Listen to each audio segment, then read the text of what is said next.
Welcome back to another newsworthy Deadwing Dork stream. Yeah.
Oh shit, have I been quiet this whole time? I'm sorry, I was talking this whole time. My bad, my bad.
Thank you, Sparrow.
Okay, I'm here, and I'm gonna try to keep the high-pitched screaming imitation of Daniel Larson to a minimum. Hello, everybody. It's Daniel Larson stream number 2, and it's been quite a while. You know, we got a little bit sidetracked with various pedophiles, along with other things, but now it's time. It's time for more Daniel Larson. Daniel Larson, and I think it's gonna be a good one. Last time, we didn't wind up even finishing the first video about him. I forget the name of the channel. Let me bring that all up here. Daniel Larson. And there's a long... Yeah, it's Kusari is the channel. Long, multi-part docu-series thing about him. Also, Nick Nobody, I guess, also has a series about him. I started watching the one from Kusari here, so I guess we'll continue that. We got about halfway through the first part. I think there's 3 parts of his series. And the first part is just under 2.5 hours. So, you know, these are like film-length fucking retrospectives on this guy's life. It's quite something.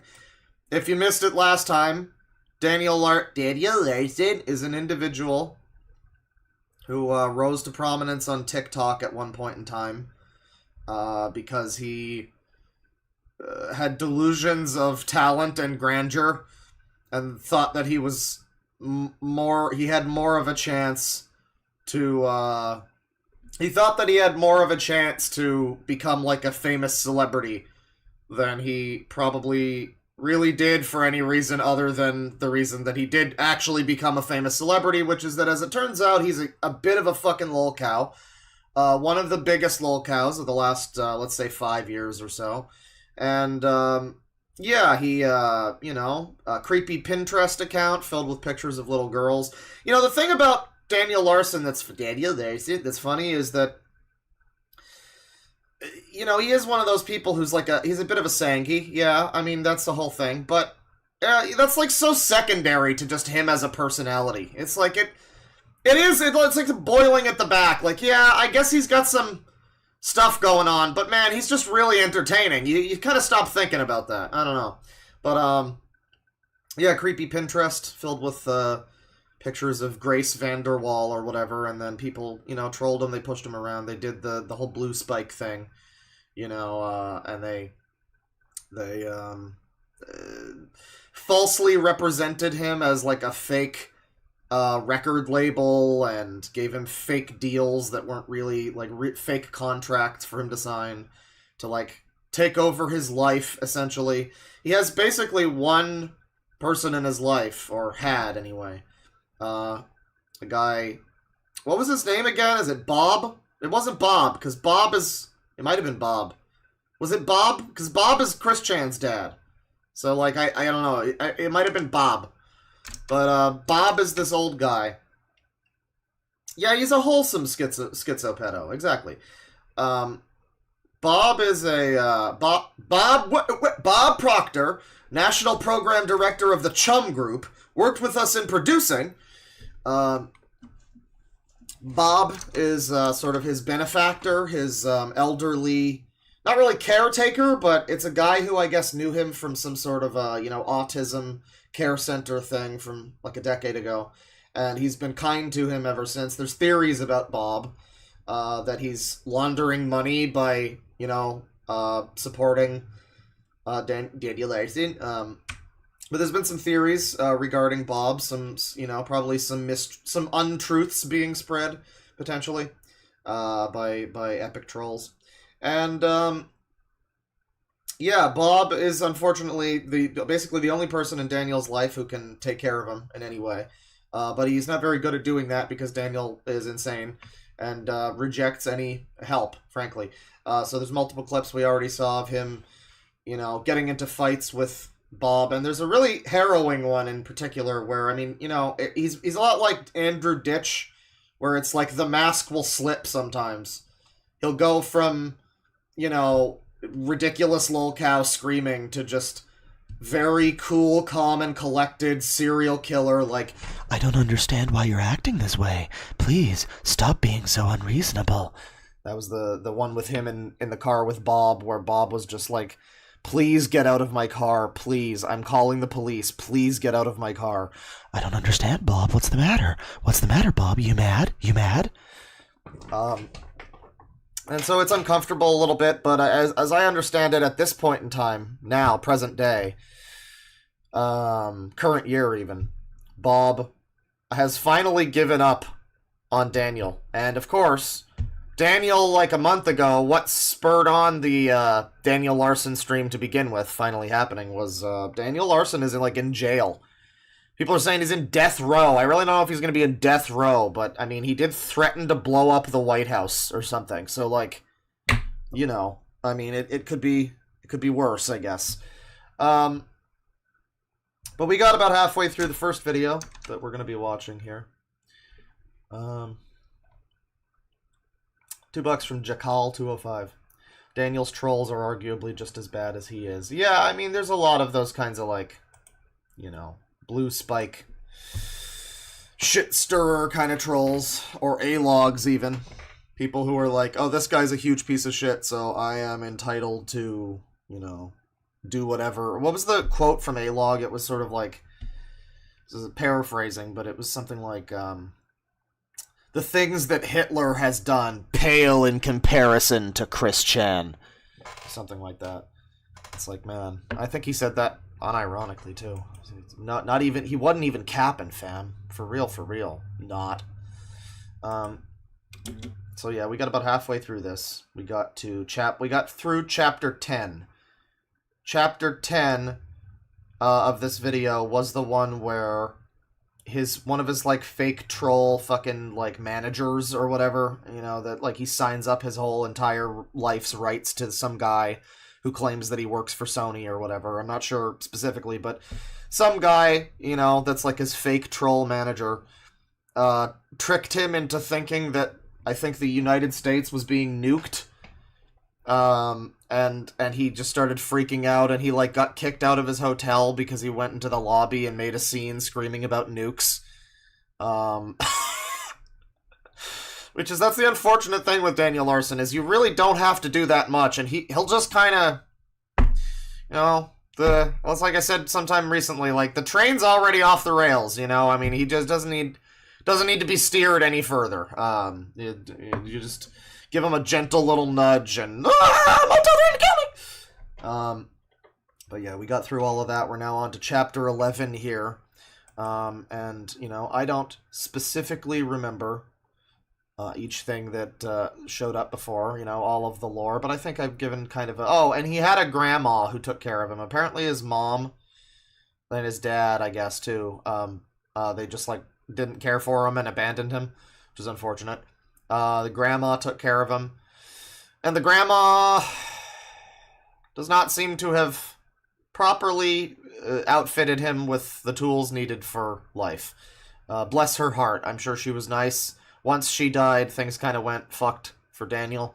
But, you know, bless her heart. I'm sure she tried her best. She didn't do a great job, unfortunately. And she died, and yeah, that basically left Daniel all alone. Daniel Larson, like a lot of lolcows of this nature, if you actually look into him, he is pretty it's just an unfortunate, sad story, really.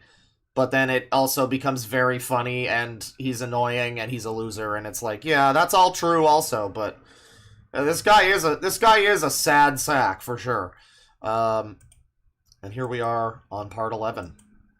Once again, thank you to Kusari for the Daniel Larson documentary. I don't even remember what video it was where the Daniel Larson. I don't know who said that. The second housing It wasn't this guy. I'm not making fun of his voice. It's definitely another YouTuber. Marked a critical turning point in the tumultuous journey of Daniel Larson. It began on August 31st, 2022, and concluded on October 16th of the same year, when he finally secured stable housing, which had eluded him since March of that year. This phase marked the end of the homeless arc, during which Daniel had been living on the streets for over 6 months, surviving mainly on the kindness of his fans and resorting to petty crimes such as dine and dashing and trespassing to get by. Daniel's previous housing situation had been marked by chaos, with frequent mental breakdowns, physical altercations with caretakers, and destruction of property. Yeah, that was another thing we passed through, was his arc fighting with, I forget his name, it was like Jonas or Lucas or something. It was the old black guy that was like his caretaker.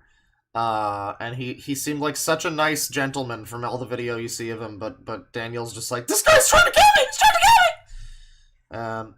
I think that was the same caretaker who allegedly made the ranch dressing macaroni and cheese, which is another thing from last time. You'll have to watch part 1 if you didn't. Which often necessitated police intervention. Despite his initial reluctance to consider getting housing, he eventually worked out a new living arrangement with his case managers and moved in on August 31st. However, Daniel's transition to his new living quarters was fraught with challenges.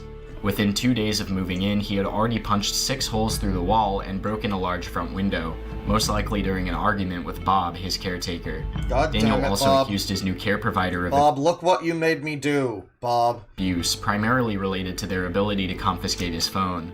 Ox, who was serving as Daniel's manager and temporary replacement for Bob, tried to ease his transition by ordering him a pizza. However, the Ox also looks like he probably, you know, needs to have his hard drive searched. order was delivered to the wrong address, triggering an enraged response from Daniel, who made numerous videos berating him for his mistake. To make matters worse, Daniel's new address was soon leaked online, with the information appearing in several Discord servers A lot of that happens. and the r/Daniel Larson Like, subreddit, leaked online. With people like this, it's usually just he said it to someone. despite attempts to keep it private. One individual on the Reddit went as far as to send Daniel a large glass dildo sex toy, which he promptly A discarded. dildo sex toy? The harassment didn't my end there, God. with several pizzas being delivered to his And house it's daily, large? with Daniel claiming that over 5 pizzas were ordered against his wishes within one day.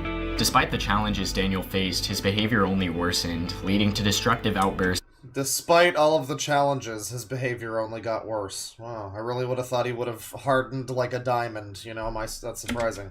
and an inability to manage his emotions. During one such incident, Daniel caused significant damage to the bedroom he was staying in, tearing pieces of the wall and breaking the window.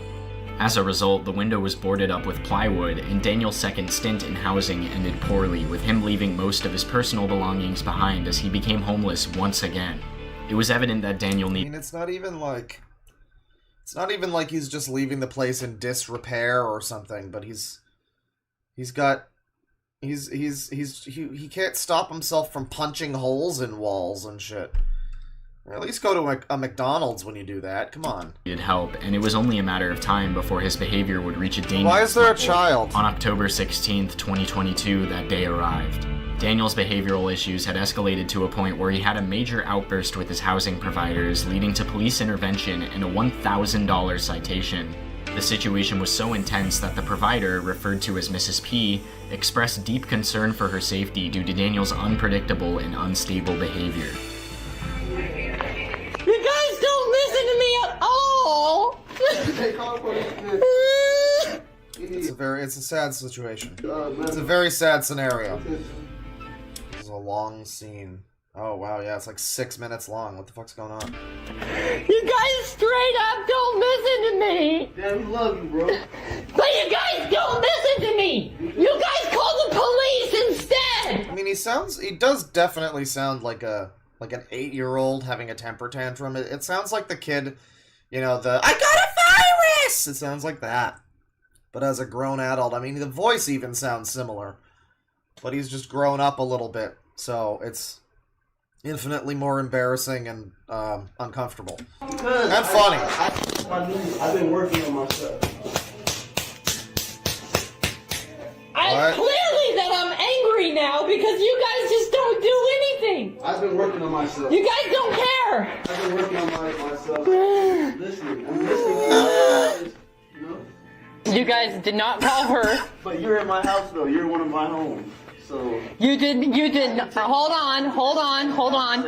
on, you did not right now, you're not. Hold on, listen. Listen, hang on. Hold the fort here. Hold the fort. A safe environment for my staff, so I'm concerned for her. You did not. Yeah, I think he did. I didn't know. I didn't see if he was smacking himself, but yeah, I mean, it seems it's a lot of overlap with Andrew Ditch. Is what's funny. did not call Reva. Look here. Okay, you did not call Reva. Just come a little further down. Just let him do what he wants to do. They're just not listening. They're not listening at all. They're refusing to even listen to me. They keep interrupting me. I'm not gonna be calm because He's not fucking around anymore. He's gonna go on the warpath. literally this needs to get heard and this needs Literally. to come to an end.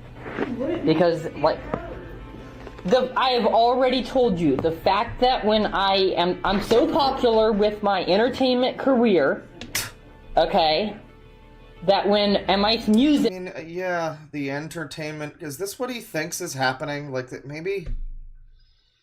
I think he thinks that he's like Johnny Silverhand. You know, that's why he threatens to blow up the White House to fucking stick it to Arasaka or something. It's like my music career. Ah, right.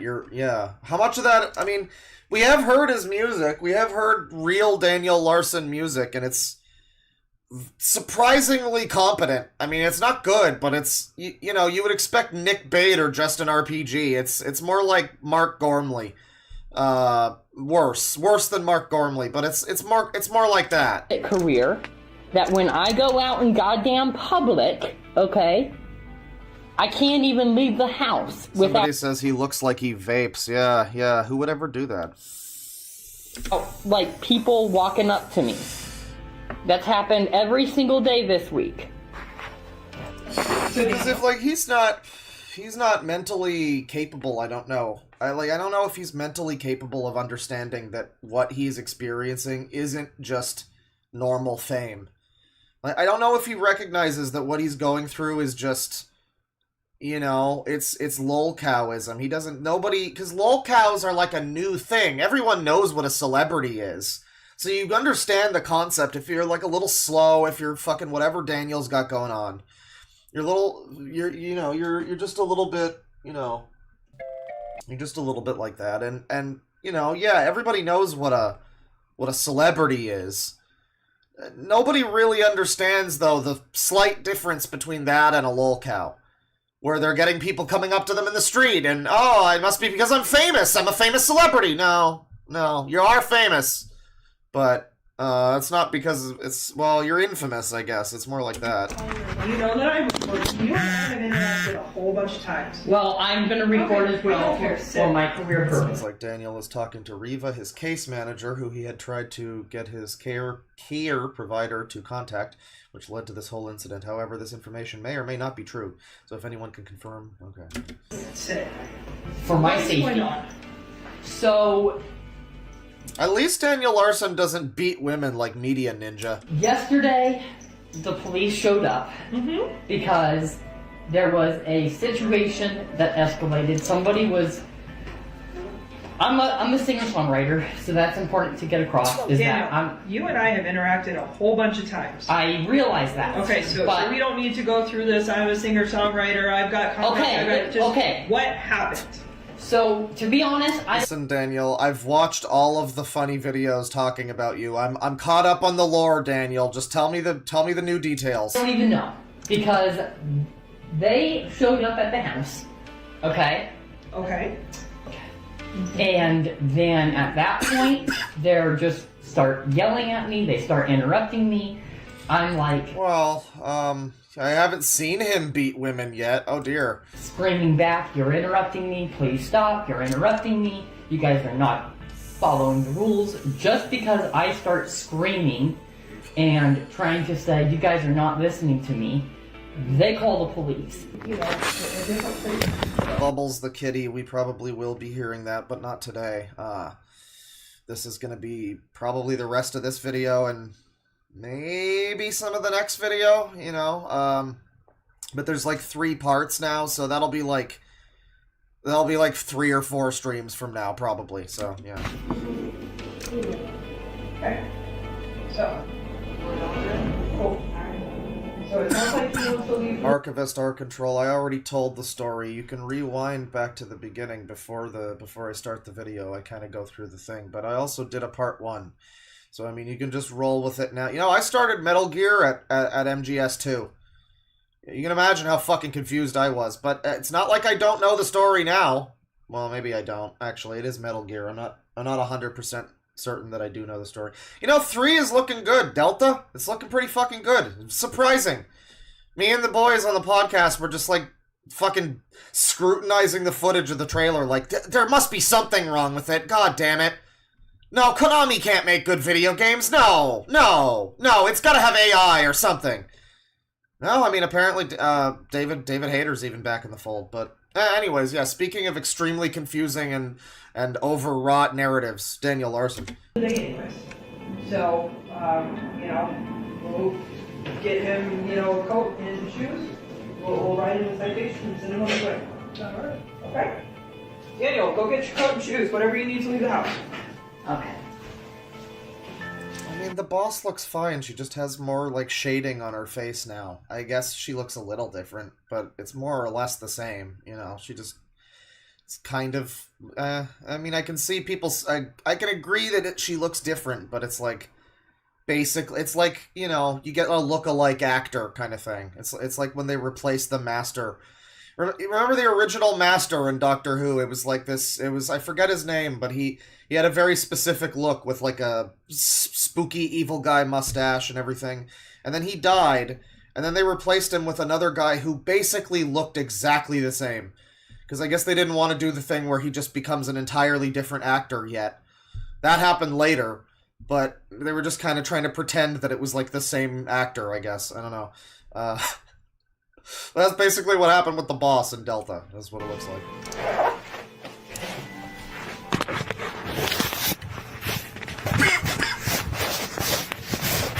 You were going to stop by that Explorer right there. You're getting new charges for this today. Have a good day, guys.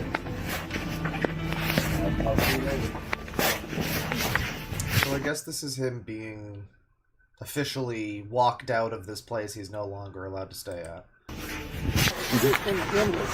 Yeah. I mean, and this is so interesting, too, because, like, this guy seems to have a lot of potential support. If he wasn't so fucked up, he's got all sorts of people that are trying to help him get housing and fucking...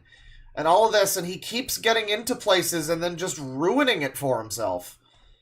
You know, there's a lot of people that would really fucking kill to have the opportunities that Daniel Larson had. God damn it. And Daniel Larson just wastes all of them. It's unfortunate. Alrighty. You're good.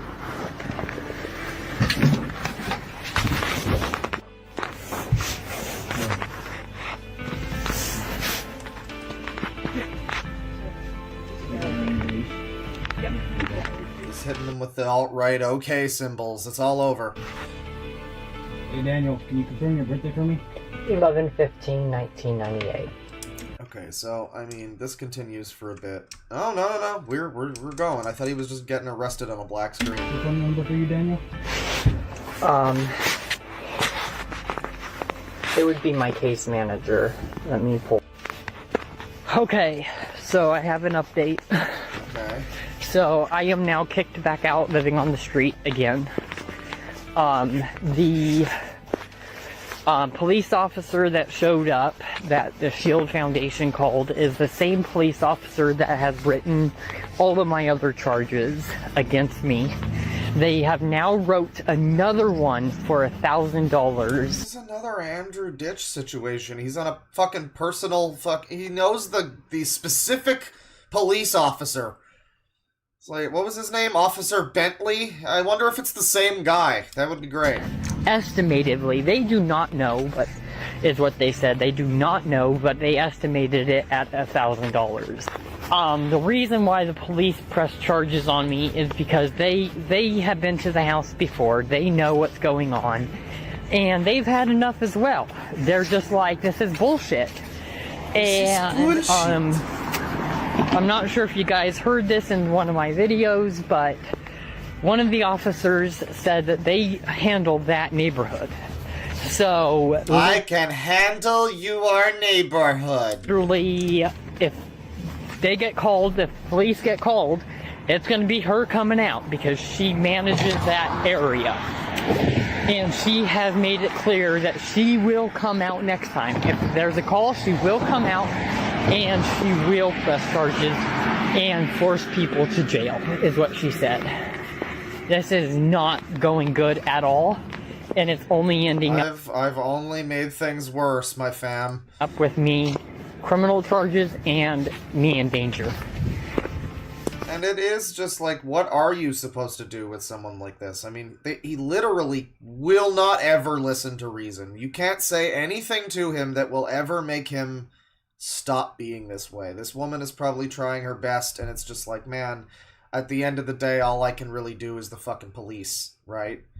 You know, I don't know what, you could try to support him all you want, but it's like, he will just do his insane shit. He lives in his own world.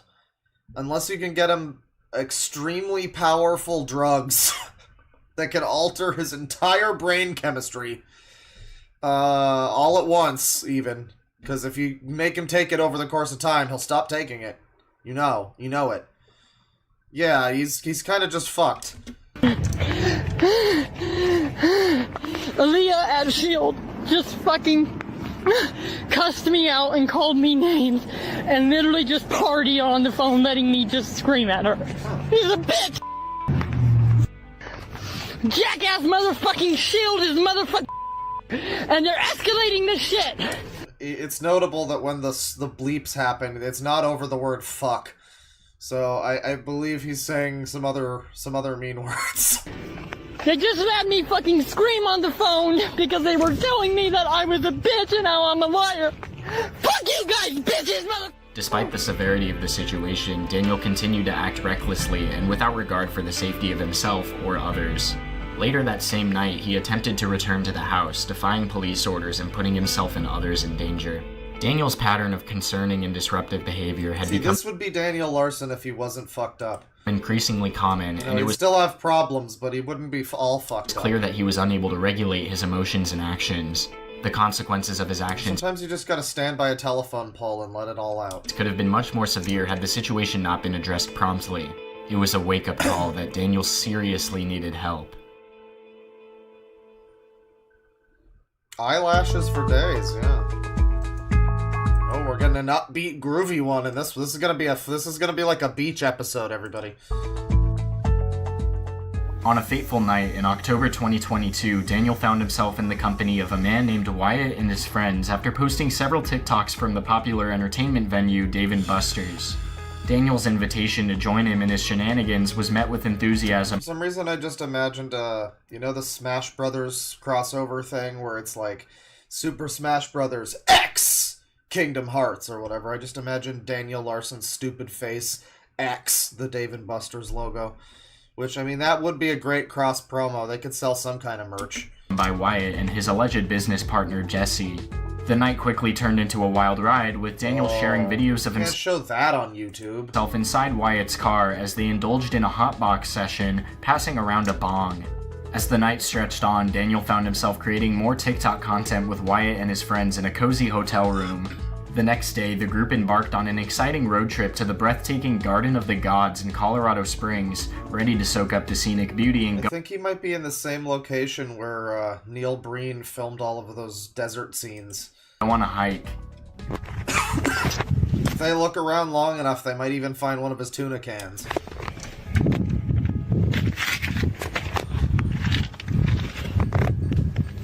Yeah, you're wasted. Ooh. See, if I was... I'm like, I know he's fine, but like, I'm terrified watching this footage, because it's like, Daniel, everything you do just winds up with, like, people getting you into a vulnerable position and exploiting you. You really want to be left alone at this, like, high altitude with no one around for miles, and the only people you're with are, like, fucking strange weirdos who probably just want to troll you. Are you sure this is a good idea, Daniel? I don't know. Hey guys!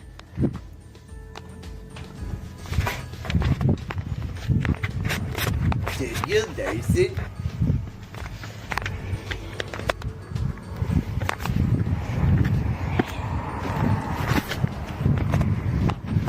Okay, never mind. There's a road right there. Well, even still, you know.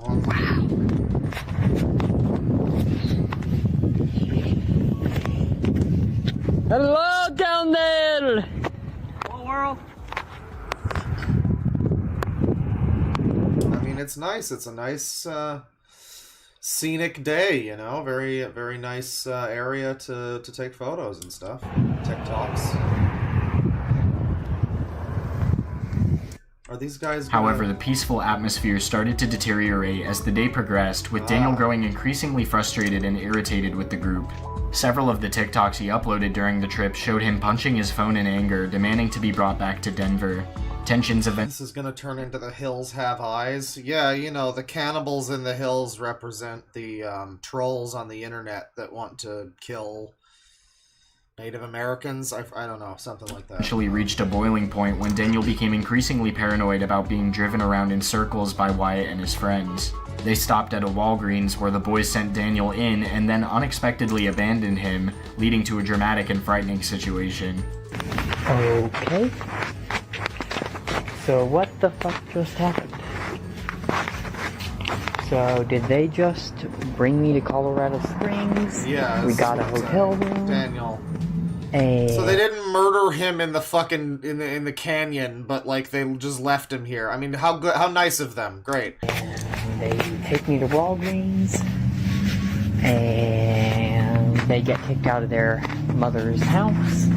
So they're now living on the street homeless. Let's play Ditch That Schizo! And literally just now left me in Colorado Springs with court in just a couple days. And no way to get home? Like, Daniel Larson is friends on Twitter with a gun-crazed, very far-right Elon Musk parody account. You know, Elon Musk, I have a funny tweet thing from him. Elon Musk, I just saw this morning, and I enjoyed this. This is, to quote Insane Piece of Shit, this is allegedly real. This is alleged to be real. Can I show this? Is there, okay, yeah, no, there's no, well, she's scantily clad, it's fine. This is, from Elon Musk here on Twitter. This is one of his likes recently on his Twitter page. Milk your tiny penis, pervert! And that's from Elon Musk on Twitter. Apparently, that is alleged to be real. That's, yeah. So, there you go. what is going on? According to Wyatt, he provided Daniel with food, water, and money before leaving him. However, there is no indication from Daniel that he received any of these items. Stranded in a strange place, Daniel had to rely on Gooning with the boys! his wits to navigate his way back to That's what gooning on Maine is, you're with the boys! Denver. He claimed to have walked over 50 miles overnight, although several followers of the Larson story estimated this figure to be closer to 20 miles. Daniel eventually made it to Monument, Colorado, where he posted a TikTok video of himself savoring a Oh, wow, the song from the beginning was called Monument Dilution. I didn't even plan that. refreshing iced coffee at an unfamiliar cafe. Thankfully, several Larsonians came to his rescue and Larsonians. You know, so you gotta have a good name that transitions well into a, you know, a thing like that. You know, Christorians, Larsonians. There's a few other. I think we came up with Ditchstorians in the the Enter Ditch stream. offered to drive him back to Denver.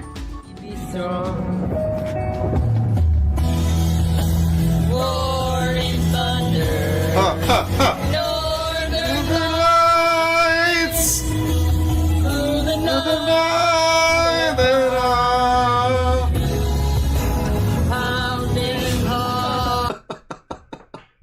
It's car karaoke from Saints Row 3, you know?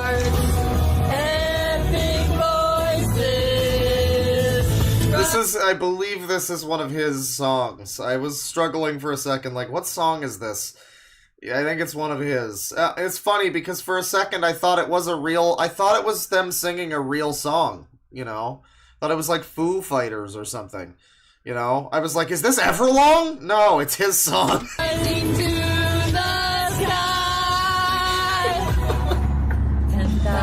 At least he was happy for just that moment. Yeah, it's like the one part in the the Black Spine Junka episode where Rich almost has a win for the first time in his life. It's like slow motion for a minute. For just that second, in just that moment, Rich Evans knew what it felt like to be a hero. Singing voices, Northern Lights. Despite Wyatt's claims that Daniel was much more than he could have ever expected, the true story of what led to Daniel's abandonment still remains a mystery.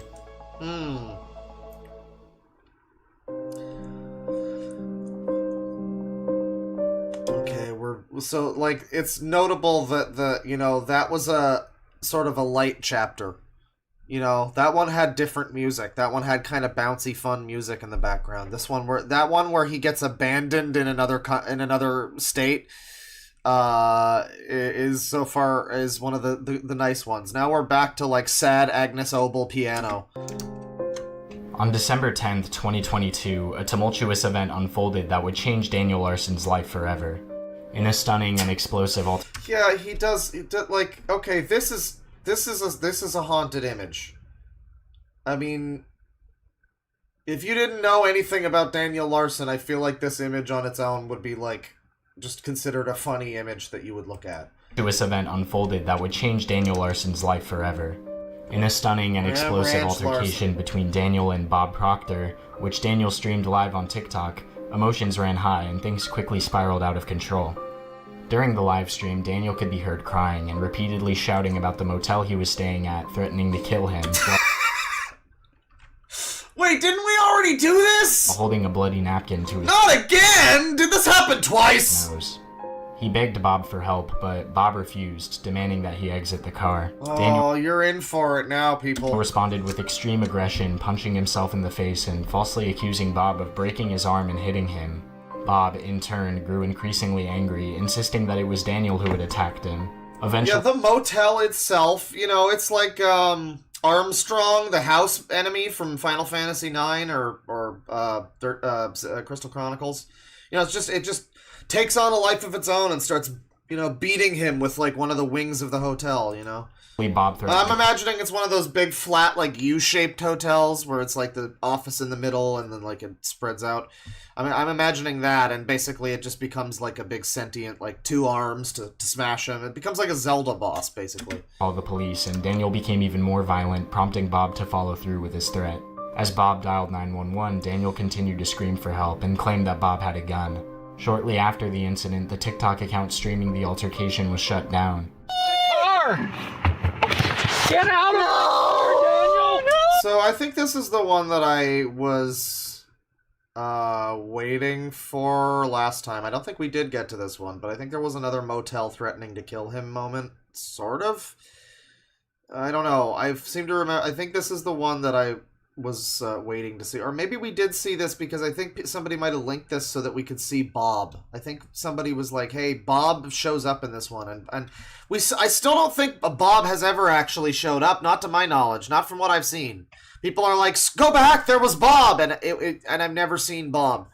So I mean, I don't know. Bob might just be like a voice in a radio. I don't know. Get the hell out of my car! God damn! Get out of my car! No, you don't understand. You don't understand. Stop! Get out It's of not my my car! fault. It's not my fault. It's Get not out my of my fault. car! The motel just threatened to kill me. The motel itself, The motel threatened to the kill me. bricks and mortar, The yeah. motel threatened to kill me. The motel threatened to kill me. Get out of my car! No. Get out of my No, car, I'm not Daniel! going to. I'm not going to. I'm bleeding. Yeah, you're bleeding because you're hitting yourself. But you don't. I've got to get help. I've got to get help. I've got to call the police. No, I'm bleeding I've got to all call over the me. police. No, the motel threatened to kill me. The motel threatened to kill me. What about this don't you understand, old man? Yeah, you've got to get out of my car. Now he's beating himself like Andrew Ditch. The motel threatened to kill me. The motel threatened to kill me. The motel threatened to kill me. Okay, he's getting to be more unlistenable. Trying to kill me. And he's becoming more insufferable. The motel threatened to kill me. The motel threatened to kill me. The motel threatened to kill me. The motel threatened to kill me. The motel threatened to kill me. The motel threatened to kill me. Get the police here to get you out of here. The motel threatened to kill me. I could probably sample this in a song. The motel threatened to kill me. The motel threatened to kill me. Get out of my car. No, you're doing it. I need help. My car. I need help. The motel threatened to kill me. The motel threatened to kill me. The motel threatened to kill me. This is your last chance to get out of my car. This is your Bob, you shouldn't have even given him this chance. police. Oh boy. He's inflicting critical damage. You're beating me. No, you hit me. You broke my arm. I didn't Broke break your his arm. frickin' arm. You slapped me. Yeah, because you were beating me. This is what you want. He's about to go into trance mode. Calling the police.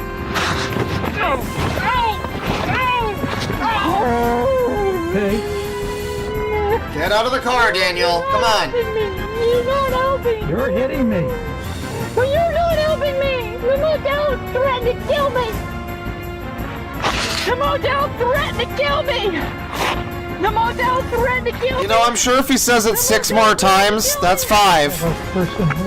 He'll make his point. He's a friend of mine, but he's gone crazy, and he's beating me, and So he's calling the police. I need help! Bob's finally trying to get rid of him. Hawkins Theater, and our dad. Yeah, Bob's not helping Daniel. Come on. 4 more times. 3 more. The motel threatened to kill me! Only 2 more times, and he'll finally make it understood, I think. Daniel was Yeah, that's a dude. trying to get him on the phone, but I can't, and he's hitting me, and he's threatening me, and he's gone crazy. And in Hawkins Theater. The motel threatened to kill me! Come on, just one more time and he'll get it. I believe he will finally understand The it. motel threatened to kill me! They said they have a gun! Oh.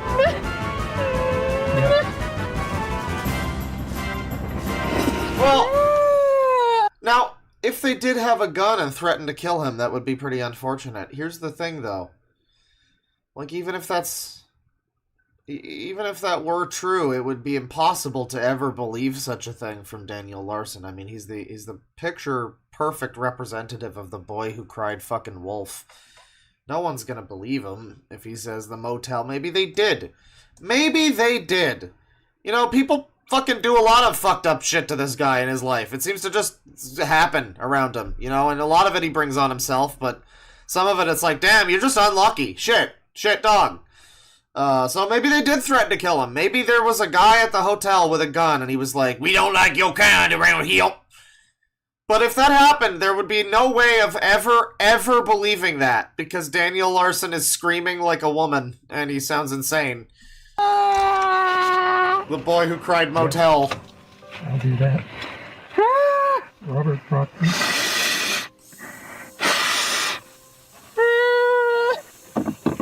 He's hitting himself. I saw Reddit gaming in there say, free R. Kelly! Me. You don't listen to me! We've been friends for a long time, but he has some mental problems. And I'm bleeding all over me! they're gonna kill him. I love when they beat themselves and then they complain that they're bloody or whatever. It's the same thing with Andrew Ditch. He's like, my head hurts! And then he starts hitting himself in the fucking head again. You know, I mean, like, man, unfortunate. I'm sorry you're having such a problem, but, again, literally nobody can help him but himself. Like, no one can. No one. Bob is so nice to this guy and has been with him through fucking thick and thin. I don't think this incident makes them stop being, like, friends or whatever they are. I don't think this incident separates them even. I think they continue even after this incident. Bob is so fucking good to this guy, and he won't do it. It's impossible. Daniel Larson, it's impossible to, say or do any, nothing you can do will make him change. Yeah, so I mean, it's like, it's a little sad when you see someone like beating themselves because they're crazy, but it's also like, well, we can see actively that there is no help available for this guy. It really is kind of literally just up to him to pick himself up by his bootstraps, which seems unlikely now that he has threatened to blow up the White House and he is in jail. So, probably not going to be great for him. But, if they just decide, oh, he's a silly Billy, he's a smelly Shelly, and they kick him out, that might be, because the lolcow's in jail, that never goes well, right? Like Chris Chan, that should have been a slam dunk sure thing, but Chris Chan's fucking walking free. Because, again, I swear it's just because they got like 400 pizzas a day at the courthouse or wherever, and they're just like, fuck it, fine, get rid of him, get him out of here. Yeah, like they're just holding him at the courthouse. He's like suspended in a cage above the fucking judge, like it's Mario. Yeah, but, no, Chris Chan nothing happened with him, and I mean, I think people are gonna gummy up the works, and it's gonna be like, he's just crazy, whatever, just let him out, let's not waste prison space for him. But I mean, I don't know. I'm a stupid retard, so I don't know what the fuck I'm talking about. I'm just thinking, like, it's not. And people think it's totally done for Daniel Larson. Not necessarily. Not necessarily. He might be down, but he is not necessarily out. I wouldn't count him out yet. And, that's the thing, too, is Chris Chan is another one. We were all expecting Chris Chan when he got out of prison to be, or wherever he was, special care or whatever, jail. When he got out of custody or whatever, we all expected Chris Chan to be slightly different. I think everyone was expecting a little bit of change. He was, like, no different. If anything, the change was just negative. Because people were like, oh, he's in jail, maybe there'll be some structure and people can, like, guide him a little bit. He's got, like, support groups with fucking therapists working with him and whatever the fuck. No, probably not. He just seems to be just as insane or worse. So, I mean, frankly, if they don't keep him in jail, Daniel Larson is probably going to come back and it's going to become more insufferable.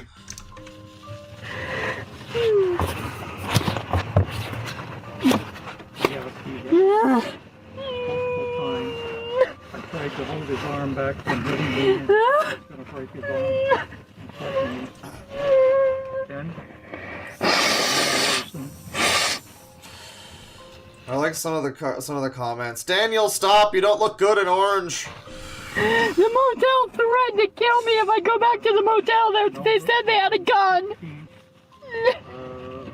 98, I think. And a recurring theme with him, and I'm sure part of what makes him so frustrated and what makes him act out like this, I mean, at least this is how it seems to me, is everyone just not listening to him, because why would you? He's just screaming. Like, as a sane, rational person who just wants this guy to get the fuck out of your car or whatever, your house, yeah, you're not going to listen to his fucking babbling, necessarily. You're going to try to, whatever, speed him along. And if you know Daniel Larson, you know that a lot of this is just babble, too. It's like, kind of meaningless. So it's like, yeah, for him, though, it seems like almost every person in his life just refuses to listen to him, and just, it's probably pretty unfortunate for him. Again, it's a sad story masquerading as an extremely funny story. So it's both. It's the best of both worlds.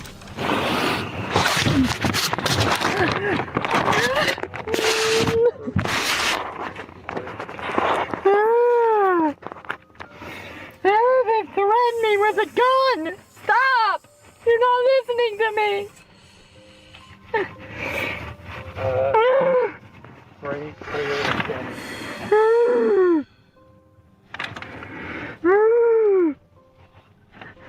However, Daniel went live on YouTube while in an ambulance and made false claims about... Yeah, I guess a bunch of warrants and charges and bomb threats, but I mean, again, I just don't. They're like cockroaches. He's not out. I don't think he's out. being threatened by the motel with a gun. When a Reddit user asked for context regarding the incident, user the Linguini Meanie replied with, "A serious answer is Got a double user right there. that on December 7th, a hacker pretended to be Grace Vanderwall and got Daniel to give him his username and password to his YouTube account, and honestly just posted mild shit posts from his account."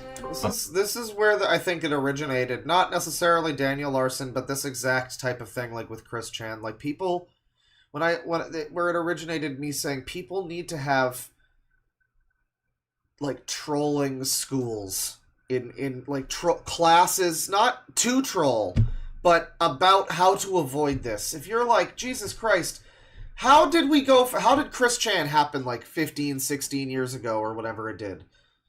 And he just believed all of the fake people. He believed Lars with the fucking boats. He believed all of that shit. And the TISM didn't learn. The autistics didn't learn. The thing is, All of us are autistic. and I just don't think. I feel like, generally speaking, people should have learned. We should have the Linguini Meanie, yeah, the Fettuccine, Obscene, yeah. we should really have some kind of fucking classes in school on how to avoid, like, hey, if somebody says they're a famous celebrity and they want to be your fucking girlfriend or whatever, you're probably getting fucking trolled, dude. Probably not real. Probably don't believe in that one. The fallout from this caused a several-day meltdown in which Daniel would cause damage to the motel he was in. On December 10th, Daniel had one of his biggest breakdowns after he apparently got a call where the motel threatened to kill him if he came back. The incident sparked widespread outrage from both fans and critics alike and was seen as a clear example of Daniel's tendency to gaslight and terrorize others. Many members of the community speculated that Daniel could face charges of assault and elder abuse. Even his most devoted fans struggled to find any sympathy for him, and many were left questioning their support for him. It was clear that Daniel's actions had gone too far, and he was now facing serious consequences. Hours later, Daniel took to his YouTube community tab to make a shocking announcement. He revealed that Bob had agreed to put his music career on hold for a few weeks, and purchased him a plane ticket to California. Photos of Daniel at the Colorado Springs airport, and another of him going through airport security, confirmed that he had indeed flown to Los Angeles. It was later rumored that Bob had sent Daniel to California under the 5150 law, which allows individuals to be placed in psychiatric facilities if Isn't this what those fuckers got Drake on? Damn. they are a danger to themselves or others.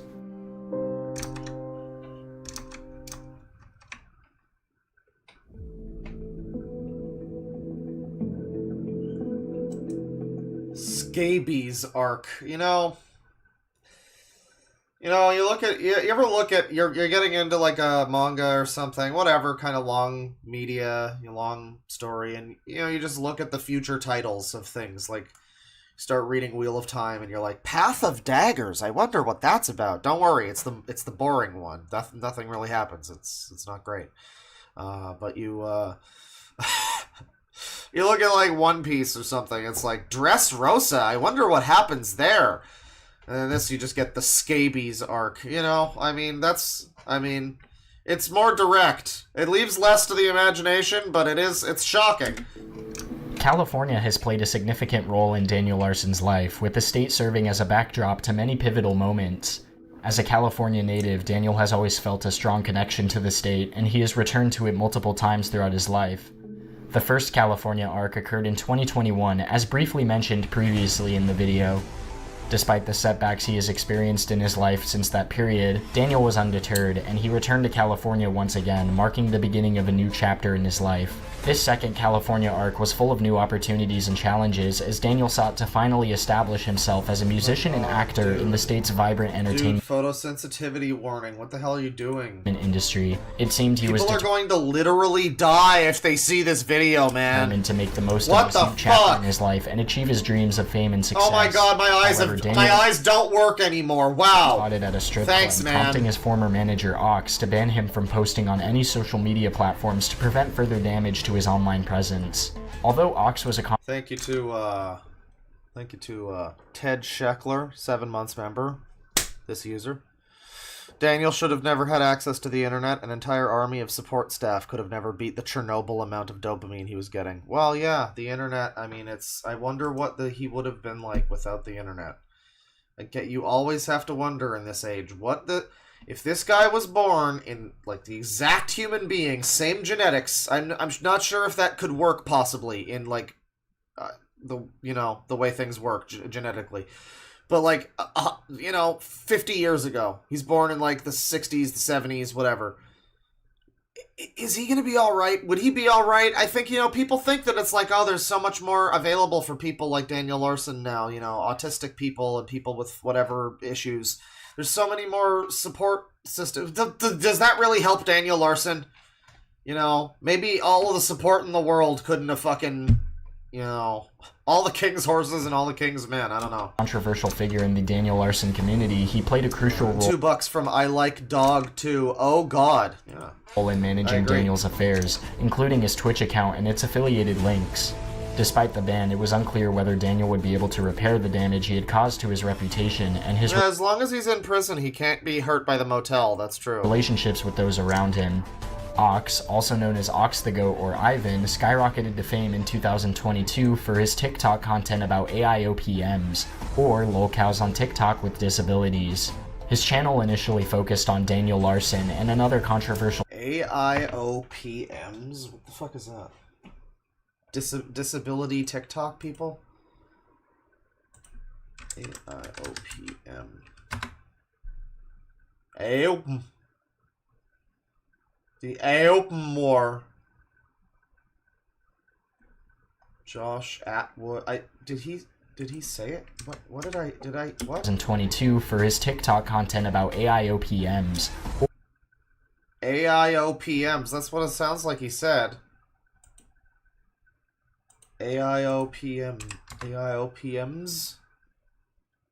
There's a video from IBM. Chat, do you know what the fuck he's saying? EIEIOs? AIOPMs? World of T-shirts, is that the guy? Is that who he's talking about? AIOPMs, yeah, I don't know. It might be World of T-shirts. I need to look at World of T-shirts. He's another TikTok lolcow who I think shows up or already did. Maybe I forget, but he's relevant to the Daniel Larson storyline. He's like the what's the guy from fucking GTA 4? He's like Louise. You know, you see him for like 2 scenes and then he gets his own whole fucking DLC. That's World of T-shirts. Or lolcows on TikTok with disabilities. His channel initially focused on Daniel Larson and another controversial TikToker, Joshua Block, known as World of T-shirts. Right. But wait, but he says AIOPMs. That implies that's like, is that a thing? What does that stand for? I assume that's something like Mo Guys or some shit. Like, we are the AIOPMs and we aren't standing for oppression. Some shit like that. I don't know. You know, they're probably all in wheelchairs, so they probably aren't standing for much, I guess, because I guess they're disabled. I don't know. I don't know what the fuck they are, but I can't really find it. But, I mean, I guess it's mainly this guy. So, alright. Fox soon claimed that Larson, along with other disabled TikTokers, were being manipulated into creating unsavory content by anonymous individuals. His TikTok about this topic quickly went viral, gaining hundreds of thousands of views within just a few weeks. However, in the summer of 2022, negative discussions about Ox started to surface on the r/Daniel Larson subreddit. Despite the backlash, Ox continued to create content with Larson and even met him in real life. However, Larson reacted negatively towards Ox, even going as far as to making a video where— You haven't missed too much, sorry. Thank you for pointing that out. Yeah, Motel Threatened to Kill Me was popping up on the Reddit, apparently. I guess that's like one of those flare things you can add to your post. That's cute. Yeah, I guess Ox. I don't know. This Ox guy. This is one of the mid chapters. Let's move on from Ox. Reddit. Despite the backlash, Ox continued to create content with Larson and even met him in real life. However, Larson reacted negatively towards Ox, even going as far as to making a video where he threatened to send a bomb to Ox's house. Fuck Ox. Fuck Ox. Fuck Ox. Fuck Ox. You know, if you say that faster, it sounds like fuckox, fuckox, fuckox. Next time he does something like that, I'll send a fucking bomb to his house. Does he have the Nick Rekieta, like, boozer nose? Is that what's happening here? Why is his nose always red? He's got this, like, bulbous fucking nose. It's like right in the tip, too. It's like he's got a fucking goiter growing in there. What's going on? He doesn't seem like someone who's booze hounding, so like I doubt it's the Nick Rekieta. I'll make sure he's dead.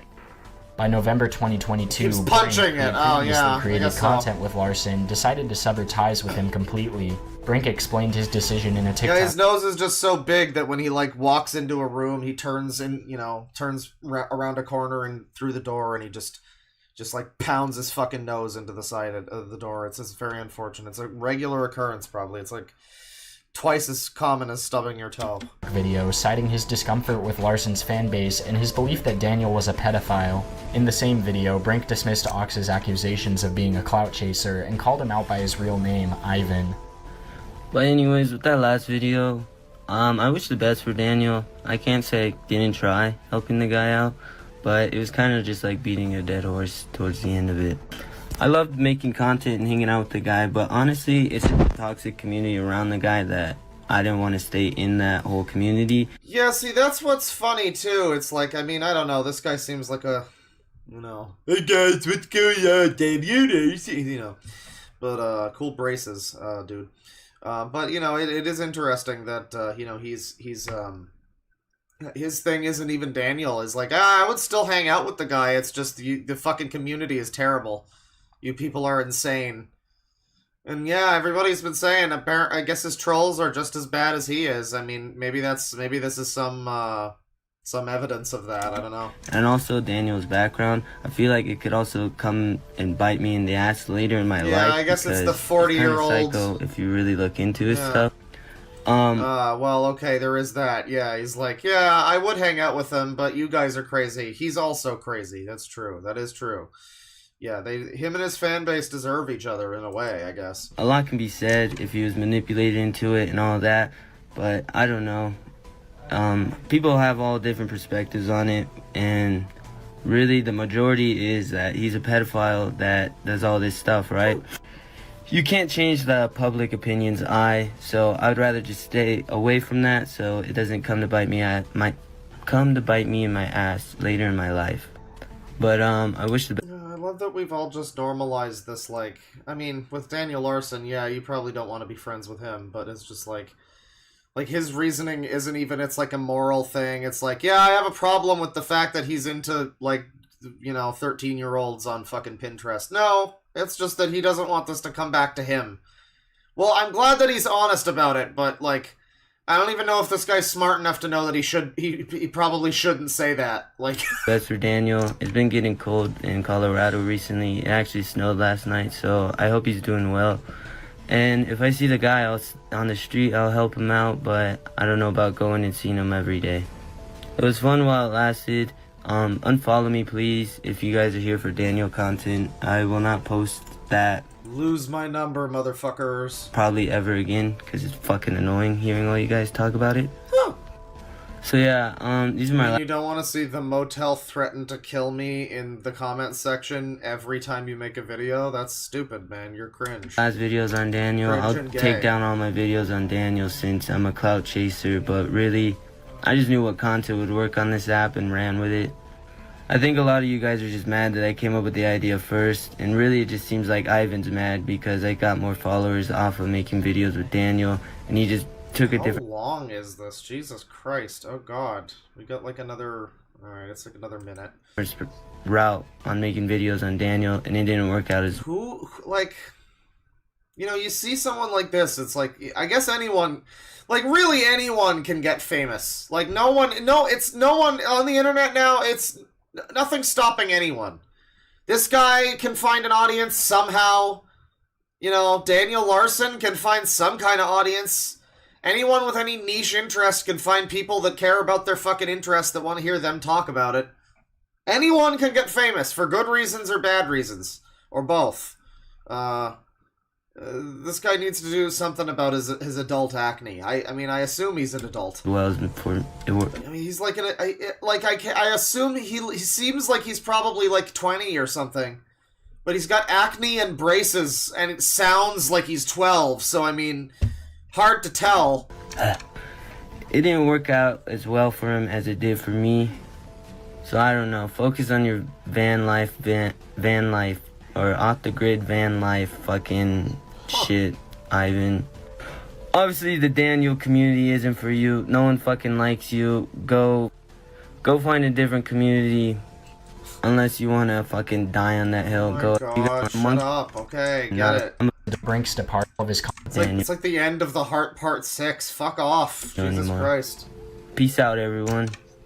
Brink also deleted all of his content featuring Larson from his channel, with the exception of one video.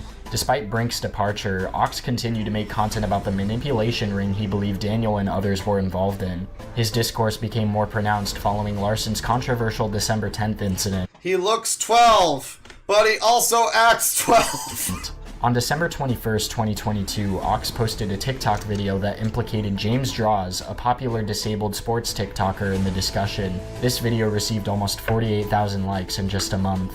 Unfortunately, Ox has received criticism from some within the community for his actions towards Daniel and others. Some feel this is a real fucking filler arc here, dude. I mean, the fucking...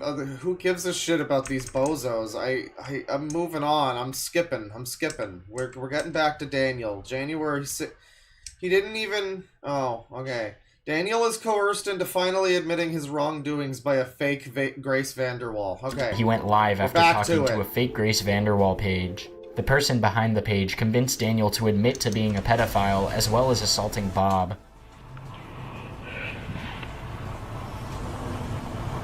I thought it's time for me to come clean. I admit that I am a pedophile. And I admit that yes, I hit Bob.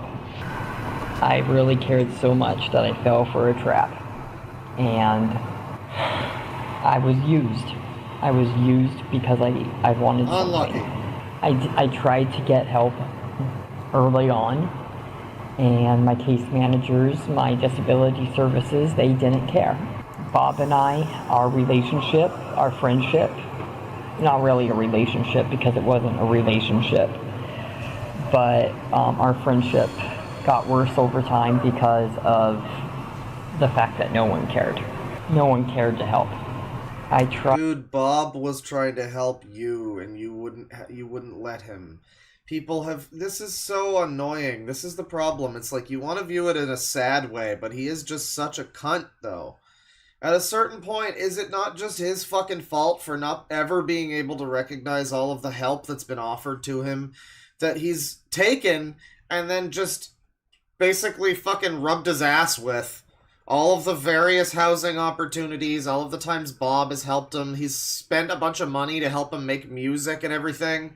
That fucking song we heard him singing in the car apparently cost, what was it, like 50 grand or some shit? I'd kind of doubt that, but someone said that it, you know, Bob paid for the mastering and mixing and whatever, the fucking production of the song. So it was like, yeah, Bob helped him, Riva helped him, all these people helped him. And he's just been like just a completely ungrateful prick the whole time. I tried everything I could to try to get help, but the issue is no one believed me.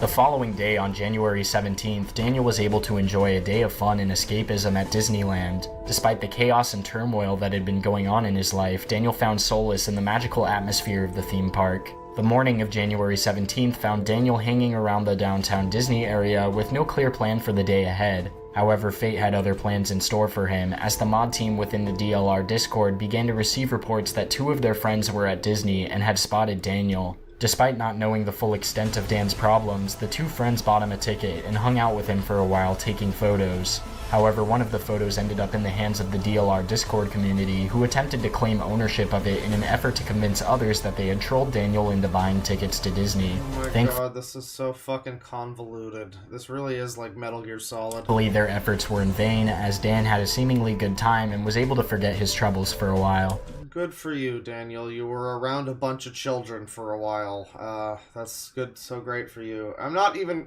bringing out the Sangi today. We're just giving him a break today.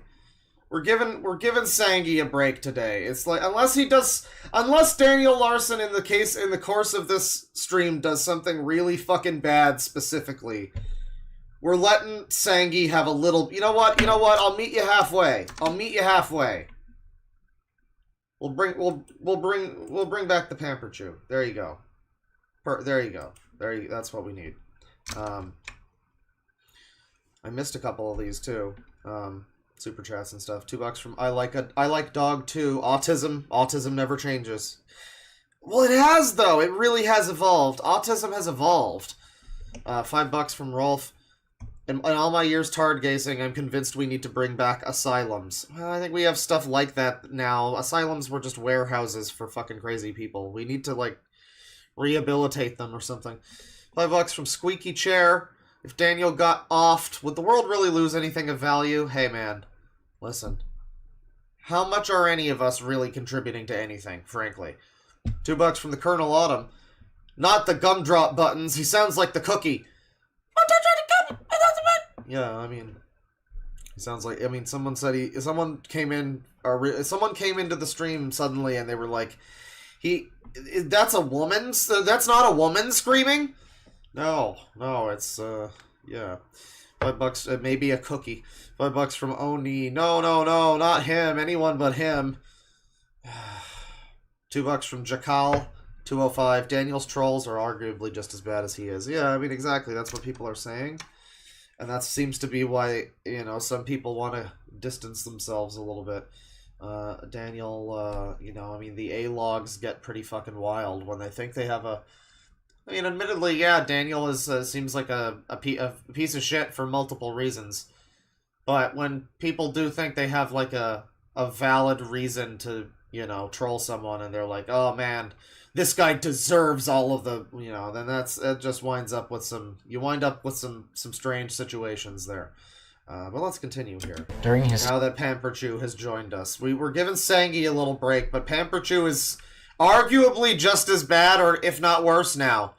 Like, there's confirmation that Pamperchew is a necrozoophile, so I mean, there he is. We just have a second Sangi now. There you go. Time at the park, Daniel made several videos detailing his experiences. In one... Oh, and $5 from Rose T. We're going here. Side note, thanks for teaching me tuna melts existed. Been living on those for like 3 days now.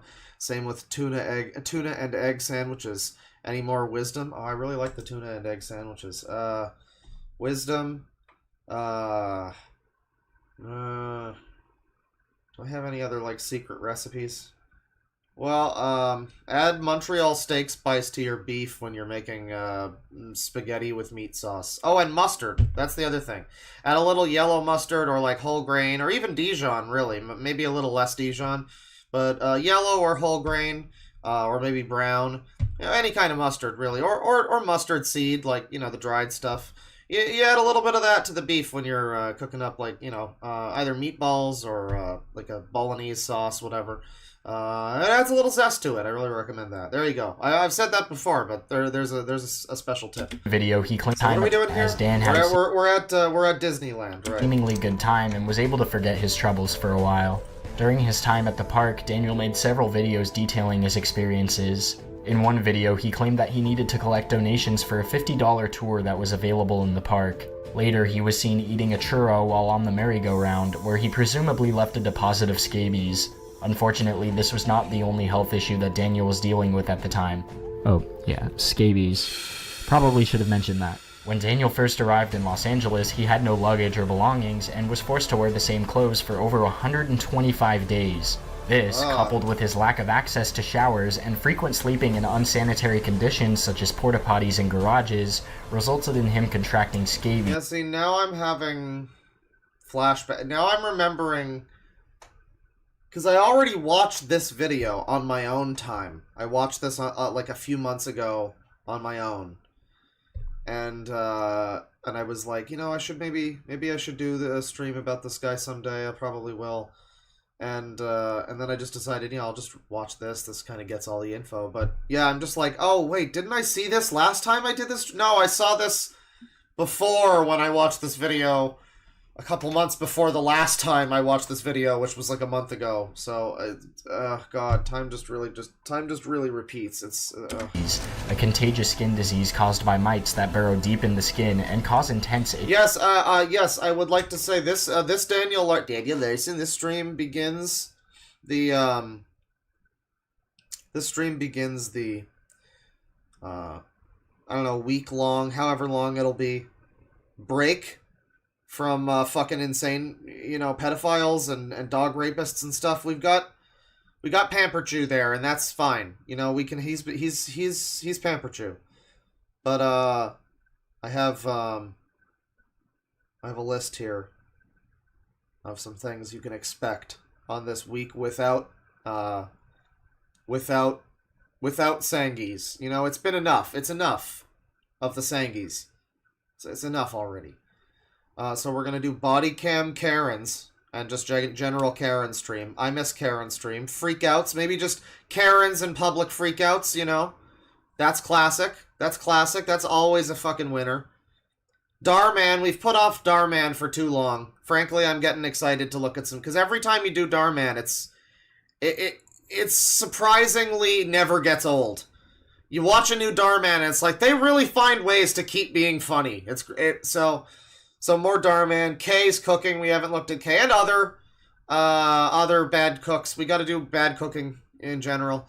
I think it might be fun to cross-contaminate me cooking with general bad cooking streams. So, you know, I cook a dish, then we watch some recipes from someone else, whatever. Maybe I try to replicate some foods or something. I don't know. Something like that. We got potential animated film and short film stream where it's like weird internet animations and maybe some old like nostalgic shit. Some like short films, maybe some more Armageddon! You know, things like that. And of course, commercial stream. Because there's never anything dystopian or depressing about watching commercials. Never. And those are some of the ideas I have now. We might do some of them, we might do all of them, we might do none of them, we'll probably do some of them. But for a little while, for a few streams, I'd like to go a few streams without having to fucking, you know, and I just made the fucking, you know, for good, you know, for good luck. Once more onto the breach. Farewell, Sangi. Take a break, Sangi. Yeah, we're done with you, Sangi. Sangi, get the fuck out of here. Sangi. All right, get the fuck out of here. We're farewell to our Sangis for a few streams, hopefully. I mean, of course, you know, Daniel Larson is a pedophile. Like, it's just like mind vault that and just don't worry about it. Just focus on the scabies. Don't worry about that part. Sanitary conditions such as porta potties and garages resulted in him contracting scabies, a contagious skin disease caused by mites that burrow deep in the skin and cause intense itching. Yo, we got 10 gifts from fucking Demon Cringe. This is a new enemy in town on a user. This is an extreme mega killer rant. Thank you. Welcome. You're all becoming more insufferable each day.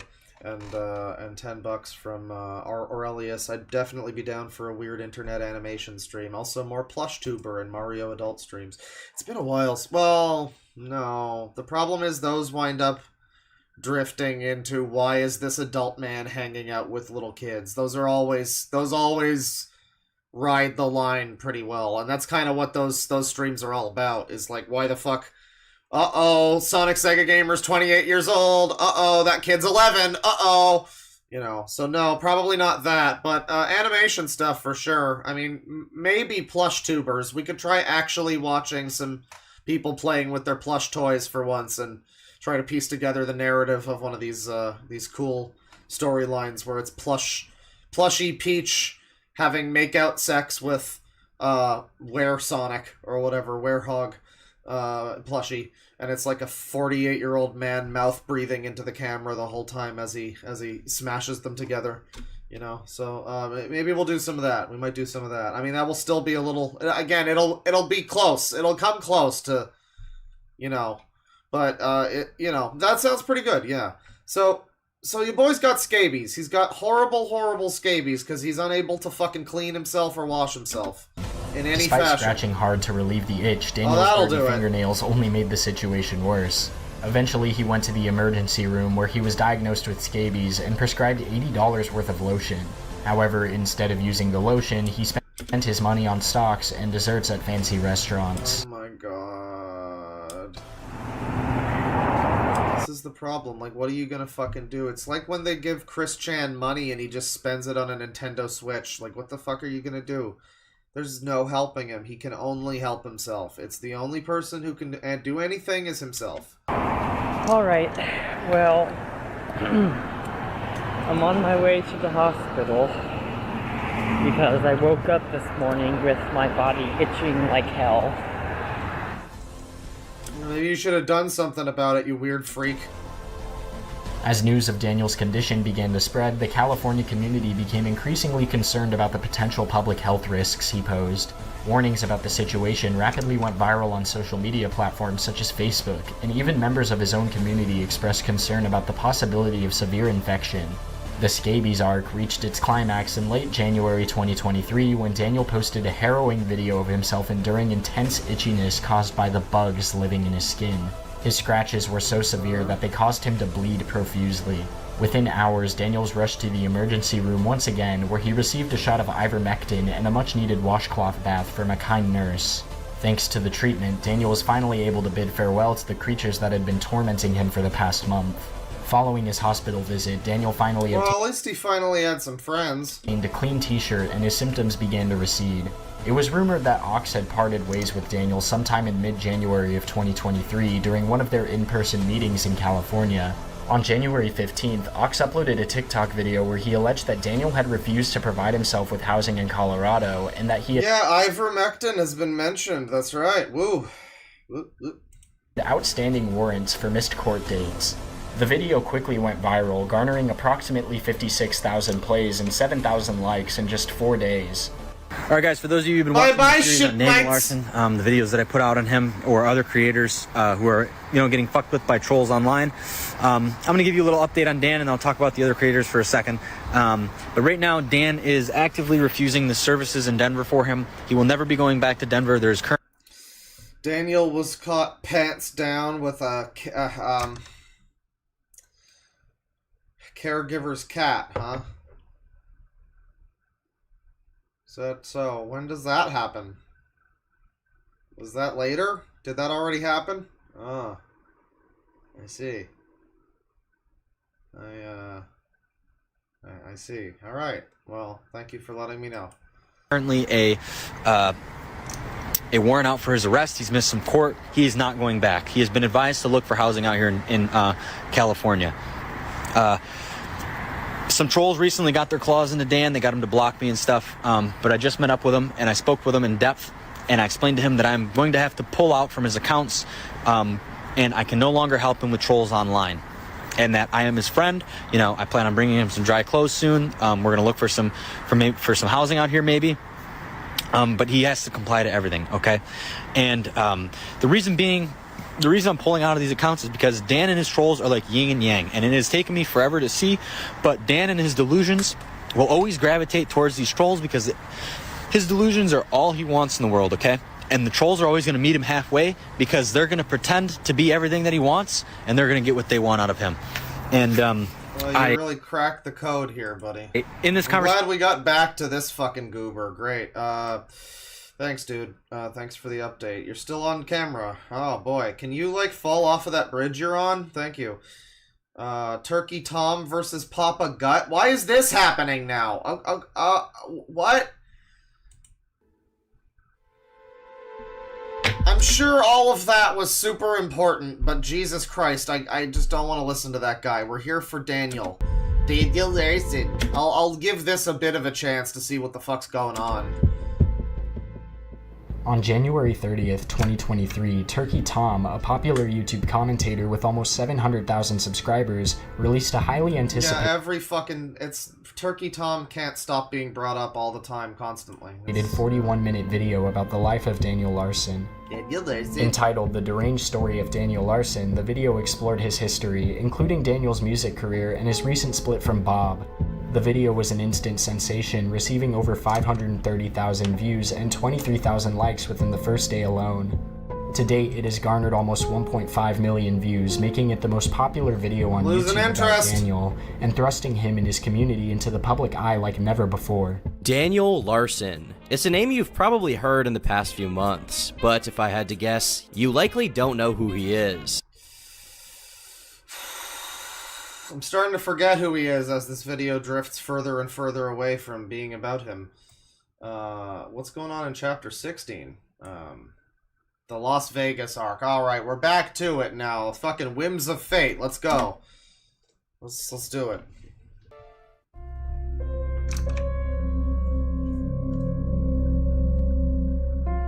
After Daniel's day at Disneyland, he spent a few more weeks in California before embarking on yet another move. This time, he headed to Las Vegas, a city which he had made multiple connections. Daniel departed from Palmdale, California on February 13th, 2023 on a bus bound for Nevada. He claimed that he needed more... Man, I want to see that in like an Indiana Jones map thing where it follows the bus along the map. That would be great. ...more popularity and hoped to strike it rich to purchase a $3,000 apartment in Beverly Hills. Many of his followers... That's gonna happen, Daniel. That's a shame. You know, it's still gonna happen for you someday, buddy. I'm sure of it. Were speculated that he would get Shame it arrested didn't, in though. Las Vegas because of the city's notorious strict police force. As soon as he arrived in Las Vegas, Daniel met a group of people he referred to as his new friends. They Oh, what, the Britoid who's calling me a grifter and a secret pedophile? Yeah, good faith, absolutely. spent their time goofing around, and Daniel made sure to document their adventures. On Just do a little internet blood sports. It'll be funny. It'll be great. Valentine's Day, he stumbled That'll upon be a so drunken epic. couple, and the girlfriend Just become Ethan Ralph real quick. It'll be fine. dropped her coin purse. Yeah. Daniel helped them pick up the coins and tried to persuade the couple to let him stay in their hotel room. Although they didn't follow through, Daniel continued to make multiple videos asking them to meet him in different locations. Early the following morning, at around 2 a.m., 2 security guards found Daniel in a casino bathroom. They asked him to leave, but he became agitated and yelled at them. He claimed that he had done nothing wrong. Sovsits or 1A wackos? Yeah, I could do that. It might be interesting now in the, the era of propaganda and all that. I mean, I don't know. We already kind of... I guess when I was doing that before, it was like in 2020 or something, so maybe it was probably worse then, but... Yeah, I mean, I do remember one of the main things that is on that note. I do remember one of the main things in those 1A frauditor people. They it was usually like a white guy, and it was like I think there were a few Mexican guys, but it was usually a white guy, and it was always like, oh man, if you were there was one black guy, but it was just such a common thing where it was like, man, if you you're being a real pissant to this police officer, and it's probably a good thing that you, is this what they call a white privilege? It might be, I don't know, but, yeah, I mean, if I remember correctly, the one black guy I saw doing it did get arrested, too, so, I mean... And kicked the stall door down. The encounter left Daniel visibly distraught, and he posted videos of himself in despair. Later, he encountered a park guard and explained that the casino security had sexually tried to harass him. The guard asked him to leave, but Daniel persisted in sharing his problems with the man. No, you don't. Yo, get the fuck up off the toilet. No, you fucking won't, bitch. Oh, this is another classic. I remember this fucking scene. This is another good one. Oh, yeah. No, you fucking won't. You aren't gonna do shit. You fucking come. Are you man enough to force this door upon its golden hinge? I think, he's doing it. Oh boy. Oh no. Oh dear. Oh dear. Oh dear.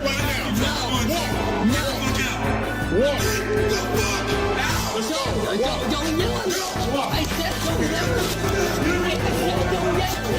I said don't yell at me. I didn't do anything. You didn't do anything.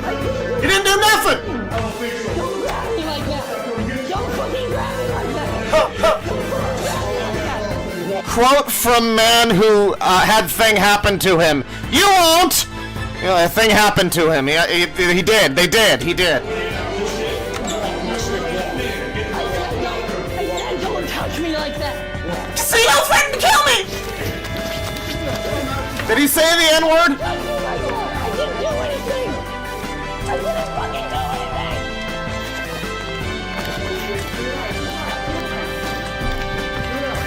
You didn't fucking do anything. Don't fucking grab me like that, bitch.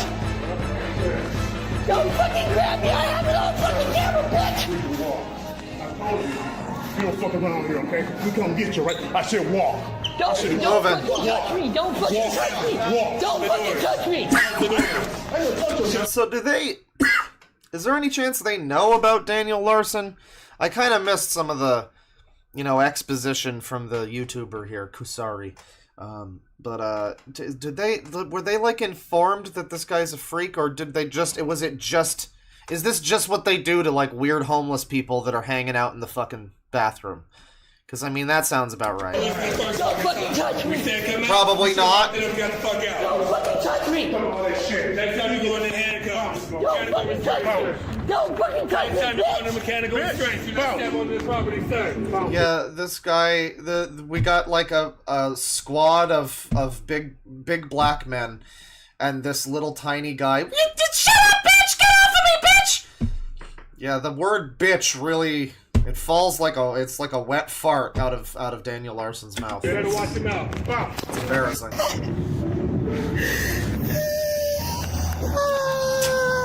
Quote from Man Stabbed, "What are you gonna do? Stab me." Exactly. That's,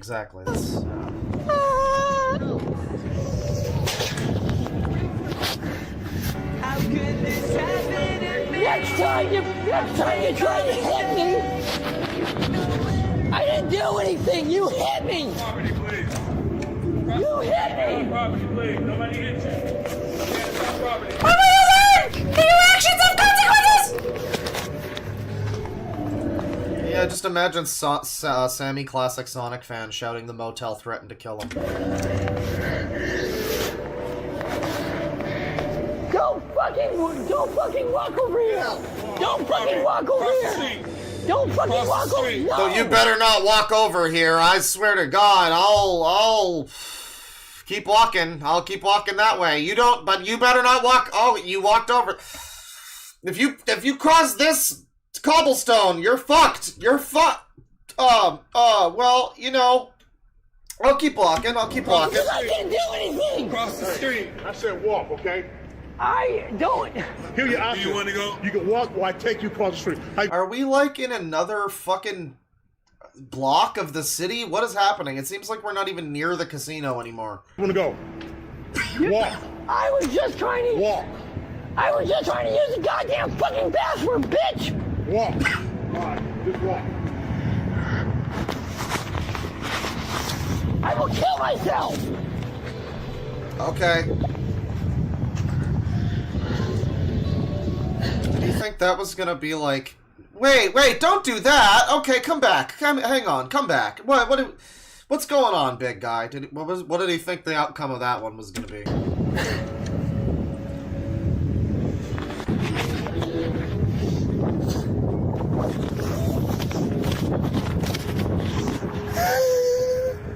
Fucking kill myself over here.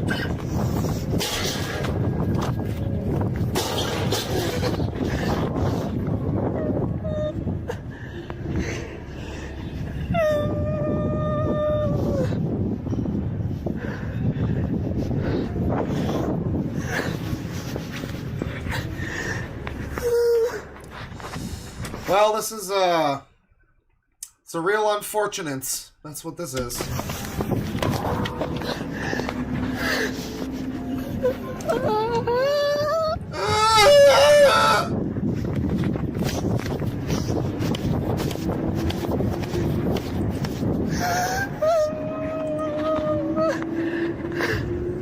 I will fucking kill myself over there.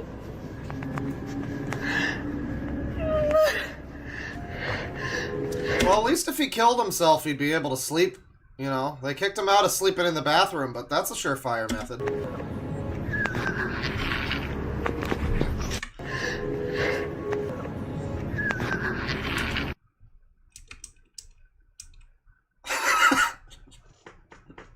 You know, I think this is gonna be the, this will be the thumbnail for part 3. Hang on. Gotta save this real quick. Alright, no, don't save.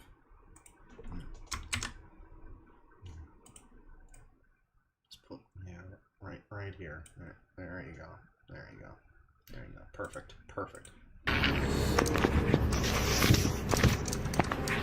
Let's kill myself over there. New Wojak just dropped.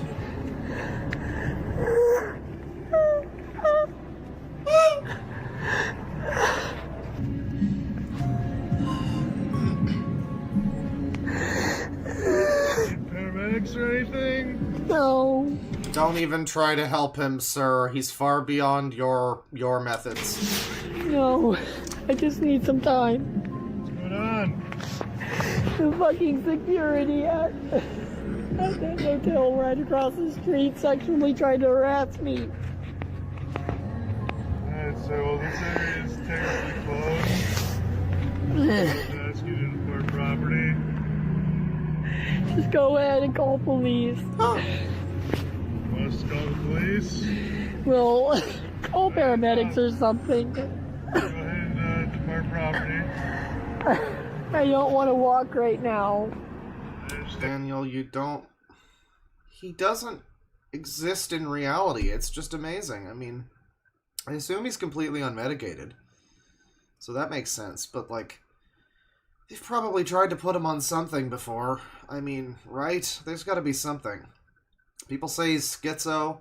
I believe that he is, like, fully fucking schizo, I guess, because this is, yeah, I don't know. I mean, this is just every time. It's like you just can't reason with him. He thinks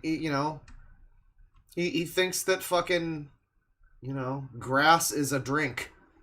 Like, it's just not, you can't, what are you gonna say to someone like that? They fundamentally different existence.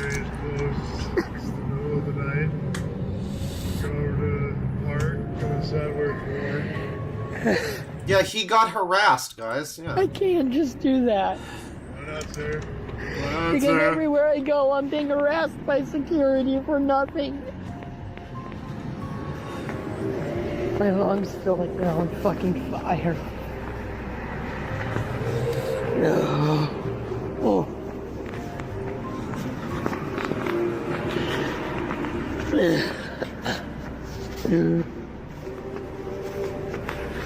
I need fucking security. I shouldn't be doing this alone. Yeah, it's the whimpering and all of that. I mean, there's like a part of this, I don't know, some kind of fucking evolutionary shit where you're like, it's like a hurt animal or something. You're trained to, feel bad or something, but then the logic takes over and you're like, oh, right, this guy is entirely at fault for all of this, basically. I mean, you can argue the autism and schizophrenia or whatever, then maybe that's also at fault, but, I mean, at the end of the day, I don't know. I feel like how much of any of our personalities is just us being a piece of shit or us having fucking problems, Like, maybe this guy is schizophrenic and autistic and whatever, but there's probably a lot of schizophrenic, autistic people that are nice that, yeah, I don't know. I feel like if this guy had no mental illnesses whatsoever, he would still just be kind of a narcissistic piece of shit. I guess narcissism is like a mental thing. I don't know if that's an illness, but it's, I guess it's considered that, but I don't know. I mean, I think he would, no matter what, he would be just kind of a dickhead piece of shit. The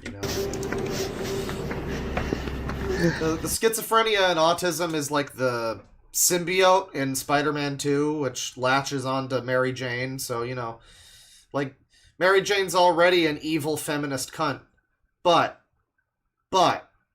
you get the symbiote and she becomes an evil Karen feminist cunt, so there you go.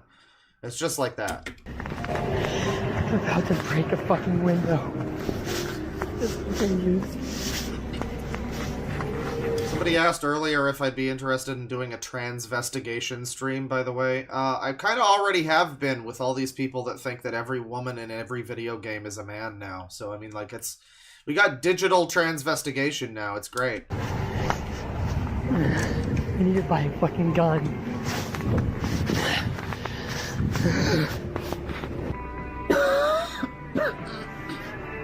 Fucking sexual assault.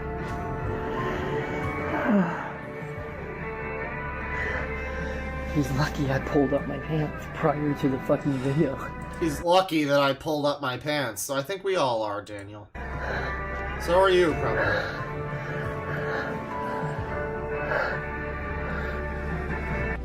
That's gonna need fucking stitches. Well, don't do that next time. Oh my god. Oh my fucking god. Good job, Daniel. Despite the guards' warnings, Daniel continued to stay in casinos, sleeping in public areas. He was trespassed from one casino and barred from returning. He almost got arrested when a security guard caught him sleeping in a restricted area 3 times. Daniel eventually left on his own, claiming that the guards were lying about everything. You guys are not making sense because... Okay, I'm going to read this trespass to you, and if you do not leave, you will be arrested for trespassing. As a duly appointed representative of the owner of this property, I hereby warn you, you are trespassing upon this property as defined by Nevada Revised Statute. I'm not trespassing. 207.200. This is our property and we say you're trespassed. 200. If you do not leave these premises immediately, you will be subject to the arrest for the misdemeanor. Your subsequent return to the premises after being duly warned will subject you to immediate arrest of trespassing. Now, are you going to leave or are you going to be arrested for trespassing? Man, and it's just so funny to watch any individual who doesn't know Daniel Larson trying to speak to Daniel Larson and assuming that he's going to act like a normal human being, you know? I mean, but he just doesn't. He won't do that. Like I said, I wasn't trespassing. You're making it harder. No one expects Daniel Larson to be this much of a cunt. No, he's really is. He's like a Karen. He's like any of these people where they walk into some kind of a premises and they, you know, no one there has been trained for someone being like this big of a douchebag. Just a huge piece of shit. Just an annoying prick that wastes everyone's time and annoys everyone. He sounds annoying. He looks annoying. What he's doing there is annoying. You know, and no one has a fucking guidebook for that shit. And it's just funny every time in a new situation you get a new security guard or whatever who's just trying to like, are you gonna listen to any of this at all? Andrew, your mom's choking with the oil diffuser. No, it's for my trauma. I just trespassed you. We have the right to do that. You are trespassed. You can never come back here again. For literally just sitting here and watching the game. For sleeping 3 times, that's why. I wasn't Are you sleeping, going to leave? though. I wasn't sleeping, Are you though. going to leave or are you going to be arrested? I'm not going to sit here and have lies, though. Well, are you going to leave or are you going to be arrested? Like I said, You were sleeping when I got here, you were sleeping when he got here. And put your phone away. No. We're going to take you outside, or we can take you in back. And I don't want to take you. I will leave, but I want. I hear they got the horses in the back. I'm not going to sit here and be trespassed. You are trespassed. Then just leave, dude, for the day. Leave. I will, but Okay. I'm just trying to get my message across. I like that. Yeah, it's not about. Like, he knows eventually. Yeah, I will. I'm gonna leave. I'm just making it annoying for you. And that's not how he reasons it. He's trying to get his message across. Because again, in his world, nobody has ever listened to him ever about anything. And in reality, it's why would you ever listen to him ever about anything? Listen to him. I was not sleeping. I was watching the game. When I got here, you were sleeping. Just because I closed my eyes for like a second. No more conversations. Speed run record for somebody getting fucking sick of Daniel Larson. Walk out the door. That's it. That's all. That's it. You're done. There's no more. It's like the rest of your life. Go out those doors. I'm just trying to. What does that even mean? Is this like a guy making an assumption about him or something? I don't think he knows about Daniel Larson. It's just like the rest of your life.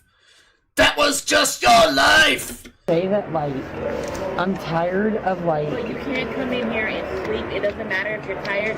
I wasn't made this sleeping. life decision. We're done having the conversation. You need to get up. I mean, like, the thing is, it's the appearance and it's his behavior now. I mean, like, there's a scenario where someone could be asleep on a toilet in the casino and they probably wouldn't throw you out because you're probably not being a cunt and you're just like, oh, I fell asleep. I had a really long day, whatever, you know.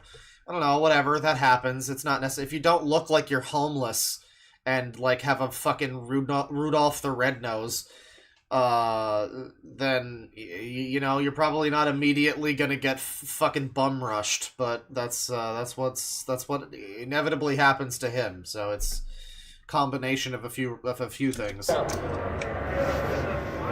7 to control reading and trespass a Now second you're time. gonna get a second one, and then you're gonna get a third one, and then you're gonna get arrested. So you need to go. I have to assume that this is the casino threatening to kill him. Yes, like this is, you know, like threatening to kill probably just means like get out of here or I'm gonna whatever. Why I oughta? That's threatening to kill.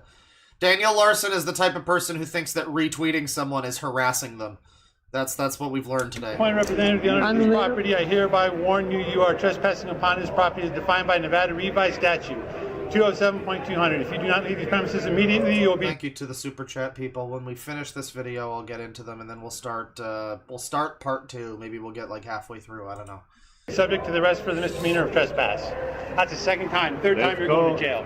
Let's go. Are you leaving? Let's go! Yes, but Then go. like, why am I being trespassed? We already said it a million times. Let's go.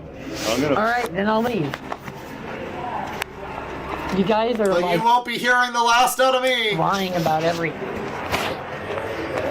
Like you guys are liars. Not long after this, Daniel found himself in yet another legal entanglement. This time, he was caught trespassing at an MGM property, resulting in his ban from all MGM establishments. Oh, he's like that guy that smoked a bowl at the Fish concert in Las Vegas and he got banned from like every fucking establishment. The online community of Daniel Larson followers, including members of the Daniel Alright, Larson then I'll World leave. Discord like I Am Stony and Mythic Sparrow, managed to track him down through his videos on TikTok. When I Am Stony located Daniel, he warned him not to speak to nearby children. With several others calling security, the establishment Well, that's just like rule number 1 for Daniel. eventually ejected Daniel from the premises. According to I Am Stony, security informed him that Daniel was banned from all MGM properties and would be arrested on site if caught. On the 15th of February, Daniel's life took yet another strange turn. After a morning of chaos, he posted a video on TikTok at around 6 p.m. promising a 2-hour-long live stream if he could secure a motel room for the night. However, he failed to make good on his promise, and this video would be his last for a long while. His followers were left in the dark, wondering what had happened to their favorite aspiring musician and lolcow. Dude should have just cut the video here. This is a great place to stop it, but it looks like we got a couple more chapters. It seemed he had just disappeared.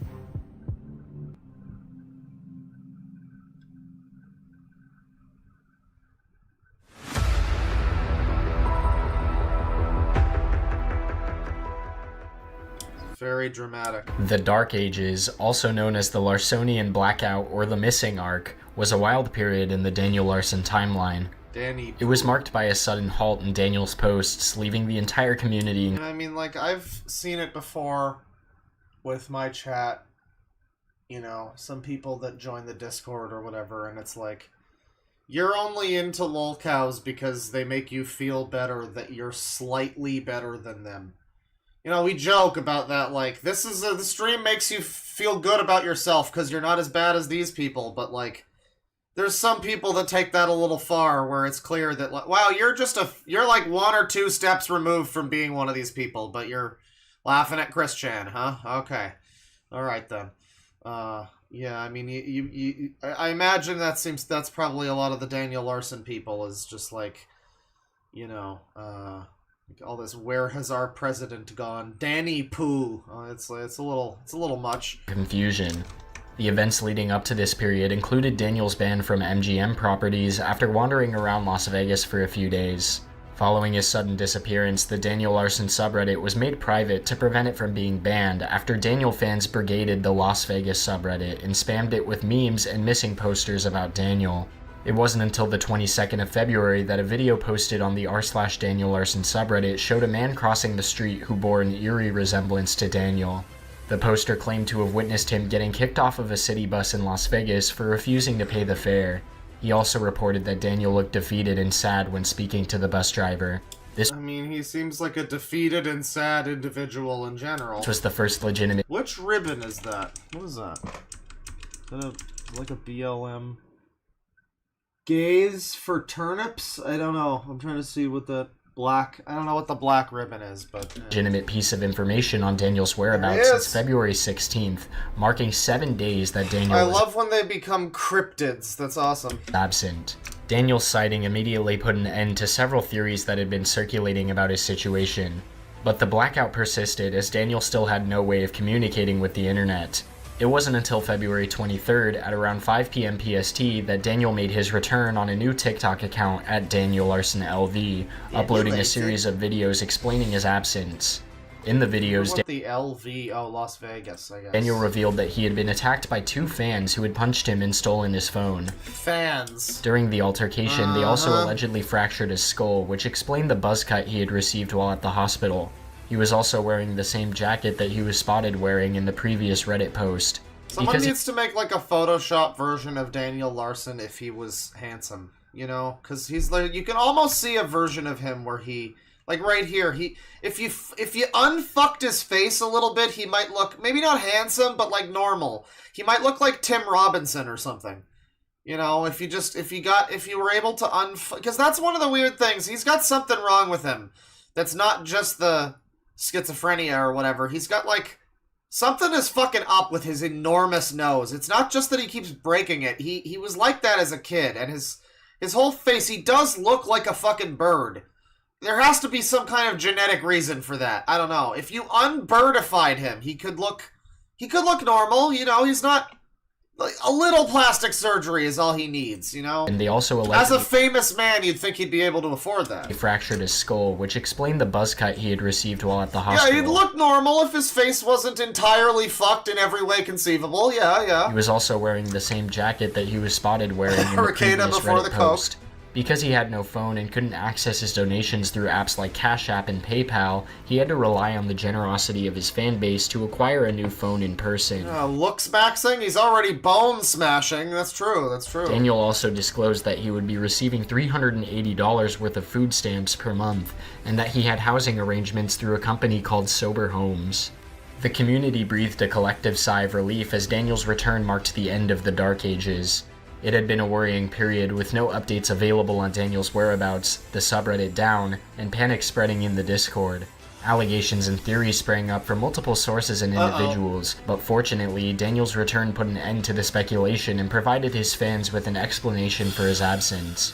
While the story is still somewhat— No, we were panning up, and I really thought this was gonna be like a 12-year-old boy. No, it's Daniel. It's Daniel Larson. And provided that's just what his physique looks like. His fans with an explanation for his absence. While the story is— No, that's a great photo of him too. The girl there is, you know, she's posing. Daniel, though, he's half asleep. It's good. While the story is still somewhat unfolding, the information from Daniel himself is still unsure to be true or false. On February 27th, Daniel took to his TikTok account to update his followers on his current situation. It is important to note that due to his frequent bipolar episodes and pathological lying tendency— Apparently he does have a massive dick, so that is one thing. Daniel Larson is apparently the most well-hung lolcow, which is interesting considering what his physique is like. I mean, he just looks like such a shrimpy little man. That's funny. Real disproportionate distribution there, I guess. I don't know. It can be challenging to decipher which of Daniel's claims are true. Therefore, take anything he says with a grain of salt. Throughout the day, Daniel uploaded approximately 50 videos from his presumed location in Las Vegas with the clear blue sky behind him. He discussed a range of topics, including his living situation, finances, legal issues, and interactions with various individuals. During the day, Daniel claimed that he was— A jelking success story, yeah. —in contact with housing companies out of California and Colorado to— Oh god. No, wait. Some of these frames, man, this is a good— it's the void behind the two teeth. It's the fact that it's two teeth and then just fucking blackness void. There's like nothing. It's like an old video game, you know? He's just got a texture that's just like two teeth with black around it. That's Colorado to secure disability housing. He also stated that he wouldn't be able to have a girlfriend or job if he entered the service. Daniel then asserted that he made $30,000 from donations alone in the previous year, which he claims is enough to kick him off of Social Security. He also expressed frustration over applications for jobs, which he claimed were blackmailing him and refusing to hire him due to his reputation. Daniel also touched on several legal issues, including his warrants, his status as his own legal guardian, and Bob's refusal to pay for his housing despite DDRC and his case manager Riva demanding it. He refused to turn himself in for any warrants, claiming his innocence. Daniel also discussed his mental health, stating that he becomes better mentally the longer he believes he doesn't have a disability. Like, look at that fucking nose. That is a joke. This is a prosthetic nose on his face. This is not real.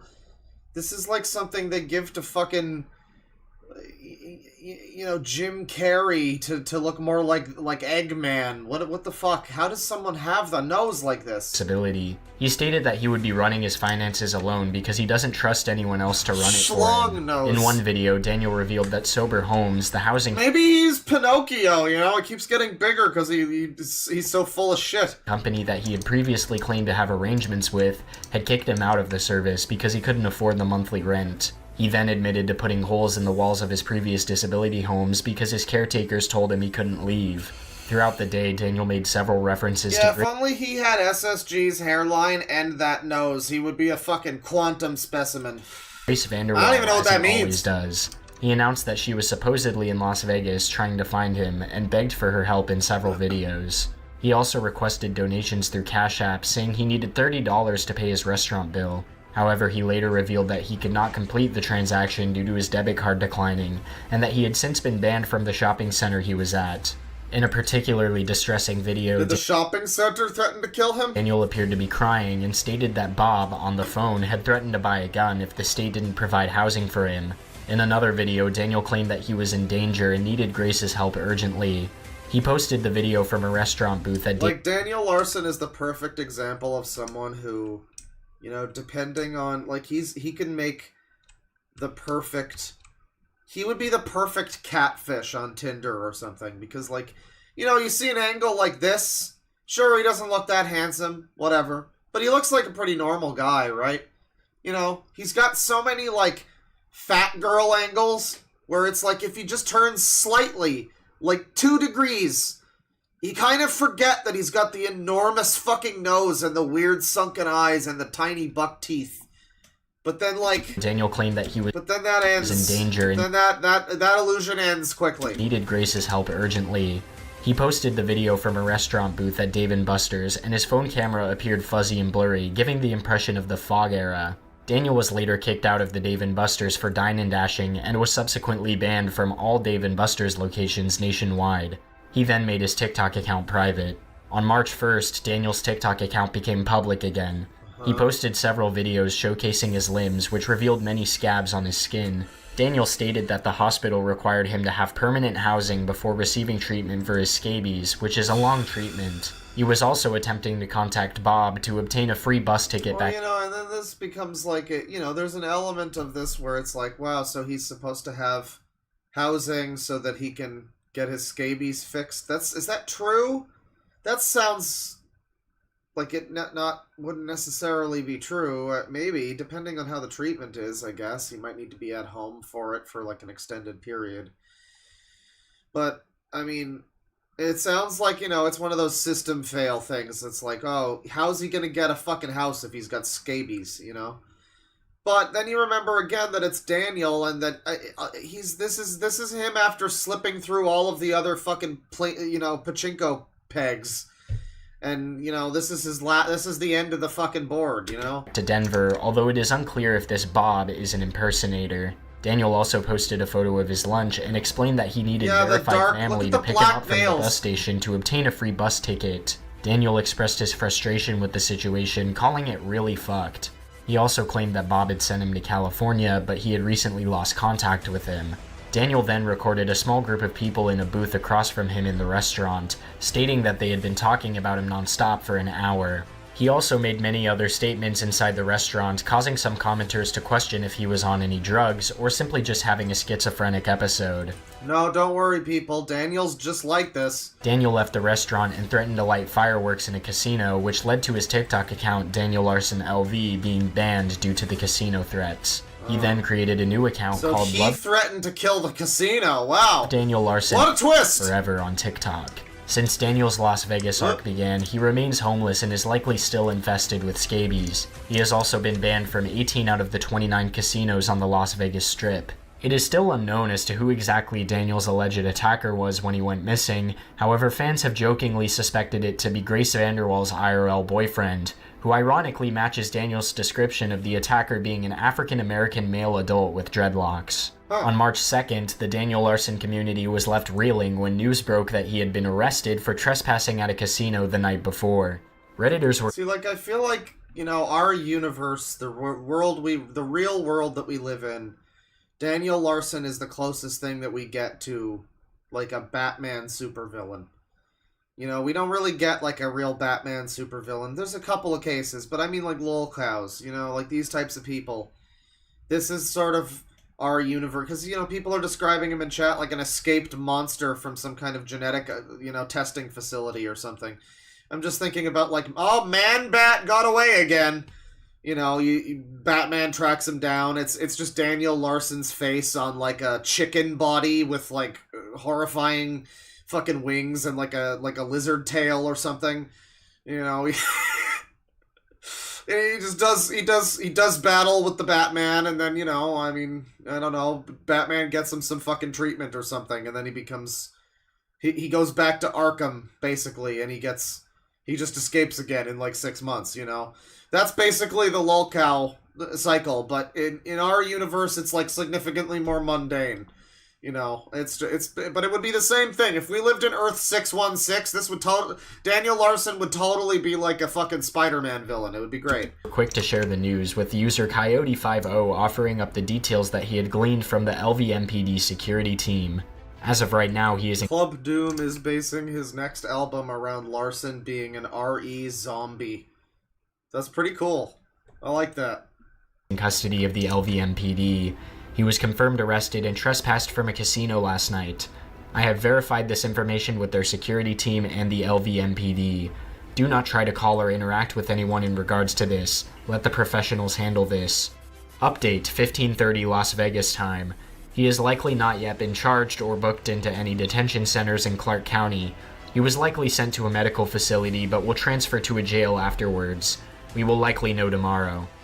Understandably, Daniel's absence from social media on the day in question only served to fuel speculation, with his fans desperate for any kind of official statement from the man himself. That statement did come, though not in the form that many were expecting. I mean, yeah, Daniel Larson's face is basically like a character creator in a video game. Like, yeah, like Elden Ring. You could easily make Daniel Larson in Elden Ring. I saw someone earlier saying, like, Daniel Larson would be so easy to draw. Yeah, like a caricature. You know, it would be great. I mean, you don't have to, there's no nuance. His face is all extremes. It's great. Instead, a post appeared on Daniel Larson's YouTube community page, written not by himself, but by what appeared to be the Las Vegas Police Department. The post stated that the account was under investigation for terrorism. While some fans believed this post to be genuine, many others suspected that it was a prank pulled by a mischievous manager or troll. Yeah, it's an Oblivion character if you turn the sliders down just a tiny bit, or up just a tiny bit, and just, you know, make his... It's just a slightly non-average Oblivion character is Daniel Larson. They pretty much all look like that. Who had access to Daniel's account. Nevertheless, the situation remained unclear, with more information being revealed as the investigation continued. I'm surprised this took so long, though, because he's been just doing these fucking threats and terrorism fucking bomb threats and shit for years, apparently. Continued. To this day, Daniel still has not made a return to social media, and it is still unknown where exactly he is at. It seems that only time... This fucking face. Holy shit. Social media. Is this Doctor? Jesus Christ, he's like in his 20s, isn't he? And it is still unknown where exactly he is at. I think this guy's younger than me. He looks like he's 60. Seems that only time will tell.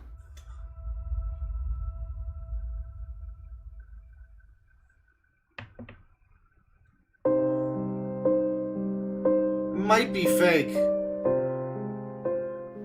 The Larson-verse is a constantly evolving saga, and while there is always hope for redemption, it appears increasingly out of reach for the troubled and I look disturbing 20, I look 200, but I'm really 25! Daniel Larson.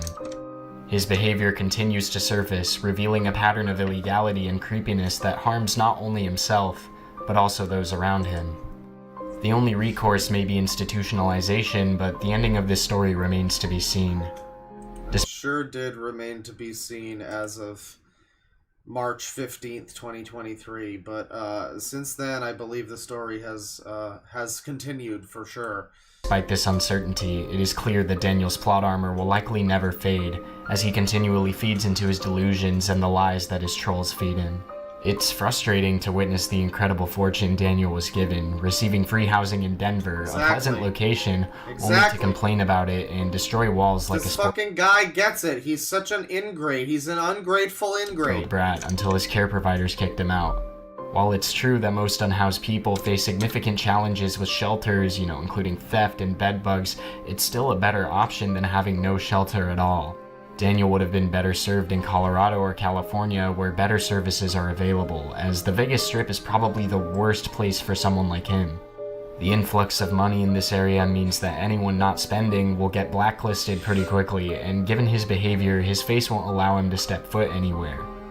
Moreover, the outskirts are riddled with homeless drug addicts, and if he isn't already using drugs... The thing about Daniel Larson is that he has a weird way of blending his face. It's like...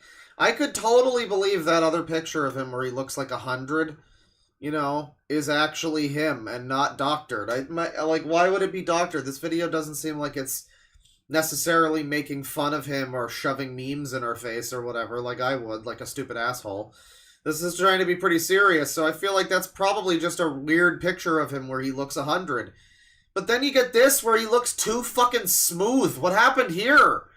He looks like he needs more wrinkles on his fucking face. It's like terrifying. It may become one of the next major arcs in his story. The story of Daniel Larson is a cautionary tale that offers several life lessons. Having followed his case since he announced his presidential bid in 2020, I have personally learned about the dangers of social media and mental illness and how they can consume a person entirely. We can also learn about the tragedy of the homelessness crisis and the difficulty those handed a poor hand in life have in improving their condition, especially for the mentally troubled and just the homeless community in general. Additionally, we can learn about the perils of platforms like TikTok and online trolls. I like how this shot of him just makes him look like a stretched out Mark Zuckerberg. Who go to extreme lengths to get a laugh out of a person, as well as people like Daniel, who use the internet to carry out deranged fantasies and engage in pedophilic behavior. Despite the tragedy of Daniel's story, it would not be appropriate to feel sympathy for him, at least in my opinion. Undeniably, Daniel has experienced a difficult life, allegedly growing up in an abusive household, losing his grandmother, and experiencing instability within the disability care system, as well as being born with multiple mental disorders. However, he's had countless chances to turn his life around, seek help, and rectify his past mistakes, which is incredibly fortunate for someone as reprehensible as him. The responsibility for his controversies and criminal behavior lies solely within Daniel himself. Despite repeated warnings that the celebrity persona he was embodying online was merely a facade, he continued to embrace it and engage with trolls, catfishes, and fake managers. I mean, obviously, again, it's like, why is this happening? Well, he's crazy. He has delusions of grandeur, and nobody has given him any kind of fucking medication, and nothing you can fucking say to this guy will ever convince him that he's not really talking to Grace VanderWaal this time. Every single time it's gonna happen to him, so, yeah, it's just kind of an there's no way, if you know someone in your life like this, who, and I mean like this in the sense of, like, exhibiting behaviors that are similar, not, insane lolcow fucking getting chased out of casinos, but if you know someone who's just unable to fucking do anything to fix their behavior at all or improve themselves whatsoever, no matter what you tell them, they don't listen to anything, you're gonna have to eventually recognize that you need to just fucking cut them off. You're just gonna have to cut them and just, you know what? I can't be around you, brother, or whoever it is in my life. I love you, but I can't support you anymore. Because this is the type of person that they're just never gonna listen, and you're gonna kill yourself fucking trying bending over backwards to try and get somebody like that to understand what the fuck you're saying, and then the whole time they are going to spend that time thinking that you're not listening to them, if Daniel Larson is anything to go by. So cut off anyone in your fucking community that that's being this much of a fucking douchebag, or even close. You might want to, try your best, but don't put yourself first, sort of thing. Like, some people can't be reasoned with. Giving into his pedophilic tendencies instead of accepting the help offered by his loved ones. The ultimate fate of Daniel Larson's story remains unknown, and only time will tell how it ends. But for now, all we can do is continue watching and documenting his antics until he eventually fades from the public eye for good, whether that be through imprisonment, institutionalization, or death. The story of Daniel Larson, TikTok's worst lolcow, has been a harrowing one, but it serves as a warning of the dangers of unchecked delusion and the importance of accepting help when it is offered. Thank you. Yeah, and I mean accepting it, but also maybe not offering after a certain point. I mean, once Chris buys another fucking Nintendo Switch with his dad's Lego collection money or whatever the fuck. What was it? No. He had the Lego. His dad, it was like a ship in a bottle or something. He fucking sold his dad's like model collection or something. Just so he could buy Legos to build. Once you see that, you're like, all right, this is a systemic issue with you as a person.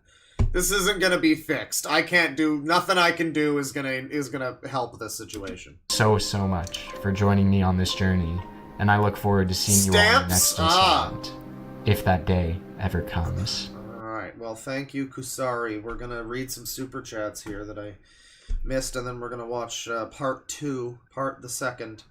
And that should be exciting. Let me get this going here. Don't get too excited. We're probably only gonna watch like half of it. I don't want to go too long today, but yeah, a little bit of part 2. Let me see here. Sinshine with the gifted membership. Thank you. Let me see here.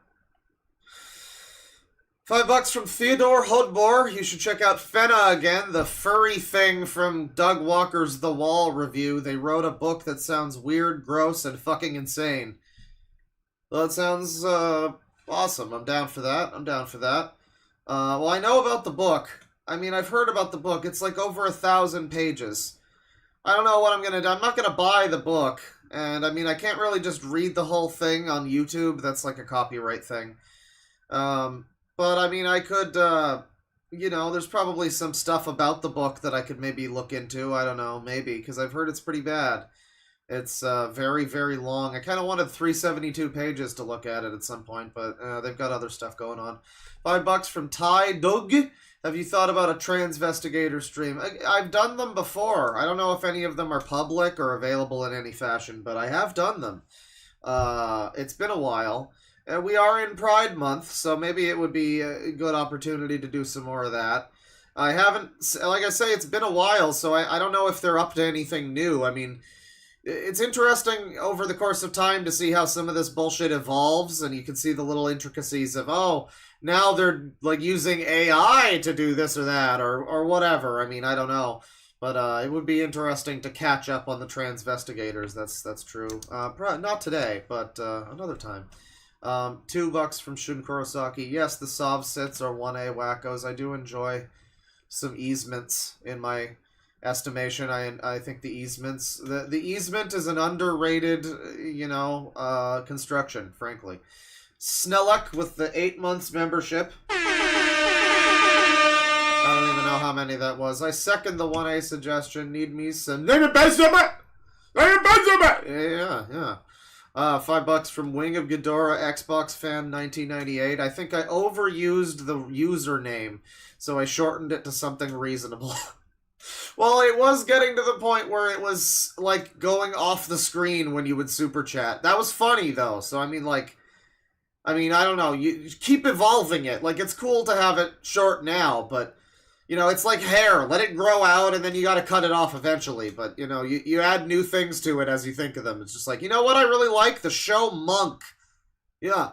Wing of Ghidorah, Monk, and Xbox Fan. And you just, you make it longer. Exactly.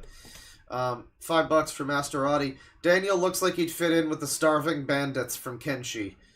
I don't know about Kenshi, but what I do know is that they did add him basically to Smiling Friends. I think I mentioned this before.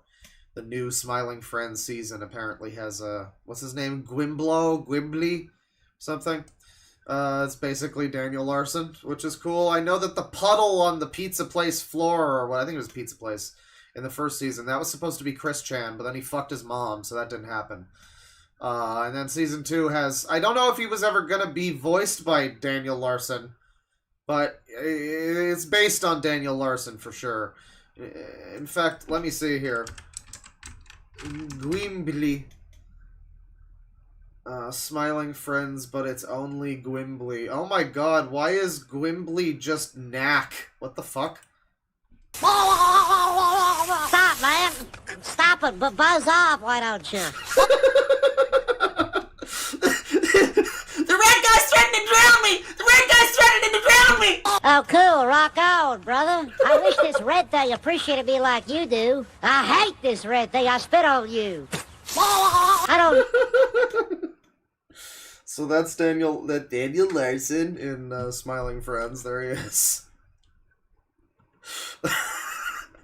That's pretty good. I'll have to watch that season. I haven't seen it yet. Let me see part 2 here.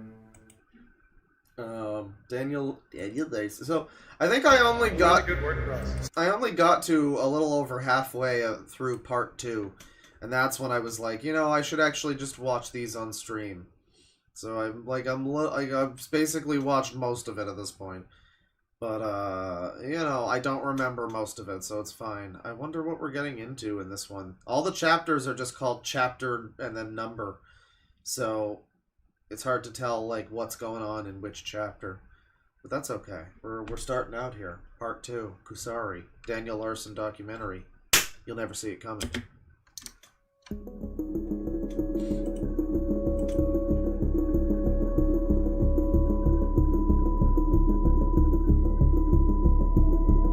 For those of you who are yeah, no, I'm sure there's more Gwimbly. I'm sure. I know there's a whole bunch more there. Just watch the show. You know, it's fine. I'm probably not able to show the fucking thing for copyright reasons or whatever. But just, you know, watch the show. It's a cool show. Subscribe to my channel. I also don't want to spoil myself on Gwimbly. I want to watch the show properly and see Gwimbly in the proper context. Daniel Larson is likely familiar to you. His story is a harsh one, delving into the dark intersection of social media and mental illness. It's a narrative that traces the transformation of an innocent child into a monstrous figure. Yeah, it's a narrative that... Again, when you see him as a child, what the fuck happened to him? Maybe it was just him breaking his nose repeatedly. Because he looks like a normal fucking kid. I mean, a little bit ugly or whatever, but he looks like a fucking normal kid.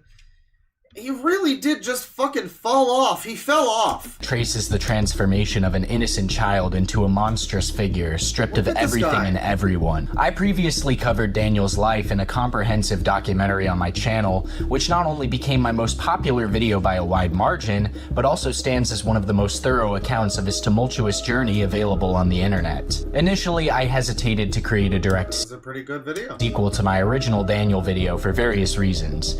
I wanted to wait for the right moment to revisit his timeline and pick up where I left off. However, in the mere 3 months this is a whole iceberg, huh? Since the release of my documentary, a whirlwind of events has unfolded in Daniel's life. New significant figures have emerged, intricately weaving themselves into the fabric of his story. Driven by an insatiable... Yeah, Hitler was a kid. Yeah, I'm not saying it's like... I'm not talking about who he is as a person. I mean his physical appearance. He looks like a normal fucking child.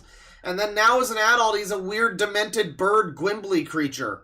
I don't know how that happens to a motherfucker. I guess he just pubertized way too fucking hard. Thirst for love and fame, Daniel embarked on a journey across the United States, finding himself entangled in shocking, disturbing, and absurd situations. In this second installment of my documentary, we will once again immerse ourselves in Daniel's world, exploring his recent escapades and yeah, he's gassing himself up a bit. I always hate, like, there's very slim fucking few YouTubers that are actually able to produce videos that are like something Netflix should have. But people, every time they see it's a long video and it calls itself a documentary and they're like, this should be on Netflix! Why is this not in the Oscars? Come on, dude.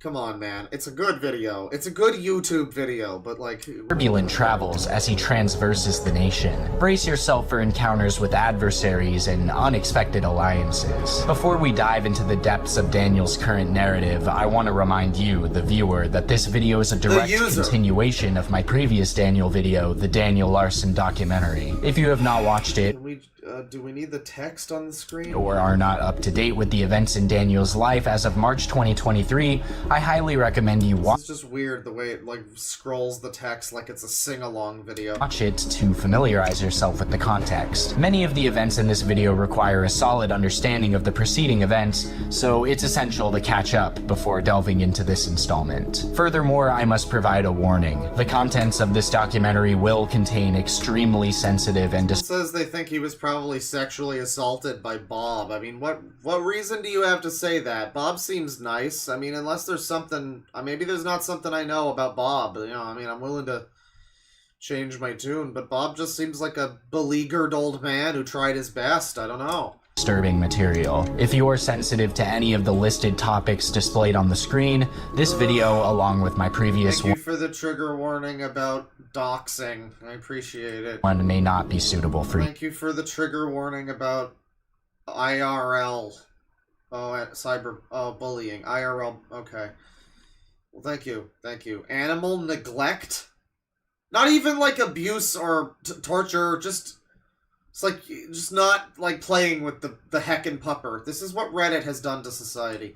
Viewer discretion is advised. With that being said, I am Kusari, and welcome to the Daniel Larson documentary, Part 2.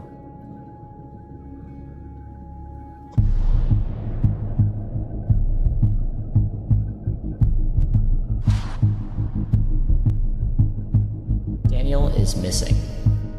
And supposedly he's in the hospital, as someone said they... Thank you to Bonehead with the fucking gift membership.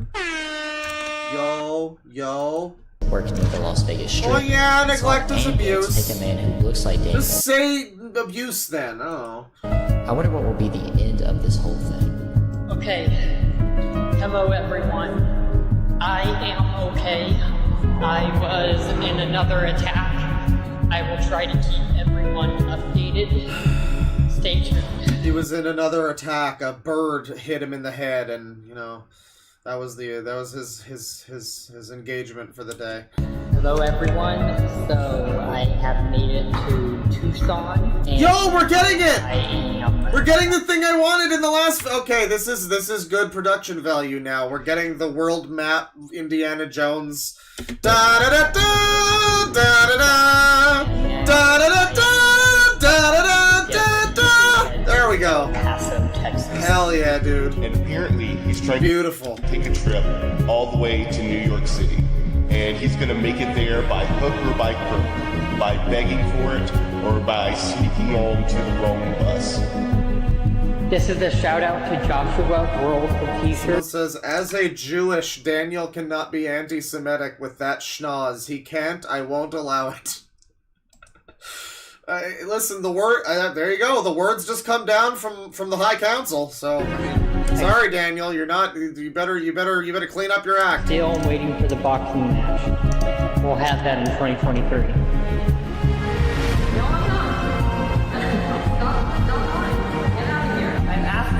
We're on the phone with the police. I'm not fucking desperate. You guys take that seriously. I can make it anywhere. Okay, alright. There's a whole intro. Cool. Let's get to the chapter 18 already, for fuck's sakes. Like 5 minutes into this thing.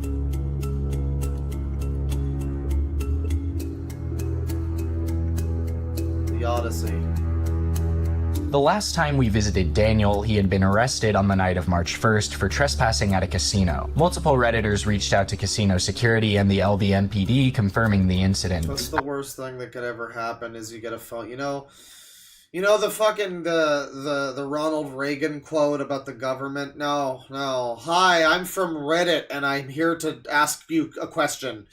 That's the worst thing you can get. That's the worst phone call you can ever receive. Afterward, Daniel completely disappeared from the grid, staying away from social media until March 14th, the same day I released the Daniel Larson documentary. On that eventful day, Daniel Larson made several claims about an alleged attack that had occurred, echoing a previous incident when he went off the radar. He boldly stated that he had been lifetime banned from the Stratosphere Hotel and Casino in Las Vegas as a result of this assault. Shortly after, Daniel re-emerged on TikTok, resuming resuming his online presence under the account name Daniel Larson NYC. He opened up to his followers, sharing that he had spent time at a mental health hospital in Las Vegas while seeking treatment and support. I mean, even if he goes to a mental health hospital, it ain't gonna fucking do shit for him, you know? Meanwhile, on my YouTube channel, I unveiled the Daniel Larson documentary. This 2.5-hour long video delved deep into— Dude, why are you now part of the Daniel Larson story, man? The life and history of Daniel Larson. In the lead up to its release, the documentary was Maybe it'll be relevant. promoted on the Daniel Larson subreddits, generating a considerable amount of anticipation. Within just one day, the documentary garnered 1.1k views, and since then, it has amassed nearly— Good job, buddy. I'm glad your video was popular. 600,000 views. Wow, that's so good for you. As of July 2023, solidifying its status as one of the most Oh my god. watched videos about Daniel on YouTube. While the documentary generally received positive feedback, The second one I decided to make fucking insufferable with like 20 minutes of me jerking myself off. one commenter stood out for expressing a more critical perspective. Ox, known as Ivan, voiced concerns about the video's lack of context regarding significant events, such as the nuke prank livestream and the December 10th incident. Ox disputed the claim made in the documentary that Daniel broke a TV after the nuke prank, clarifying instead that Daniel had a meltdown later that night, resulting in damage Oh to my god, it's this guy talking about himself and Ox and Reddit. Oh, great. Awesome. Awesome stuff. They added a new layer of understanding to the narrative, providing the audience with further context and revealing the extent of the challenges and pressures faced by both Daniel and those who were intertwined in his life. Following his discharge from the Sunrise Medical Center, Daniel shared his experiences there on March 15th. He claimed that the medical staff informed him that he was not mentally ill enough to be held permanently in a mental health facility. Furthermore, he mentioned that his doctor had labeled his diagnosis as unknown psychosis. These revelations shed light on the complexities surrounding Daniel's mental— That's a great diagnosis, isn't it? You go to the doctor and it's just, yeah, I don't know. Thanks, doc. Good job. You know, in the United States, you gotta pay money for the doctor to tell you, I don't know what the fuck's going on.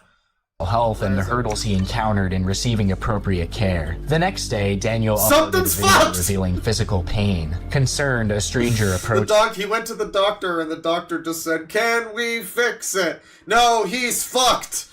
him, inquiring about his well-being. Daniel attributed his injury to accidentally walking into an object, although he never explicitly confirmed what that object was. Later in the video, he turned the camera around, showcasing a metal railing in front of him. It is plausible that this was the object he collided with, although the exact circumstances remain unclear. Amidst these events, Daniel posted a fabricated screenshot of his bank account balance on the 16th, displaying an astonishing figure of negative $755,000. This provocative image further heightened That was almost the amount that I made off of my Daniel Larson documentary that you can watch here. curiosity around Daniel's financial I'm being a shithead. The video, it's finally back on track. We're finally on to Daniel. situation, leaving many questioning the authenticity of his claims. Additionally, Daniel faced an unexpected setback during one of his live streams. While seeking refuge at the Tropicana Hotel to charge his phone, he was asked to leave by a staff I member. don't know why he faked a screenshot of his bank account. Maybe he wanted... Did he think... I mean, yeah, of course he thought people would believe that. I mean, that goes without saying. He thought that people would totally... And I don't know why he thought that would be... Okay. Who informed him that For the what charging purpose? facility was exclusively for hotel guests. On the 17th, Daniel decided to go live on TikTok, oblivious to the distressing events that would soon transpire. During the live stream, he began receiving threatening and harassing text messages, including death threats. In an extraordinary and somewhat disconcerting display, Daniel read each message aloud, providing an unfiltered glimpse into the disturbing nature of the content he was receiving. The messages ranged from ominous statements like, "I have a gun, I am following you, I'm going to buy you dinner." Not user 101. Wait, what? From ominous statements like, "I have a gun, I am following User 101, no! I'm going to buy you dinner," to claims that a photograph of Daniel had been taken mere moments ago. Throughout the live stream, Daniel's reactions varied from anxiously glancing over his shoulder to abruptly running away after receiving a message that chillingly stated, "I am behind you." Notably, Daniel appeared to have a runny nose throughout the live stream and repeatedly attempted to to address it by licking away the mucus. As a consequence of this distressing incident, Daniel's live privileges on TikTok were revoked for a week. Why? For having a runny nose? Or for being chased by, you know, they probably are just sick of him. It seemed that his decision to read the inappropriate messages right. Loud was what resulted in this suspension. Concluding the live stream, Daniel made it clear in a TikTok video that he did not possess a phone number at the moment and was solely relying on his iPad Touch for communication. This revelation underscored the limitations he faced during this period. Continuing on his journey, Daniel shared multiple... Grace VanderWaal is a singer who was on... Someone asked who she was. She's a singer who was like a little kid, like 13-year-old singer or something on, I think, America's Got Talent, that he saw with his grandma, and I guess his grandma, you know, he was interested in her, and the grandma was like, you know, if you get rich and famous, maybe you can be with her. And so that set all of this into motion, basically. He saw a little girl on TV and went insane. That's the answer. TikTok videos the following day documenting his bus travels. These visuals served as tangible proof of his earlier claim that he had purchased a bus. Wait, what happened? Communication. This phone number at the moment and was solely relying on his iPad Touch for communication. iPod Touch?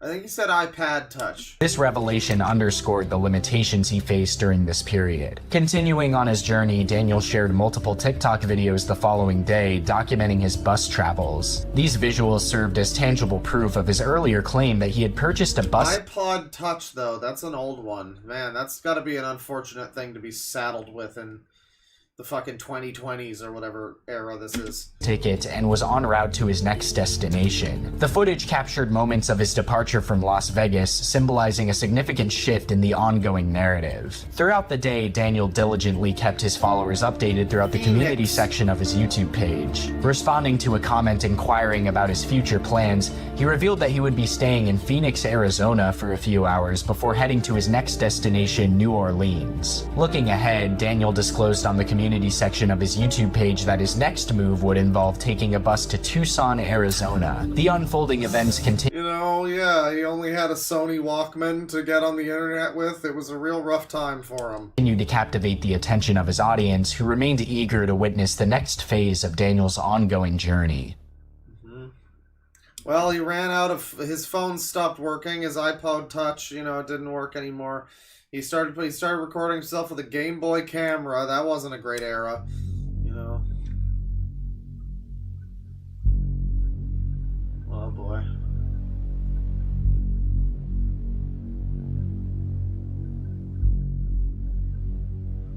Very scary. The travel arc. I see.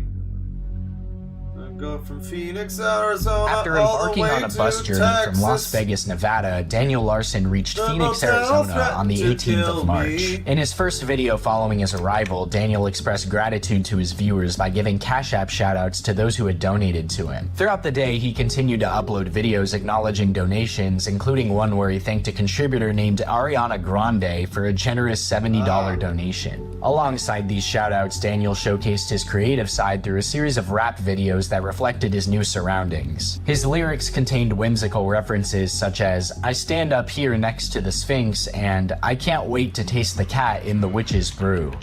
Yeah, I'm in Phoenix, Arizona, bro. You know my name. I stand up here next to the Sphinx. Yeah, that stinks, but you know. It's like we've heard him do music, and it's not the most incompetent music you've ever heard. It's actually...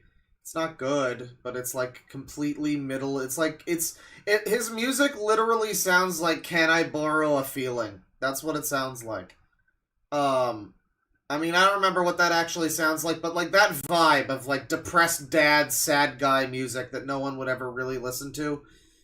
Yeah, but it sounded like real music. Then you hear him rapping like this, and it's like, how much help did he have making those fucking songs? Because I am king. I'm gonna be staying.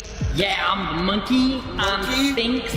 Yeah, it stinks when I'm standing up here next to the Sphinx. But yeah, I am the king. You know my name? It's Daniel motherfucking Larson. I'm holding my broomstick. Ah. And I'm standing next to the witch. In another video, he revealed that he had I decided bet to everything fucking stinks to him when he's got a nose like that. stop taking Latuda, a medication commonly prescribed for schizophrenia, citing blurred speech and increased confusion as the reasons behind his choice. In a subsequent video, Daniel expressed his need for an additional $20 before he could proceed to Tucson, Arizona. Later in the day, he posted another video where he appeared to be inside a train, monorail, or subway, although he did not clarify the mode of transportation or its destination. The footage indicated nighttime surroundings, suggesting he was still in Phoenix, Arizona at the time. Simultaneously, Daniel updated his YouTube community tab at Daniel Larson NYC, sharing that he had just booked a bus ticket to Tucson for the following morning. In response to a comment, Middle of this, no likes, no dislikes, 6 comments though. This is interesting. You don't see that a lot. questioning his plans That in says Tucson, something. he simply stated transfer. Another comment suggested he had initially planned to go to New York, to which Daniel replied, I am. In a subsequent community post, he announced that after Tucson, his next stop would be Houston, Texas. On March 19th, Daniel arrived in Tucson, Arizona, having taken a bus. This music and everything, it's a little bit much. I don't know why they all have to... I mean, it's like that Kiwi Farms video that we saw yesterday that had way the fuck too much editing. And it was someone, you know, they put in a lot of effort, but it's like, man, you just shouldn't have. You just should have made it a little simpler. I mean, I don't know. I mean, it's a good video, you know, it's comprehensive, it's a little annoying is all. From Phoenix earlier that morning. Similar to his brief stay in Phoenix, he had no intention of remaining in Tucson for long and indicated that he would be traveling onward to El Paso, Texas. As the day progressed, he uploaded a series of videos indulging in cookies and cream ice cream, playfully endorsing its delectable taste. In one video, he exclaimed, "These are amazing. If you haven't tried them, you should." God. Another video showcased him smeared with white ice cream across his lips and face, prompting him to humorously remark, "Oh my god, with all this cookie dough, it's so messy. I literally look like I did something naughty." Good god, dude. Oh my god. During his time in Tucson, Daniel engaged with various strangers, presumably some of whom were his viewers. He captured these interactions through numerous selfies showcasing the connections he was building. Just a few hours after posting the first selfie with these individuals, Daniel shared a video in which he joyfully danced. Funny that a lot of the Daniel Larson likers, I guess because it's TikTok, they're all a lot more of them are actually normies or looking like normies. I mean, those two there, I thought they were like content creators or something. No, I guess they're just random fucking Daniel Larson fans from the community, I guess. Alongside 5 young men, seemingly fans of his. Several strangers also approached Daniel and gifted him items, seemingly out of kindness alone. While the acts of generosity were not recorded, Daniel featured the conversations he had with these strangers, discussing his needs regarding food and toiletries. Although the specific purchases were not shown, it can be inferred that they took place off camera. Notably, an anonymous fan even gifted Daniel a tent, which he proceeded to carry with him. March 21st saw Daniel posting a video of himself walking alongside a road, offering updates on recent events. In the video, he disclosed, "I'm currently in Arizona, in a small town. Can't say the name of the town mainly for safety. I was going to go to El Paso, but I'm going to have to cancel that. Yesterday, I was receiving death threats over going to El Paso, so I'm not going to El Paso and..." Yeah, no, apparently Patricia Taxon has seen my stream talking about her, which is good. That means that I can theoretically upload that video and she isn't gonna try to be all fucking well, mass flagging isn't real, so I guess, you know, I shouldn't worry about that. But yeah, she said that she's seen the video. She thought it was very funny, the stream, because I get, according to her, I went in with good faith, but I failed because I was just too stupid. And this is the video that she made called "On the Ethics of Boinking Animal People," where she tries to talk for a few hours about why all of those allegations about being a zoophile are fine. Don't listen to them. They're all just hateful Kiwi Farms trolls. Actually, bro, I guess I didn't actually hard enough. I didn't have a giant wall of college textbooks to teach me the right way of thinking, so I'm too stupid to understand that sex with dogs is acceptable. That's the intelligentsia for you these days. Until I can get security.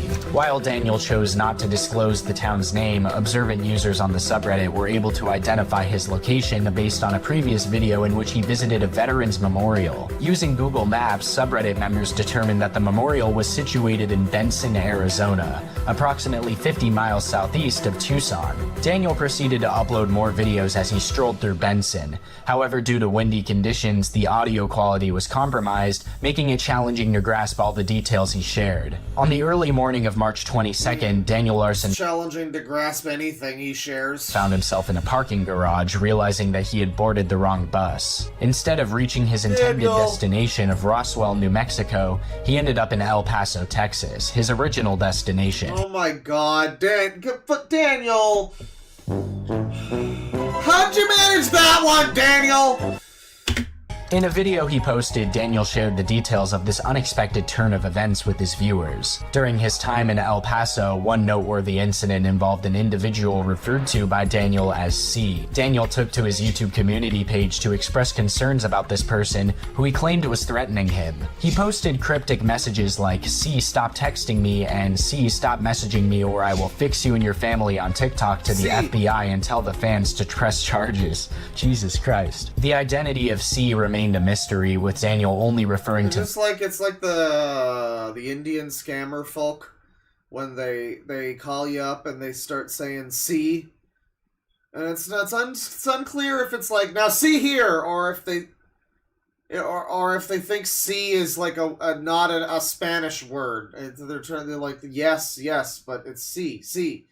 They seem to do that a lot. I don't know. It's weird. It's a weird practice among the Indo-scam community. Them as a troll when asked in a comment. Another incident took place while Daniel was inside a restaurant in El Paso. Initially, he appeared to be in good spirits, thanking his donors and announcing his upcoming music album. However, he suddenly posted a video stating that he was dealing with the police. According to Daniel, someone had called the police to the restaurant, an act he attributed to a troll. Aware of his past reputation for leaving without paying, Daniel emphasized that his tab was fully settled. In a subsequent video, he mentioned that the police had released him without any issues and even left a $50 tip as a gesture of gratitude. The following morning, Daniel uploaded a video from inside a tent, presumably the same tent he had been given in Tucson, where he had already spent the night. Yeah, I mean, Daniel's just out wandering like a fucking... he is a cryptid. It's the same thing when Chris Chan was freed from prison, and it was like, "I think I saw him at a Walgreens!" In the video, he mentioned needing new shoes and revealed his worn-out pair. Later, he posted another video capturing his boarding of a bus. On March 23rd, Daniel was spotted in downtown San Jacinto Plaza Park near a JP Morgan Chase Bank in El Paso, Texas. He was seen making his way to the nearest bus station around 12:30 p.m. MST. From there, he boarded a bus to Big Spring, Texas. Upon reaching Big Spring on March 24th, Daniel claimed to have lost his debit card early in the day. He spent the rest of the day searching for it. On March 25th, Daniel uploaded a video announcing that he had found his debit card but discovered it was no longer working. In an unusual move, Daniel posted a picture on his YouTube community page showing a random man sleeping with the caption, "Tell this guy to stop stalking me," likely as the result of the schizophrenic episode. Around 11 o'clock p.m. on the same day, Daniel uploaded several videos on his YouTube community page regarding an emergency. It's just a constant series of emergencies with Daniel. It's one day after another. He's just homeless. He's bumbling into another place. They're throwing him out. He's getting kicked out. He's getting a new place. He's getting a fucking buzz cut. He wastes some money. It's like it's all just a non-stop series of fuck-ups for Daniel. Emergency referred to the influx of comments from trolls he was receiving. Daniel claimed to be in communication with Ivan, which resulted in a heated argument where Daniel accused Ivan of being delusional and not in contact with Tina Vanderwall. Daniel later alleged that Ivan was holding Grace Vanderwall at gunpoint, a claim echoed by someone who identified themselves as Grace in a subsequent video. In response, Daniel stated that he would contact the police. He also mentioned receiving cease and desist letters from LBI Records and Columbia Records records, citing his past employment with these companies. Over the course of an hour, Existing tried to kill him, Daniel posted 47 videos discussing the above events, including his association with Grace and Tina Vanderwall, the status of a restraining order filed against him, and his... I mean, it's not even just that he's not able to learn, like, common sense to learn, like, okay, it's probably never gonna be, like, a real famous person, but it's like the specific scenario of making up fucking pretending to be Grace Vanderwall or whatever has happened, like, countless times by now, and he falls for it every time. I don't understand how this is possible. I mean, I get being crazy, whatever, but, like, eventually you gotta just, wait a minute, does he just not even have a memory? I don't know, man. Alleged termination by an unknown employer. On March 26th, Daniel posted multiple videos showcasing his breakfast, which consisted of nacho cheese chips and an energy drink. He also claimed that donations from Gus Fring did not go through. In an update on his YouTube community page, Daniel mentioned being caught up in another crisis. He described communicating with Grace, who allegedly tried to force him to disclose his social media password. I mean, to be fair, it would be really, really funny if Grace Vanderwall was actually fucking with this guy.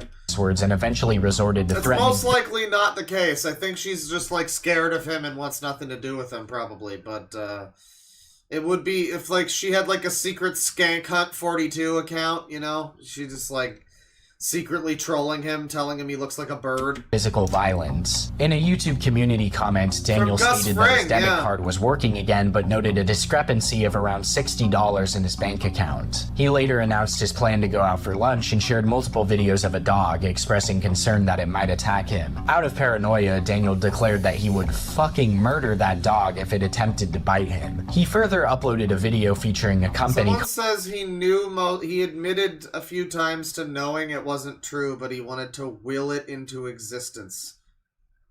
That's really interesting, yeah. I mean, is he just trying to will it into existence? I mean, he thinks he's gonna manifest.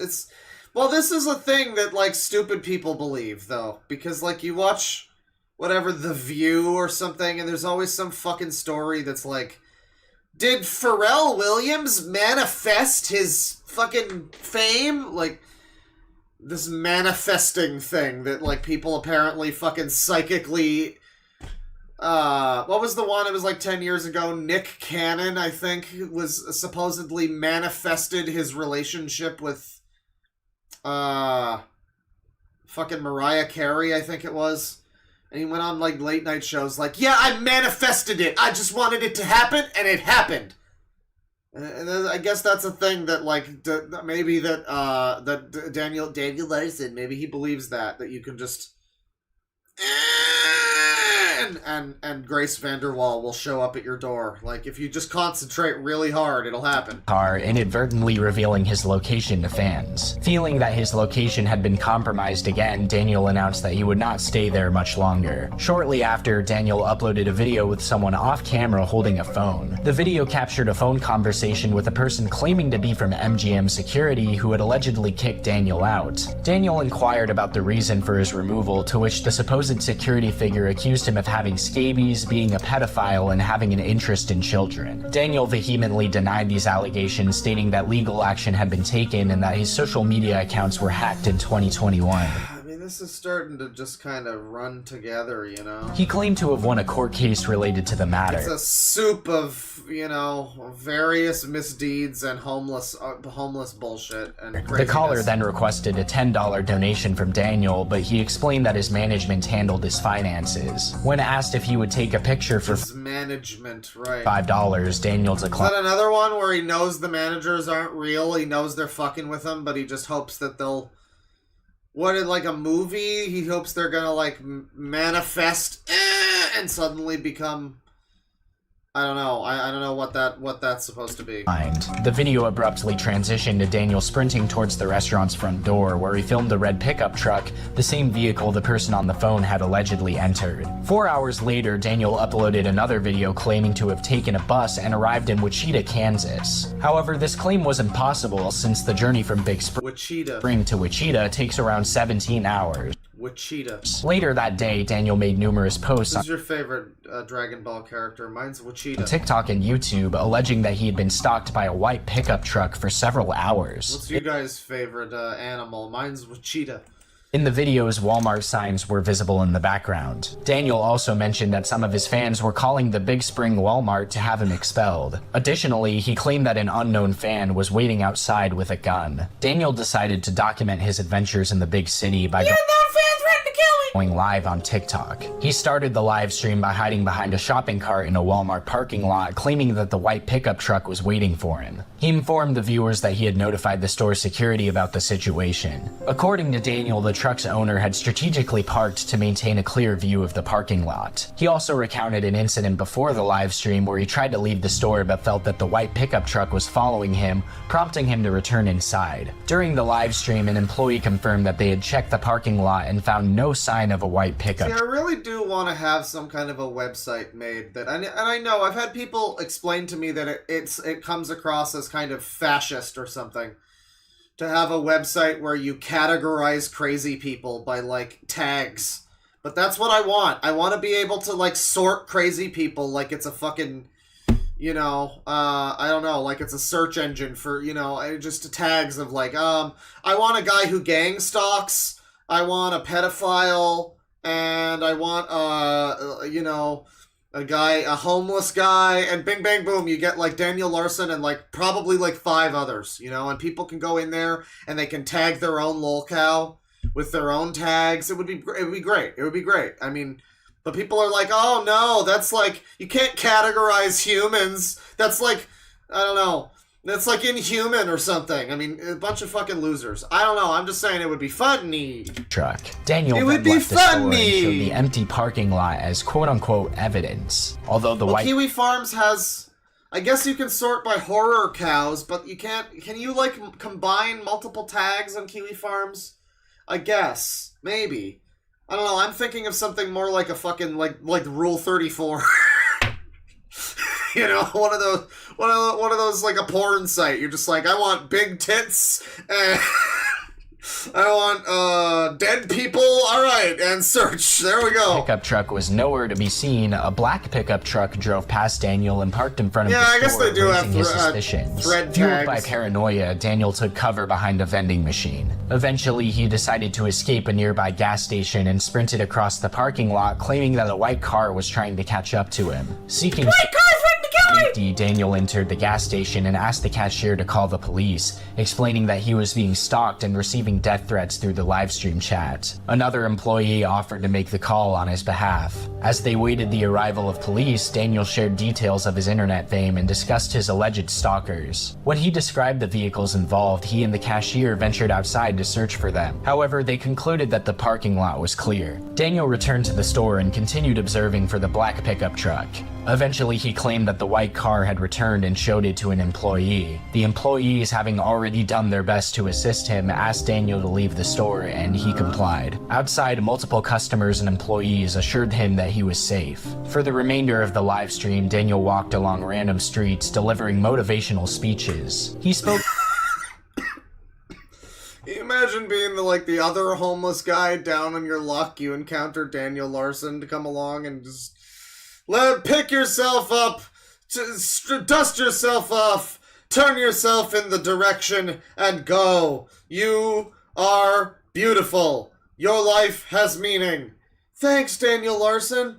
You know, does it matter where you're getting the advice from? Like, if that's inspirational to you, that would be great. But then you find out it's Daniel Larson, and it's like, maybe I shouldn't be inspired by him. I don't know. About his autism, family history, similarities to Donald Trump, and his fan base. Daniel also acknowledged his past mistakes, including doxing people, and mentioned the Pinterest board incident, insisting that he had been hacked. Throughout his monologue, Daniel trespassed on the Edge's properties, prompting a dog to bark at him in one instance. Startled, Daniel yelled at the dog and quickly crossed the street, narrowly narrowly avoiding being hit by a car. Daniel During the Trump. live stream, Daniel sporadically started running, claiming to have seen or heard something suspicious each time. At one point, he entered a Whataburger and asked if he could use an outlet to call in an Uber. Everybody always asks what a burger, but never how a burger. Shortly after, he abruptly ended the live stream. The live stream was subsequently uploaded to YouTube by a user named AcidGat. On the night of March 27th, around 1 a.m., Daniel went live on TikTok once again, documenting his journey through the city streets. Reflecting on his previous safety concerns, Daniel engaged with local business owners who assured him that the supposed gunshots he had heard were simply the sounds of passing cars and 4th of July fireworks. It took a few minutes for Daniel to realize that it was actually March and not... I do wonder if Daniel Larson literally sees the world differently, you know? I mean, that's an interesting thought. I don't know if anyone considers that, where it's like someone who's just this far gone and they hear like fireworks and they're so out of it that they think that that's gunshots coming for them or whatever. And it's like, do you... I mean, people talk about purple elephants, but is he seeing the whole world in Lucy in the Sky with Diamonds vision or something? July. I don't know. Continuing his walk, Daniel remarked on the high number of police officers in the vicinity, capturing their presence as they drove by. At one point, he jogged over a bridge, adding a sense of adventure to his stream. Later, Daniel mentioned that his Uber app was not Burger. working, so he decided to walk back to the gas station he had visited earlier. As he strolled along a street, he suddenly noticed a police car executing a U-turn towards his direction. Daniel believed that the officers were specifically watching him, leading him to film their actions. Eventually, one of the officers approached Daniel, and he documented their... It's just, this is the perfect example. I mean, someone really does have to be the one that does like an official, like this is a documentary in a way. And all jokes aside, it's comprehensive, it's getting the point across, it's decent, but we need like a real, you know, like a fucking filmmaker to make a fucking documentary about how social media has affected people like this. Like, yeah, somebody like this might just exist normally and be kind of crazy and have some fucking weird stuff going on, but when you combine that with all these people in the comments that are egging him on, and he doesn't know what's real, what's fake, he's got people saying Grace Vanderwall's in the hospital. There's probably entire threads of this narrative that started because he saw one comment one time, you know? So it's like, that's, yeah, and then you got Chris Chan, you know, you got people like Shoe Nice or even King Cobra who are basically killing themselves with ingesting horrible food for internet content and internet fame. It's a whole thing. It's like these people, like the internet deteriorating human beings as in real time. Interaction on camera. The officer informed Daniel that the police station had received multiple phone calls about him, piquing their interest. In response, Daniel eagerly shared details about his status as a celebrity on TikTok. The officer, having heard the calls and looked into Daniel's online presence, expressed his curiosity and decided to find him. Reassuringly, Deadwing Dork eats cocks. No, I wish. I haven't had anything to eat today, actually. That's why the stream's got to be like a bit of a short one. I'm gonna have the rest of my... I had some of my curry last night after the big fucking nearly 10-hour streamer, so we went for a while. It was such a fucking... Everything in that stream was fucking banger. Well, except for one part of it. That part was kind of boring. But the rest of it was a banger. We had that Kiwi Farms video. We got both of those furry videos. And yeah, I still got some curry left over. No cocks today. I mean, I don't know how that would taste. Yeah, they have like the bull testicle thing that they eat sometimes, and I mean, like, you know, it's like I don't know if I would, because there's like limits, right? It's like, would you eat? People make a whole thing about would you eat bugs? Like, would you eat bugs? I mean, people do eat like bull penis. You know, I mean, I guess I'd give it a try, right? I'd try eating some penis. Yeah. I guess if it was like prepared correctly, you know, you like fire roasted or whatever. I don't know what you do, but I've heard of that. I remember Far Cry 5, I think, had like a whole mission about bull testicles for cooking. It was really cringe actually, but Yeah, no, I mean, I would try eating some penis sometime. The officer emphasized that Daniel was not under arrest and was free to leave at any time. The encounter turned out to be surprisingly positive, and after bidding farewell to the officer, Daniel announced his intention to return to the gas station to charge his phone and call an Uber. Shortly before arriving at the gas station, Daniel concluded the live stream. However, almost immediately after the stream ended, the location of the gas station where Daniel had sought refuge was posted on Reddit. In response, Daniel made several posts urging his fans to stop calling the gas station. Unfortunately, the gas station staff was inundated with a barrage of calls from fans. It really is, the fans are like half of the fucking problem with a lot of the Daniel Larson stuff. It's so much focus paid to him, but he is doing a lot of, his fans are doing a lot of the fucking work too. Some intending to inform the staff about Daniel's reputation and presence, while others simply wanted to speak to him. It was reported that one person managed to get through to Daniel, but the conversation abruptly ended when Daniel became upset at being addressed as Danny Boy in Danderson. Eventually, the overwhelmed I don't know, man. I guess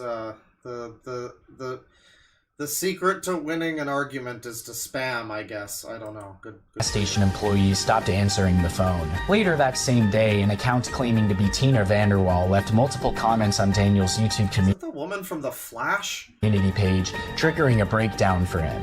He got triggered. Attempt to regain control, Daniel uploaded several videos featuring a conversation he had with a fan at a gas station. Grateful I thought that was Mr. Beast. For the gesture, the fan had bought Daniel a Four Loko That guy drink. is a threat. However, this act of kindness coincided with an I unfortunate really enjoy this Daniel Larson on the side. I guess that's a drawing of him. He just looks like a Wojak, though. I mean, he looks like Feels guy. turn of events. Daniel declared that his location had been leaked, resulting in a flood of phone calls directed towards the gas station. To further complicate matters, Daniel shared a screenshot revealing his email address, asserting Good that job, both his Daniel. YouTube page and email had been Yeah, it's been over a month since part one. It got away from me, but we're doing part two now. It's great. It's great. compromised and hacked. Fleeing from the mounting turmoil, Daniel boarded a bus and departed from Big Spring, leaving behind a string of perplexing incidents. On March 28th, Daniel arrived in Sweetwater, Texas, after a 20-minute Greyhound bus ride. Sweet twatter. Stepping off at the first stop, he noticed a white pickup truck parked at the station, which immediately raised concerns for his safety. Cautious of the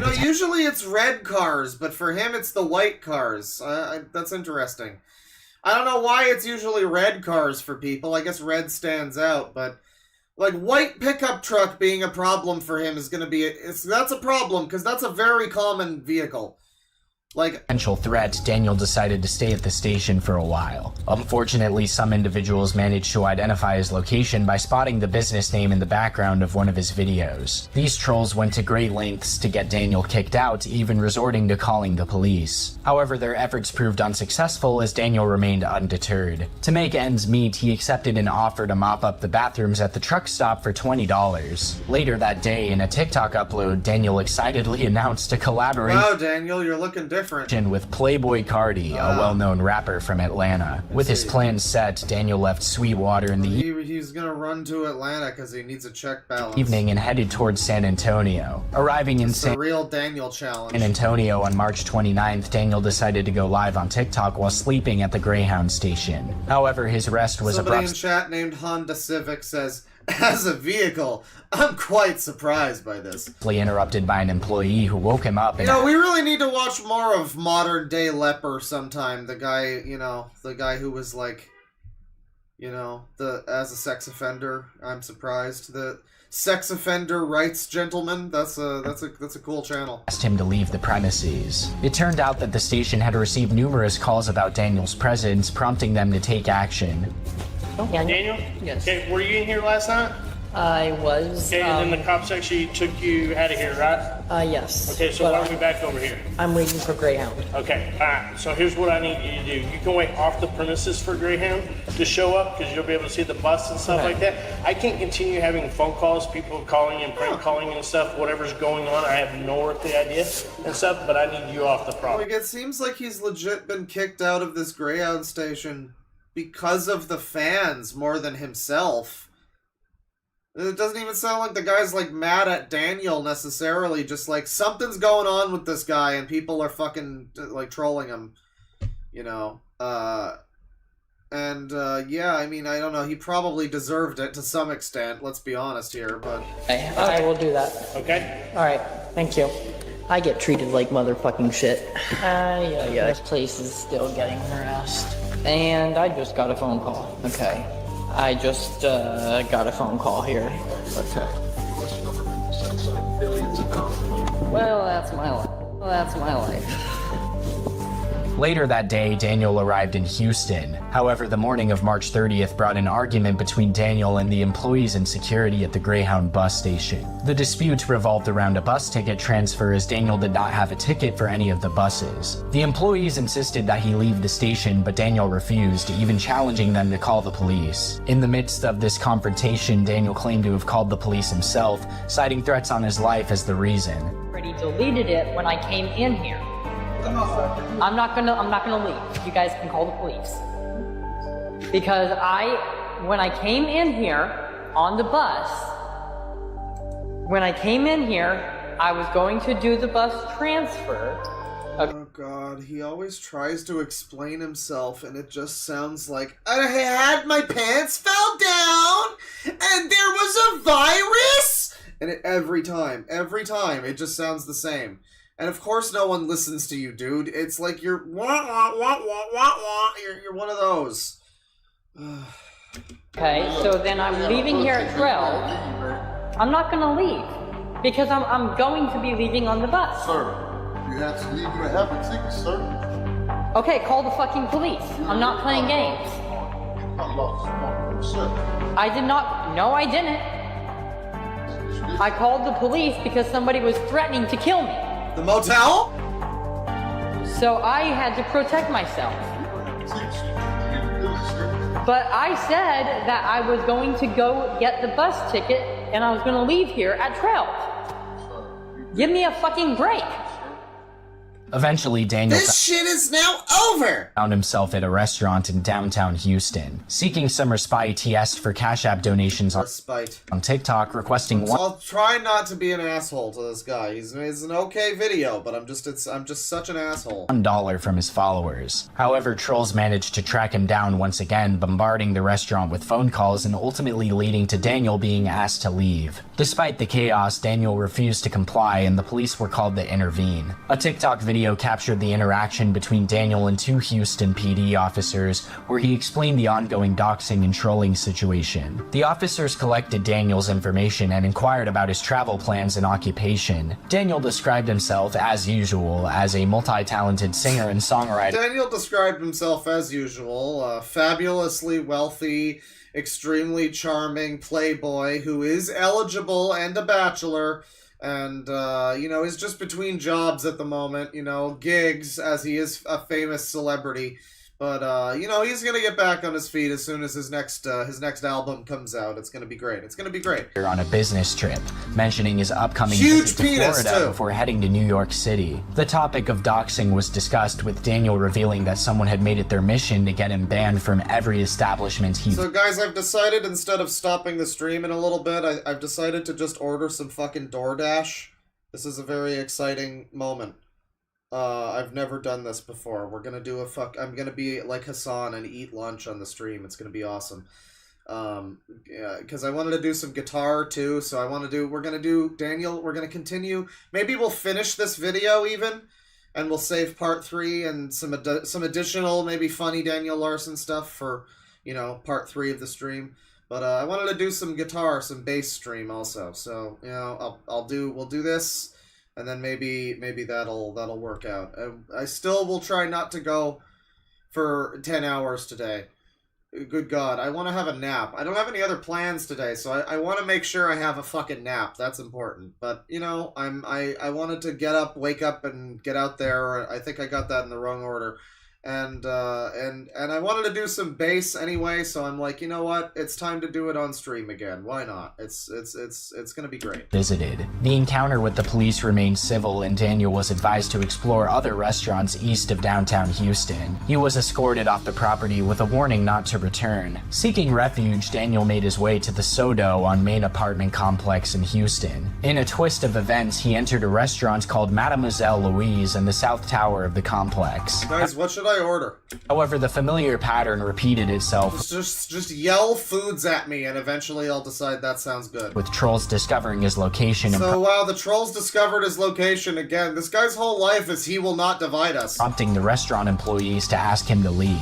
Daniel, determined to stay, refused their request, leading to another call to the police. A TikTok video captured a heated argument between Daniel and two Sushi Houston burger. police department officers. The situation escalated with Daniel shouting slurs towards the You want officers, who brisket? eventually walked away and rode off on their bicycles. Angered by their response, Daniel followed their path, engaging in a confrontational exchange. I'm not debating. I just have like a serious question that I do need to ask. Okay. Go ahead. So recently, I gained 13% of the population. a bunch of popularity All right, over social media. We don't have time for that. Okay, but Can you leave? somebody has been doxing my somebody. Okay. Phone into the police department that you guys. I mean, the average human being on the fucking street is not even gonna know what doxing is. So, like, telling that to some random guy, it's not really gonna, like, help necessarily. I mean, he thinks he's, like, explaining himself. But as ever, he isn't really. He's just kind of making himself sound insane. I mean, like, the thing is, I could explain regular internet shit and not sound insane to somebody on the street, and it would still sound insane because they don't understand fucking Kiwi Farms or whatever, some random old guy on the fucking street, whatever, some, like, security guard, whoever that guy was. They're not gonna know about the doxing and the trolls, and this is all new concepts. They might have some general understanding, but it's just gonna sound insane, dude. It's just gonna sound insane. Of course he doesn't know that, but, like, obviously his whole tone and personality, you know, is adding to the whole, you know, it's a compound situation. Are not cooperating. Call fucking dispatch. Call fucking dispatch. Oh, you can stop with the food. It's fine. I'll get I'm probably gonna get, like, a breakfast burrito. It's gonna be great. No. Go call the police. We have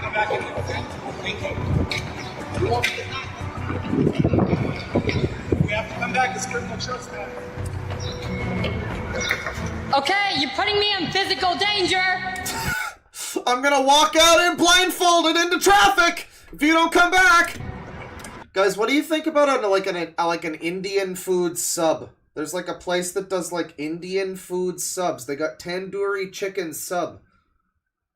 I mean, that sounds pretty fucking good. Pickled jalapenos, though?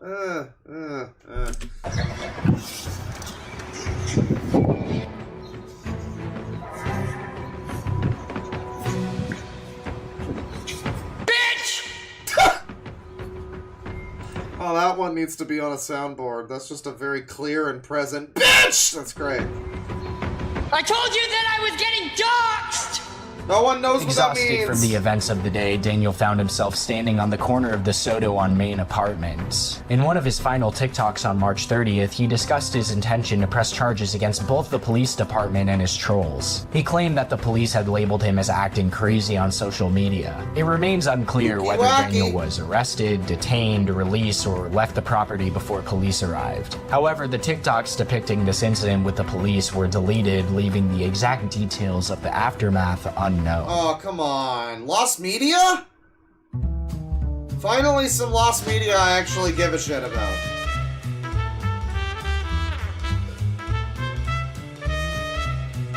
Is this when he meets the t-shirt guy? Daniel's new managers, including a user named I Wish I Had a Dad, played a crucial role in I wish I had a dad. That's a good username, actually. Yeah. assisting him with purchasing a plane ticket to New York City. His main motivation for this adventure was to meet up with Tina and Grace Vanderwall, who had course apparently it is. requested his presence for an investigation. Moreover, Daniel had expressed a desire to meet Grace in person. As news of Daniel's flight spread, there was some confusion regarding the exact date. Although Daniel initially stated that his flight would take place on April 4th, No, it would need to be like, I wish I had a dad, 1999, and Sonic fan. That would be the better name. That would be a better username, I'd say. the community inferred that it would happen on the 3rd. This deliberate ambiguity was Daniel's attempt to throw off the trolls. Eventually, on April 3rd at around 2 p.m., Daniel was believed to have passed through airport security. His flight included a transfer at the Charlotte Airport in North Carolina, and its final destination was Newark, New Jersey. From there, This guy has done more traveling as a homeless fucker than I have in, like, my whole life. Good for him. Planned to take a train from Penn Station to New York City. At 7:57 p.m. And it's not even just like a bus. Like, he's not even, it's not, you can't even be like, oh, this is why I don't take Greyhound. No. He's on all of them. He's taking every type of transit. This is terrifying. On April You're 3rd, never Daniel safe. shared what appeared to be photos of himself inside of an airplane on the Discord server called Daniel Larson HQ. However, Larson. the authenticity of these photos came into question. Around noon on April 4th, Daniel uploaded multiple videos confirming his arrival in New York. Although it's unclear if he meant to say Newark, he proceeded to post several videos discussing the leak of his phone number and location. He made an unsupported claim that the fire alarms were pulled at the airport as a part of an attack, though it remained uncertain whether he believed it was directed specifically at him. That's just because they were about to drop the nukes, Daniel. Come on. So this was last year. This was, I could have been covering this last year. This would have been just before we talked about Dogs Eating Dogs 6 for the first time. Instead, we could have been watching Daniel Larson get kicked out of a hotel for the 400th time. Daniel continued to upload videos from a subway or train car where he could be seen punching and kicking Yeah, his I don't know why it's surroundings while edited like expressing his this. stress This over is his kind of doxing annoying. situation. Stop. You guys are fucking scaring me. Stop. That's probably the idea. You shouldn't admit that. Stop. You guys are fucking scaring me. Later, a fan Meek posted a Maxer? TikTok video showing Daniel in their car with the caption, Alright, guys, now the option is this. Help me decide. Breakfast burrito or barbecue pork wrap. Or BLT sandwich. It's a buy one, get one. So, I mean, like, you know what? I'll set it. You know what? Don't answer. Don't answer. We're going to set it to a poll. There's going to be a poll. We're doing a poll. Food. We're doing, breakfast burrito. We're doing built. And then the third option is the barbecue pork wrap. I mean, wrap sounds pretty homosexual, but like I am also vaping. So, a pot of honey? Now that's just communist talk. Yeah. the Big Apple in all caps. That's right, boys. It's the Larson is in New York! This is, I love the ups and downs, though, of Daniel Larson's life, you know, where he's like, he's in the Big Apple. It's exciting. It's just like when he went to Disneyland. Excitement, you know? Good for him. Happy for him. Happy for him. And then you know that he's, you know, it's gonna rebound real quick. But, you know, life is a series of roller coaster moments, so there you go. Daniel's presence in New York City did not go unnoticed by his fans, who eagerly tracked his movements and shared his whereabouts. Yeah, it is not looking good for the BLT or the breakfast burrito. I think the votes have it. I mean, like, it's 230 votes. I'm just going to end the poll. I mean, I'm good. Thank you for helping me decide. I mean, I didn't realize it would come down so I thought it would be more three-way tie, but nope. Everybody wants the barbecue pork wrap. Around 6 p.m. EST. Barbecue pork, onion, pickle, and coleslaw. I'm probably not going to eat the coleslaw, but there's two of them. So. On April 4th, Daniel was spotted at Exchange Place in Jersey City. He boarded a train to the World Trade Center and later disclosed his location, Beats Karaoke in Brooklyn. Throughout April 5th, Daniel... can you imagine Daniel Larson in like a Yakuza karaoke scenario? I'm saying the word scenario again, I know. We need to, like, somebody... You know how Dogs Eating Dogs 6 put the Great and Mighty Pooh in Skibbity Toilet or whatever? We need that same type of thing where we, like, green screen Daniel Larson in over one of the Yakuza karaoke. You just make, like, Bakamitai, Judgment, one of the good ones, one of the classics, you know, Machine Gun Kiss, whatever. You just have him there. I mean, which one would be the most fitting for him? I guess Judgment, you know, Stray Dogs and all of that. That seems to fit. That fits Dan. Was continuously spotted and doxxed all over New York City. While some individuals had genuine intentions and wanted to meet him, paying for his meals, offering gifts, and even providing a room for him to sleep on the 4th through the 5th, others sought to exploit his vulnerability. On the night of the 5th, the bodega incident occurred. The bodega incident. A Reddit user named u/ZuckMonkey posted multiple videos of himself harassing Daniel, starting at a restaurant. According to Daniel, no, this is AIDS. They want me to. They're charging me 26 Canadian dollars for a couple of pork wraps. This is the problem with DoorDash. You got to get one of the you got to get like something that's on fucking super sale, or else it's bullshit. You know, fuck this. Fuck the poll. Fuck the media. I'm just gonna get a fucking pizza. It's fine. You know, one of the it's a cheap pizza. It's fine. Daniel, these teenagers had sent him death threats at various locations before showing up at a bodega. The fans repeatedly asked Daniel if he smoked crack and if he knew who they were. They deceitfully claimed... Dude, it is... I was coupon maxing. The 2-for-1 is the coupon. That's the coupon. It still sucks. His friends, escalating Daniel's agitation. Throughout the videos, Daniel mentioned an unspecified security force. The fans continued to follow Daniel inside the store, taunting him by calling his name from different aisles and engaging in other provocative actions. They started playing Pac-Man with him in the middle of the store, and, you know, they were just, like, shouting, "Daniel!" And he was like, "Ah!" He thought ghosts were coming to get him, you know. He eventually smacked his nose into a wall thinking he was going to get a warp zone. It didn't happen. Now his nose grew 3 sizes that day. It's unfortunate. Till he became visibly upset and eventually called the police.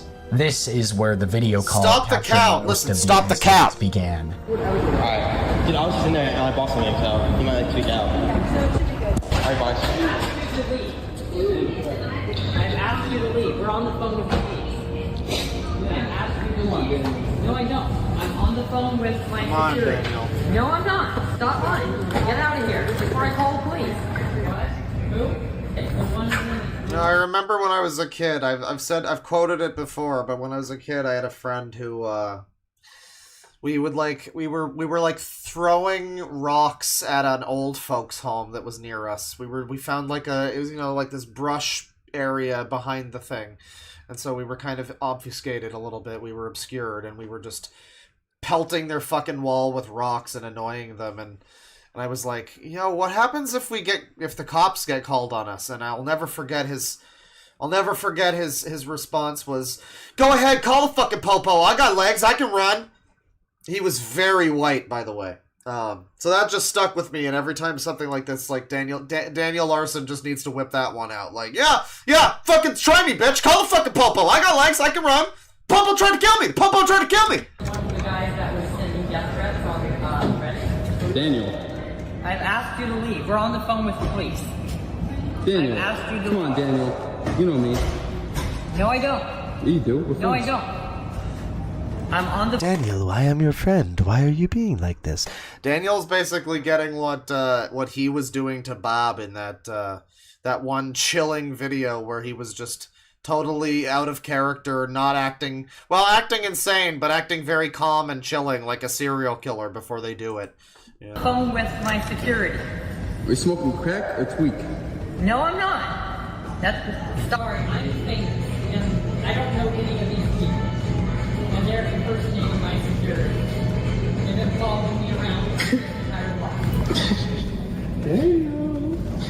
Damn. The restaurant. Are you smoking crack or tweak? I'm gonna have to ask you to leave. If you do not leave, I'm calling the police.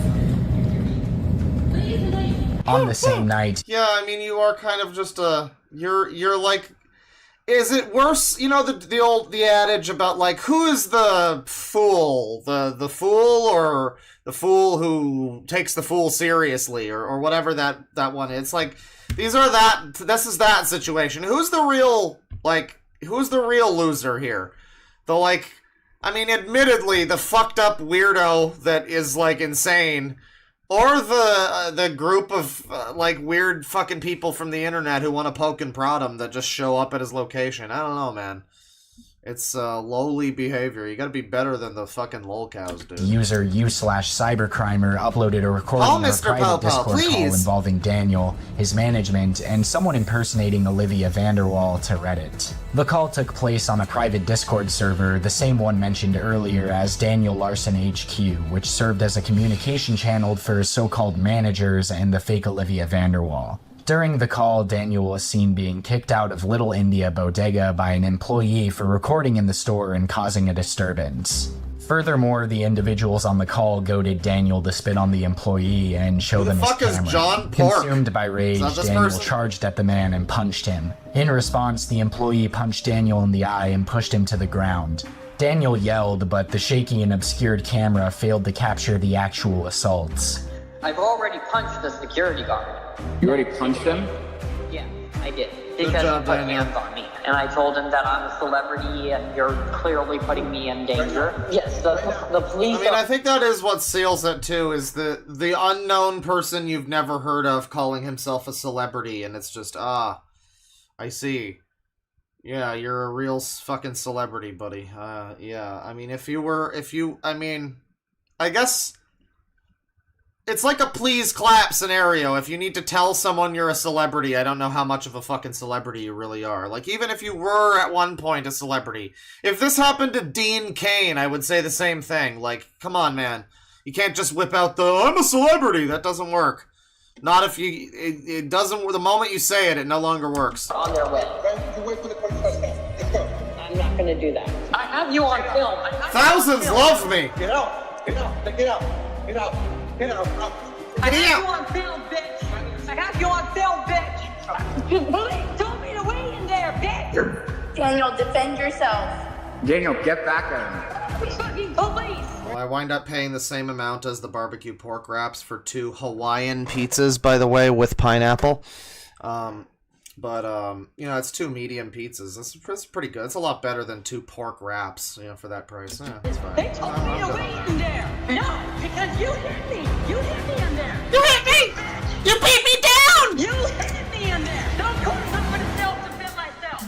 When Daniel turned the camera back on, he screamed about his injuries, claiming that his knee and eye were bleeding after being pushed to the ground. Despite the pleas... Yeah, I mean, it reflects extremely poorly on the epic trolls in this scenario. Of course, Daniel is still a loser, and for various reasons deserves a lot of the shit that he has had in his life. However, in this specific scenario, I don't know why that word has come up so much.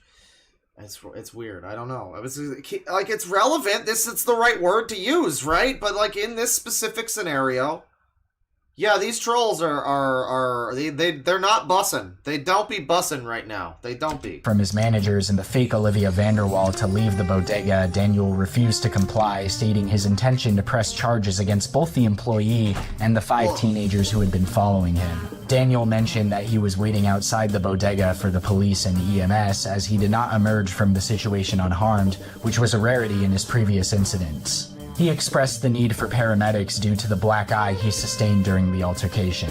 Later, a picture of his black eye was uploaded to Reddit by user u/Tanyupani. About an hour after the incident, Daniel revealed that he was still waiting for EMS, concerned that he might have suffered a concussion during the altercation. Subsequently, it was reported that Daniel had checked out of the hospital. While in the emergency room, he underwent a screening for a concussion which turned out negative, and no serious injuries were reported. Later that night, Daniel uploaded another video from the hospital, although it was unclear whether it was from his initial visit or if he returned. The video showed his black eye. In the footage, Daniel claims that he had been attacked by 2 fans in New York. It's just such a tumultuous life for him. And I mean, the thing too is like, you have to ask, I mean, this guy's very documented. Obviously, we're watching a documentary about him right now. Guy's very documented. But like, you know, the average hobo that's just living in a fucking back alley, you know, isn't it more or less a similar kind of fucking life where you're just like, I guess I'm gonna move to this state now with the little bit of money I have and maybe try there. And then, I got in a fight with some people and whatever. I gotta go shoot some guys. You know, I mean, this is just, we're alarmed by this because it's, you know, we're watching it. and it's all on film, and the internet is involved in sort of, you know, goading him and people showing up and prodding him and trying to, you know, bait him into attacking them and all of that sort of stuff. But at the end of the day, this is kind of just the general run-of-the-mill life of a fucking general run-of-the-mill homeless guy life. City in 2023, but he assured his viewers that he had I have heard of the White Bowser, yes. He's not quite like the White Pee-Pee, though, so I'm not interested. fractures and only had a sizable cut on his nose. Don While staying Wilson! in the hospital, Daniel had a large gauze bandage on his nose. However, in his TikTok videos where he toured the 9/11 memorial and other attractions, he needed more damage done to the fucking nose. Not have the bandage on. During Daniel's time in New York, his fans urged him and World of T-Shirts to meet up. But before we delve into the roles of World of T-Shirts and Michael Quinn in Daniel's story, I think it's time we take a closer look at who these two individuals are. Indeed, I was wondering. Because I've heard of World of T-Shirts. There's a place in Toronto called World of Posters that sells T-shirts, but it's not called World of T-Shirts. That's your Toronto destination update. You gotta learn to smile, Daniel. Come on.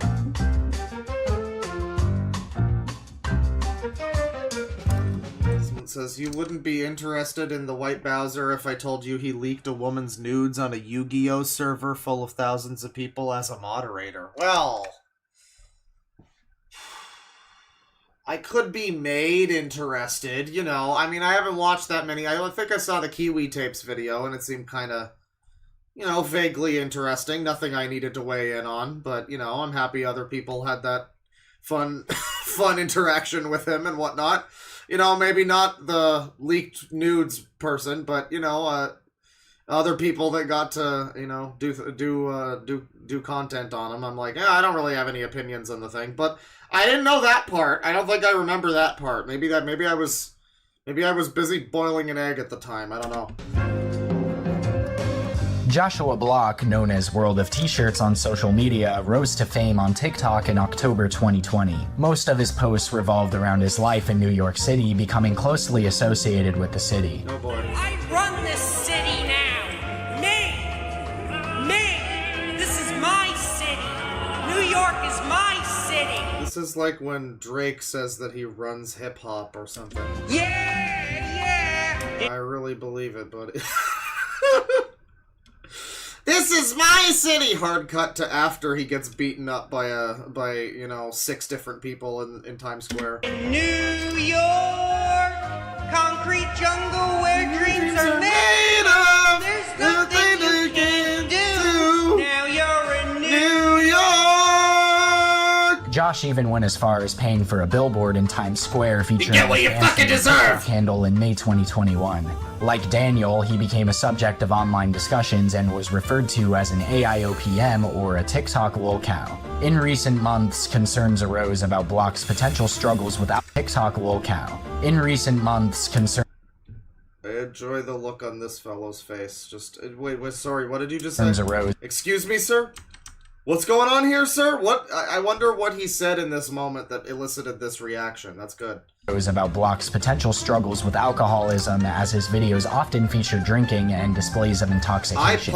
In 2022, he teamed up with fellow TikToker Michael Quinn, who acted as Josh's Is that what it was? It's AIOPMs. I-POMs. No, it's Pokemon. Alright. mentor and helped him establish his NYC tour business. Interestingly, in 2023, Daniel Larson and World of T-Shirts found themselves entangled in a virtual beef, instigated by fans who wanted to see a clash between these two notable figures of TikTok, both coincidentally present in New York City. Fans eagerly attempted to lure Daniel to Josh's location. For those that have just joined, he mentioned earlier on World of T-Shirts, and he said something about AIOPM or something, and I was like, what the fuck is that? I guess that's like a group of people on TikTok or something. I think he said the name wrong. I don't know, but World of T-Shirts is apparently one of them. I can't find whatever it is that he said it is. Maybe I heard it wrong. That's probably what. I probably just heard it wrong, but I don't know. I'm too lazy to go back and look. Debating on who would win in a hypothetical fight between the two. Some fans even convinced Daniel to visit Michael Quinn's apartment, sparking a hostile atmosphere between Joshua, Michael, and Daniel. So he shouldn't be just showing up in my apartment. He walked in like. That's crazy. And my doorman calls me, and I'm like, "Someone here? Are you allowed?" I go, "Who? I don't have any guests." And I hear his voice in the background. I like that Daniel Larson, he's like a national menace, too. I mean, he's basically going on his own, like, cruising USA tour of the whole fucking country. We're lucky he didn't wind up coming to Canada, frankly. I don't think he would... I don't know... He would have done some fucking damage. I don't think we were ready for Daniel Larson. Daniel Larson. Here's what I think is happening. I think Daniel Larson would have come to Canada like a fucking twister through the streets. Larson is autistic, so people are trying to tell. They think, oh yeah, he's autistic. We can get him into trouble. Oh, people won't care because he's autistic. Oh well. Multiple videos were made by all parties denouncing any possibility of a meetup. Michael Quinn threatened Daniel with his security force, and in response, Daniel retaliated with TikToks threatening both Josh and Michael. He went as far as claiming that he would— So AIOPM is a slang term that describes mentally challenged TikTokers with special needs who are treated and exploited similarly to lolcows. The word is not an acronym. AIOPM. What do you mean it's not an acronym? So that's just... Well, that's a very stupid word, then. I don't understand that, then. I am curious about that, because that sounds like that could be a whole gold mine of fucking people. AIOPM. I mean, like, it's not really bringing anything up.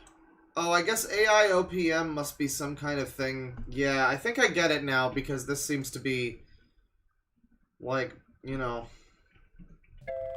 a little bit of that. It must reference something, like some sort of Down syndrome thing or something, maybe.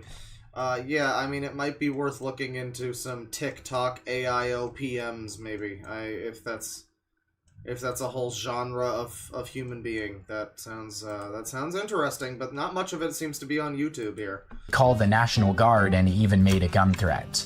Unfortunately, Daniel's gun threat led to the banning of his TikTok account Daniel Larson NYC. Blaming Michael for his financial woes, the ban on his account, and his overall misfortunes, Daniel's anger towards him escalated, further fueling the drama. Upon hearing about Daniel's plans to travel New York City, fans, and surprisingly even Michael himself, expressed their desire for a meetup between the two personalities. On platforms like Reddit and TikTok, many individuals attempted to persuade Daniel to locate Joshua Block and engage in a confrontation. Lolcows on the silly farm, AIOPM. Although neither exactly. Daniel Sing nor along. Joshua seemed interested, their fan bases and Michael Quinn remained invested in the possibility. After Daniel arrived in New York City, trolls attempted to orchestrate an accidental encounter between Daniel and Joshua. Oh, God. They sent Daniel to multiple locations so frequented cringe. by Joshua, falsely claiming that Grace Vanderwall would be present there. I am a hypocrite, though, because, I mean, this shit is cringe, but then you see some of the results that happen because of the trolls. Like, that time where the guy fooled... Like, okay, you know what a good example of trolling Daniel Larson is? And it's still an example that actually had negative results on his life, too. But it's still, doesn't reflect poorly on the troll. It's the guy fucking calling in the nuke threat.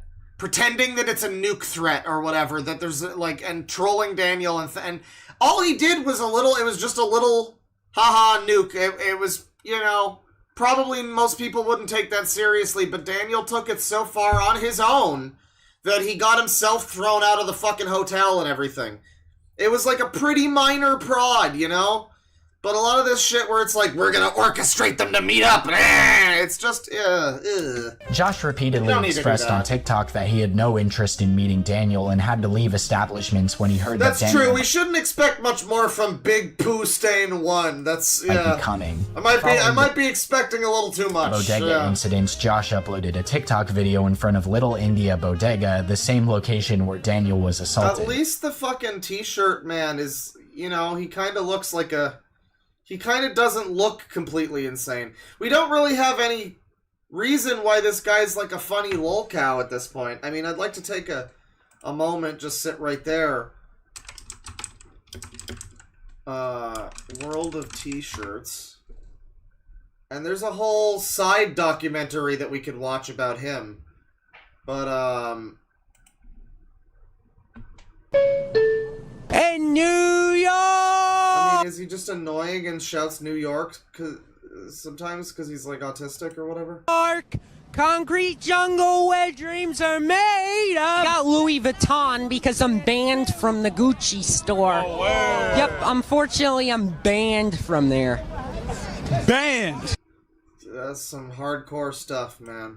Banned! He's a very slightly... Is this a normie lolcow? Someone who's just the slightest bit eccentric? This is sad. Banned! You have been permanently banned. Michelle Obama ruined our school lunches. What do you want to say to... Okay, I've seen enough, thank you. So nowhere near as funny as Daniel Larson and not really a lolcow. By that, at least by that. I mean, there's probably a lot more, but just like behavior-wise, it doesn't seem like a funny guy. I'm sure there's context, there's situations that happened with him that, you know, there might be controversies, but, you know, you see a couple seconds of the guy talking and it's just not that funny, you know? He just doesn't seem like he's that entertaining. In the video, Joshua announced that Daniel Larson had been punched in the nose at the bodega and proudly declared himself the ruler of New York City as World of T-Shirts.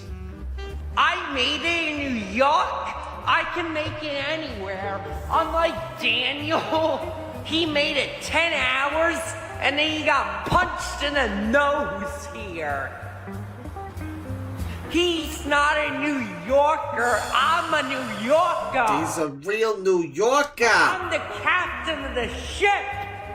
I run New York. I mean, at least he hasn't started shouting slurs yet, but it's funny that he's in New York and he hasn't been beaten the shit out of yet doing this in the middle of the night. No one's like, hey, shut the fuck up down there. No one's like pelting him with potatoes from their bedroom window. I run this thing. Me. Trying to fucking sleep. In the aftermath of the bodega incident, Daniel sported a noticeable cut across his nose, which he often picked at, resulting in frequent bleeding. Well, that makes Fans sense. humorously suggested that Daniel had entered his anti-Semitic arc after he posted two offensive TikTok videos. That's the best arc. One featured a song from you-know-who's perspective, while in the other, Daniel hailed the same guy. Additionally, Daniel Shut the fuck up! I'm trying to vape over here! Joshua Block was Jewish. He's not Jewish, by the way. This isn't true. Did you know that World of T-Shirts is a Jew? Oh dear. Well, that explains a lot. Oh dear. I mean, you know, I would say you never see it coming, but he did literally give us an anti-Semitism warning in the beginning because I guess... again, apparently just watching that is going to make some people have scabies in their skin and feel bad the whole day. You can't have that. I don't like the Jews. Oh no. On April 11th, Daniel posted several videos on TikTok revealing that he was at the American Dream Mall as discerned by the background in the footage. Dear. The following day, April 12th, Daniel shared a YouTube video stating that he had been asked to leave the mall by 20 troopers who escorted him to a train station. In the same video, he can be seen eating pizza and drinking what appears to be beer. Daniel also requested donations, mentioning his financial difficulties. It became evident that he did not have enough money to cover his expenses. On May 6, 2023, the Flexburger leaks emerged, involving Flexburger, Daniel's former manager, who leaked several explicit videos of Daniel, as well as an unreleased song.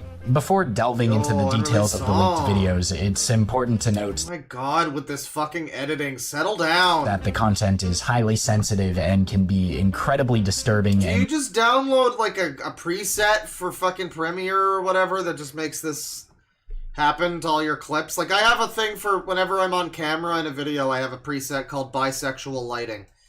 Because it makes me look more purple a little bit. It gives me more of a neon fucking bisex look.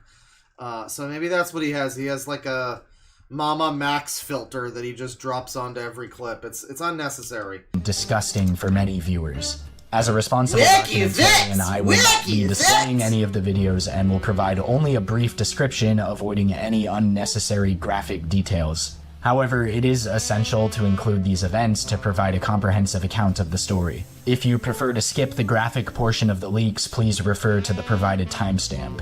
Anyway, Yeah, no, fittingly, bisexual lighting does look good on everyone. without further ado, It makes sense. I mean, it just makes sense. Flexburger leaks. The pencil incident, which had been rumored for months, was a video of Daniel inserting a pencil Oh boy, the pencil incident. I think I've heard about this one. This isn't good. into himself while jumping around in a pink room. The video was confirmed to be real after it was uploaded on Reddit on May 6, 2023. Understandably, the comment section was filled with horrified reactions. The shower incident involved a leaked video of Daniel pretending to dry off with a towel, creating the illusion of taking a shower. However, he was already dry in the video, suggesting that he had faked the shower. It was discovered that Daniel had also sent this specific Couldn't he have just taken a shower? I mean, there's some people that, like, just don't like being bathed. They don't like the shower, you know? I mean, there's just some people that are like that, I guess. I mean, I remember there was a story of a guy who, what was the thing? It was like he hadn't bathed in 90 years, and then the government of whatever country he was in forced him to fucking bathe for some reason. And then like 6 months later, he died. So, the guy was like 100. He hadn't bathed in, I don't know, like 90 years, 60, some very high number. 6 months later, he kicks the bucket. Good for him.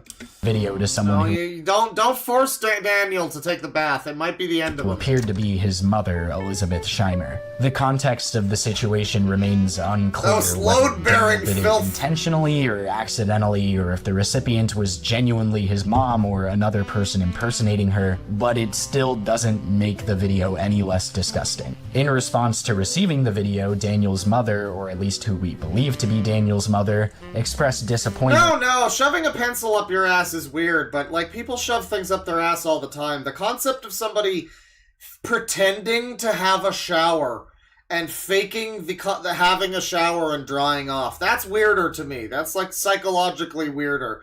It's not as weird of an act, I guess, but it speaks volumes more. I don't know, it's a little more strange. And questioned his actions, to which Daniel replied with a paragraph of run-on The shit sentences, shower. claiming that his phone had been hacked and he had How no can knowledge I of the video. keep my Flexburger also composure accused with the shit existence of shower? a bottle video on Twitter, No, not a and hinted bottle at having video. a goldmine of leaked content, which he released gradually to keep the community entertained. Finally, after a few weeks of anticipation, the bottle video was made public.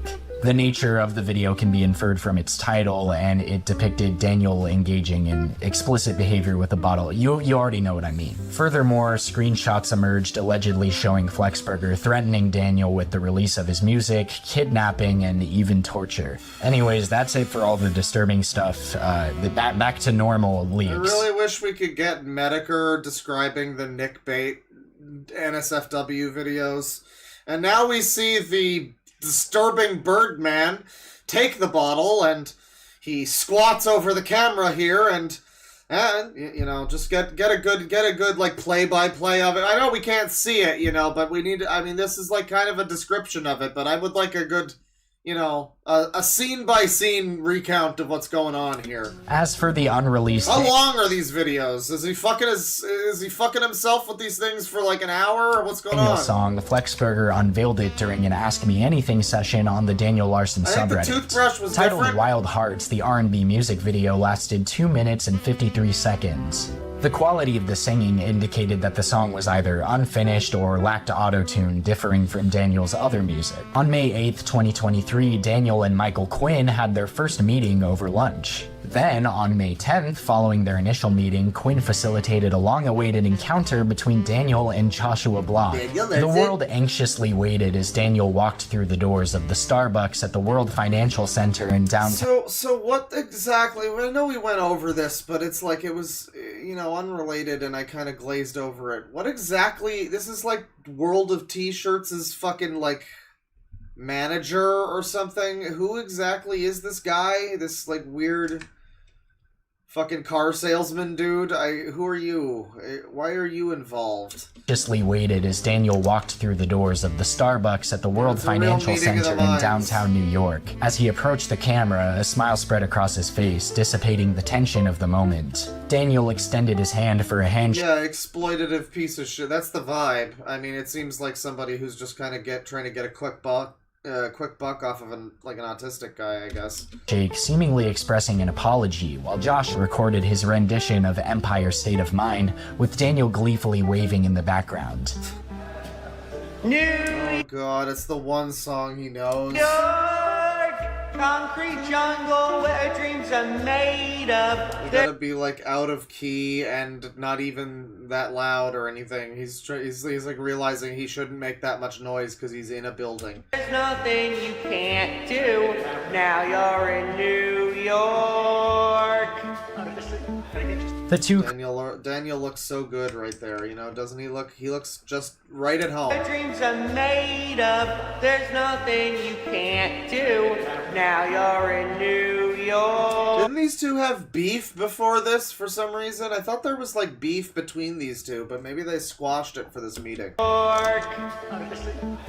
The two Lucky, creators there's a sat down mashup together, breaking guy! bread and discussing Josh's struggles with alcoholism, Daniel's experiences on the West Coast, and various other topics. Josh live-streamed this historic moment, sharing it with their fans and the rest of the world. Even after all of the disgusting shit we've went over already, it's finally nice to see at least something positive come out of this.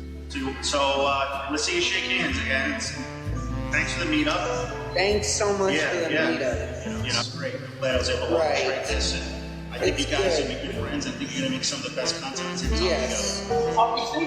They're fucking holding me up on the pizza, by the way. The pizza place is like a block away from me or fucking some shit, and it's like I've had 2 drivers pick the thing up and then ditch. This is insane. I'd be lucky if they don't steal my shit like the time I ordered wings a couple weeks ago. $50. $4 are 50.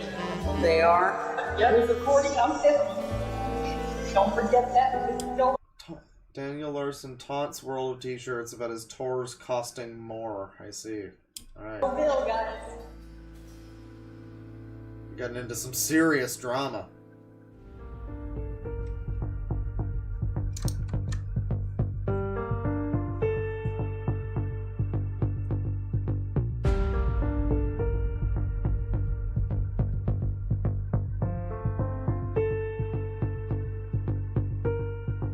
On May 17th, 2023, Daniel... What was this called? The May 17th. It's okay. Wow. Very creative. On May 17th... Yeah, a lot of bad stuff happens to Daniel in May. Didn't he also get arrested in May? Wasn't that... I think it was late April, but... His May 6th was like the big Daniel Larson day, I remember, from, I think, 2022. And now 23, and yeah, he's having a public meltdown and everything. 2023, Daniel Larson experienced yet another devastating breakdown triggered by a culmination of distressing factors. With approximately $200 saved up, Daniel embarked on a journey by purchasing a bus ticket bound for Orlando, Florida. His ambitious plan entailed earning income at Disney, followed by a return to Denver to work on a new studio album. However, fate had other plans in store for him as he missed the bus while recording a video of himself sprinting. Holy crap. If I miss this fucking bus ride, I'm gonna be fucking angry. About a full fucking, 5 miles to go in an hour.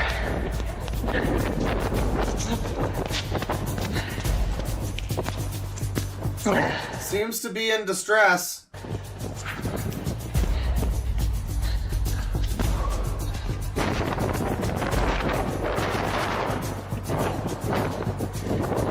This is some good content, Daniel.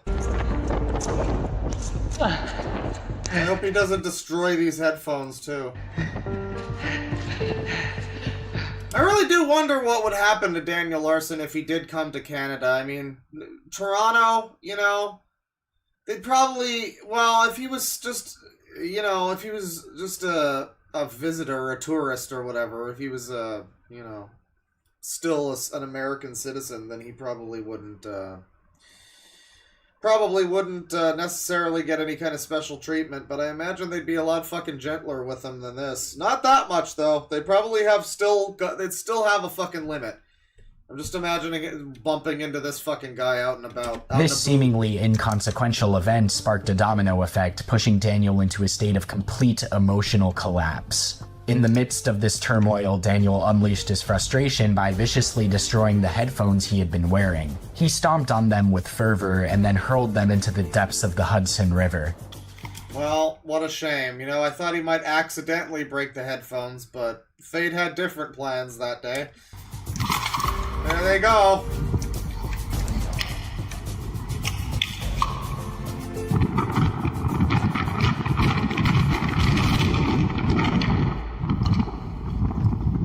Send him to Detroit, yeah. The bike's going too? In an erratic frenzy, Alright. he created a series of videos on a newly created account, venting his frustrations, shouting, and expressing his disturbing desire to acquire a firearm. I need my fucking gun.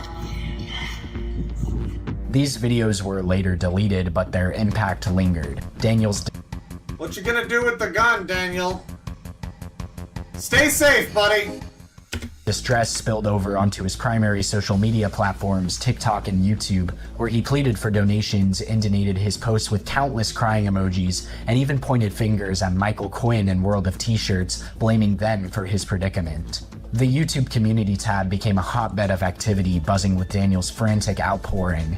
While the missed bus undoubtedly served as the immediate trigger, it is essential to consider other contributing factors that played a part in this explosive emotion. I would be less annoyed by missing a bus than I would be by the fucking time earlier in the story where he apparently took the wrong bus. Like, that's just embarrassing. Response. He took a bus back to the place he had just come from.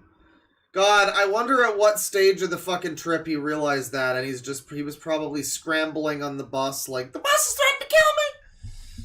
You know, that was probably a good experience. I don't know if there's any TikToks of that, but, you know, I feel like they probably would be here if there were. Plausible explanation lies in Daniel's mental health. Being both autistic editing, and bipolar, he faces unique like getting challenges worse. when it comes to processing emotions effectively. Autism often manifests as an impaired ability to navigate emotional experiences, potentially intensifying the impact of this meltdown, where his bipolar disorder likely exacerbated the situation further. Another factor that may have contributed to the breakdown is Daniel's chronic lack of sleep. Homeless and with a precarious living situation, his sleep schedule has been severely disrupted. Sleeping in subway stations or on benches has become his unfortunate reality. Yay, welcome to the chat. Big Boy! Evidence Who gathered. was that lolcow again? It wasn't Big Boy, but it was the Big Boy's daughter or something, I think. It was like a trailer trash old family. And they were like in Detroit or something. And they sounded like they were from the deep south, and they were like, Big Boy! But they were from Detroit, apparently. Across Daniel's social media reveals his struggle, including posts from the night of the incident, indicating he had only managed to rest for a mere 2 hours. Explosiveness and meltdowns are common symptoms of sleep deprivation, making it highly likely that the lack of sufficient rest played a significant role in the escalation of his meltdown. Even Daniel's aspirations and dreams could have fueled the intensity of this breakdown.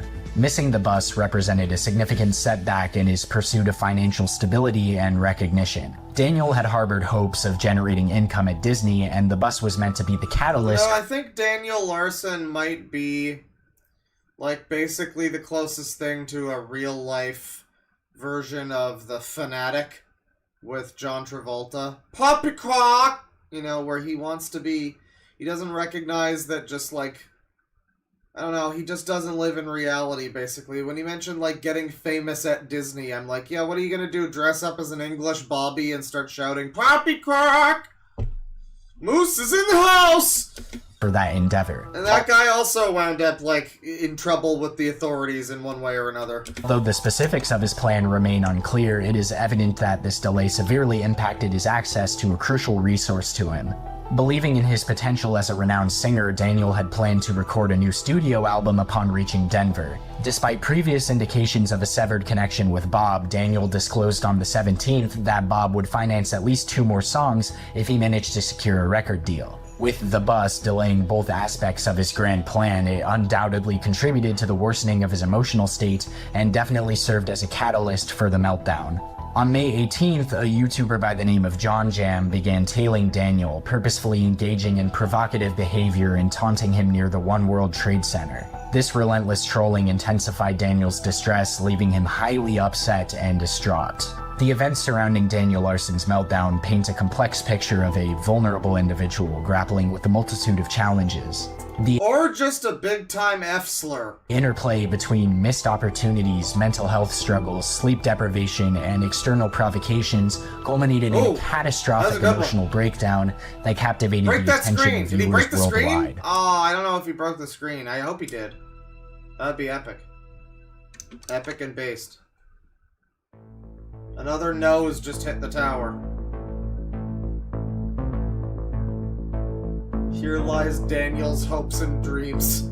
On May 19th, 2023, Daniel Larson took to YouTube and uploaded a series of videos and community posts, urgently appealing for donations to support his journey back to Colorado. In one revealing... Well, I believe someone says they're gonna make a video with editing like this that's like exposing Rich Evans or something. That would be pretty funny. I think there's one that's sort of like this, but it's like a true crime editing type of thing instead of, you know, this type of editing. It's very similar, but slightly different, and it's about the finale of Seinfeld. You know, as a real... We watched it on stream as like a real-world thing, the true crime event where the Seinfeld gang did not help a guy who was fat who was being harassed by someone, and then they went to jail. And, yeah, so people have done stuff like that. You could definitely make like a fucking expose on Rich Evans. That, you know, that would be, that would be pretty good. I think there's someone on the server, actually, who's, planning on doing some Wendigoon-style videos. And by Wendigoon style, I mean gun-crazed, very far-right YouTuber who has at one point spoken to Wendigoon style videos. That's what I mean. The shorthand for insane hit piece video is now Wendigoon style video. How unfortunate. In TikTok video, he expressed the pressing need to reach Denver by Monday, May 22nd, as he had a recording studio session scheduled. Concerns about the consequences of failing to make it back to Colorado by the following day were also voiced by Daniel in the comments section of his YouTube page. However, in a perplexing turn of events, Daniel seemed to abruptly abandon his focus on Colorado and made a startling claim that Justin Bieber had purchased a plane ticket for him to Orlando, Florida. According... And again, it's like he doesn't really believe it, but he's wanting to manifest this into reality is apparently the idea. I don't know. It sounds very silly to me, but I guess, you know, in Crazy's head, that's how it works, I guess, but... He's gonna manifest destiny here, motherfuckers. Chat member, no, I haven't listened to enough Sleep. Just like how I haven't slept enough, I haven't listened to enough of the band Sleep. It's one of those ones where it's like, I like everything I've heard, I like doom metal, you know, it's good stuff. It's just not something I've listened to enough of, no. To Daniel's account, the two were planning to embark on a week-long vacation together. Oh, no, Kate got scabies from the stream. No, I'm sorry. Try changing your clothes sometime, you filthy degenerate. Thank you. Disney World. Okay. Amidst the whirlwind of updates, Daniel shared a video showcasing the view from a train, providing a glimpse into his journey. He then confirmed twice, with comments posted approximately 2 hours apart. It's weird that he would even want to meet Justin Bieber. I mean, like, I guess, just for clout and celebrity fame is all he kind of wants, but... Justin Bieber, is that your path to glory? Alright, I mean, I guess. He had successfully arrived at JFK Airport. Still waters However, an unexpected revelation followed as Daniel candidly admitted to being intoxicated and... Pizza's almost here. It's gonna be in the next couple of minutes, actually. We're about to have to take a little break. In fact, actually, let's just do that right now. They're approaching with the order. Alright. Let me just, hang on. Hold on. Hold the fort. Okay. And we just, yeah, I'll just take some of this cool music I made like 10 years ago. Enjoy. I'll be right back. This is the theme of the desert pizza.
Unfortunate. We've got the slowest fucking pizza guy in the world. Decided to wander around for a little while in front of the other house next to me and then... Oh, hi! DoorDash? Hi, yeah, hello. Oh, is this you? Yeah, it's me. Oh. And then he comes up directly to the door to unzip the bag, to slowly reveal the pizzas, and then only before handing me the pizzas, he says, "Please pick me." I don't even know what he means. Like, rate him? Like, give him a... Oh, like, tip? I think he said tip. It really sounded like he was just saying, "Please pick me!" Which, I mean, not at that rate, sir. But thanks for getting me the pizzas. We got the pizza. We're eating. It's big eating hours. Hawaiian pizza with pineapple, and we're going to continue the Daniel Larson adventures. Daniel Larson? We're about halfway through this video. I guess we'll finish the whole thing. That's fine. Expressed his intention to remain inebriated during the upcoming plane ride. His excitement grew as he eagerly anticipated the prospect of experiencing Space Mountain in the near future. A post captioned, "Who is ready for the explosion?" further fueled anticipation among his followers, suggesting that things were progressing as planned, either in terms of his travels to Orlando or the imminent flight itself. However, just an hour later, the situation took a drastic turn when Daniel left a comment stating, "We have a major concern and problem." While his "We've got a new enemy in town." comments briefly reverted to a positive tone as he thanked a fan for a music sale, Daniel swiftly shifted back to a negative mindset, blaming trolls for ruining everything and expressing a sense of frustration over a supposed major issue. He went on to claim that he had been fired and that a significant misunderstanding had occurred. Fueled by anger, he even threatened legal action against anyone who dared to contact the airport he was in. Another hour passed. We don't need Daniel Larson to start fucking suing people, too. That would just be the worst. Before Daniel announced a fan meetup at the Statue of Liberty, scheduled for 10 p.m. Eastern Time. As expected, however, he failed to show up, leaving his followers disappointed and questioning his reliability. Given that all the information regarding the events of May 19th is derived solely from Daniel Larson's own statements, the accuracy and true sequence of events remains speculative. Consequently, fans have pieced together various narratives and theories in an attempt to make sense of the limited information provided by Daniel. One prevailing theory revolves around the main theory is that he's insane and this is all a bunch of crazy bullshit. Notion that Daniel fell victim to deception either by his current management or by an elaborate troll. This theory suggests that Daniel was misled into believing that Justin Bieber had gifted him a plane ticket to Orlando, Florida. What the Debates fuck? persist as to whether Daniel What is this editing? Stop it! What the fuck? received a counterfeit ticket or if he was never I can't even fucking read the thing! You're seizing me out, dude! given a ticket at all. Some speculators have even suggested that Daniel was expelled from JFK Airport due to his ill-advised comment about an explosion. However, there is no concrete evidence to support such claims. Nevertheless, many agree that Daniel's remark was foolhardy and could have potentially caused him trouble. Considering that the last ferry to the Statue of Liberty departs at 3:30 p.m., it is widely believed that Daniel would have been unable to reach the iconic landmark as he claimed.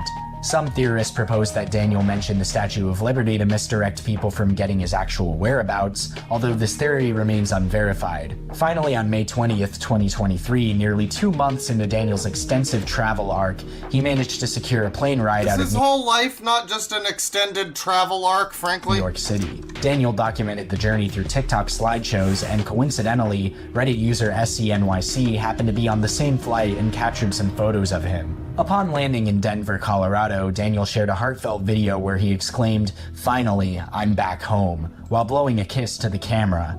Later that night, he posted pictures of drinks, claiming to be enjoying a dinner with Bob at Olive Garden, signifying a reunion and celebration of their renewed friendship. On May 22nd, 2023, back in his home state of Colorado, Daniel Larson found himself in a tense encounter with individuals who claimed to be a part of his security team. However, Daniel vehemently denied their association and insisted that chat member, a lot of the shots, Daniel Larson does look very British. He looks very British in many of these shots. they leave him alone.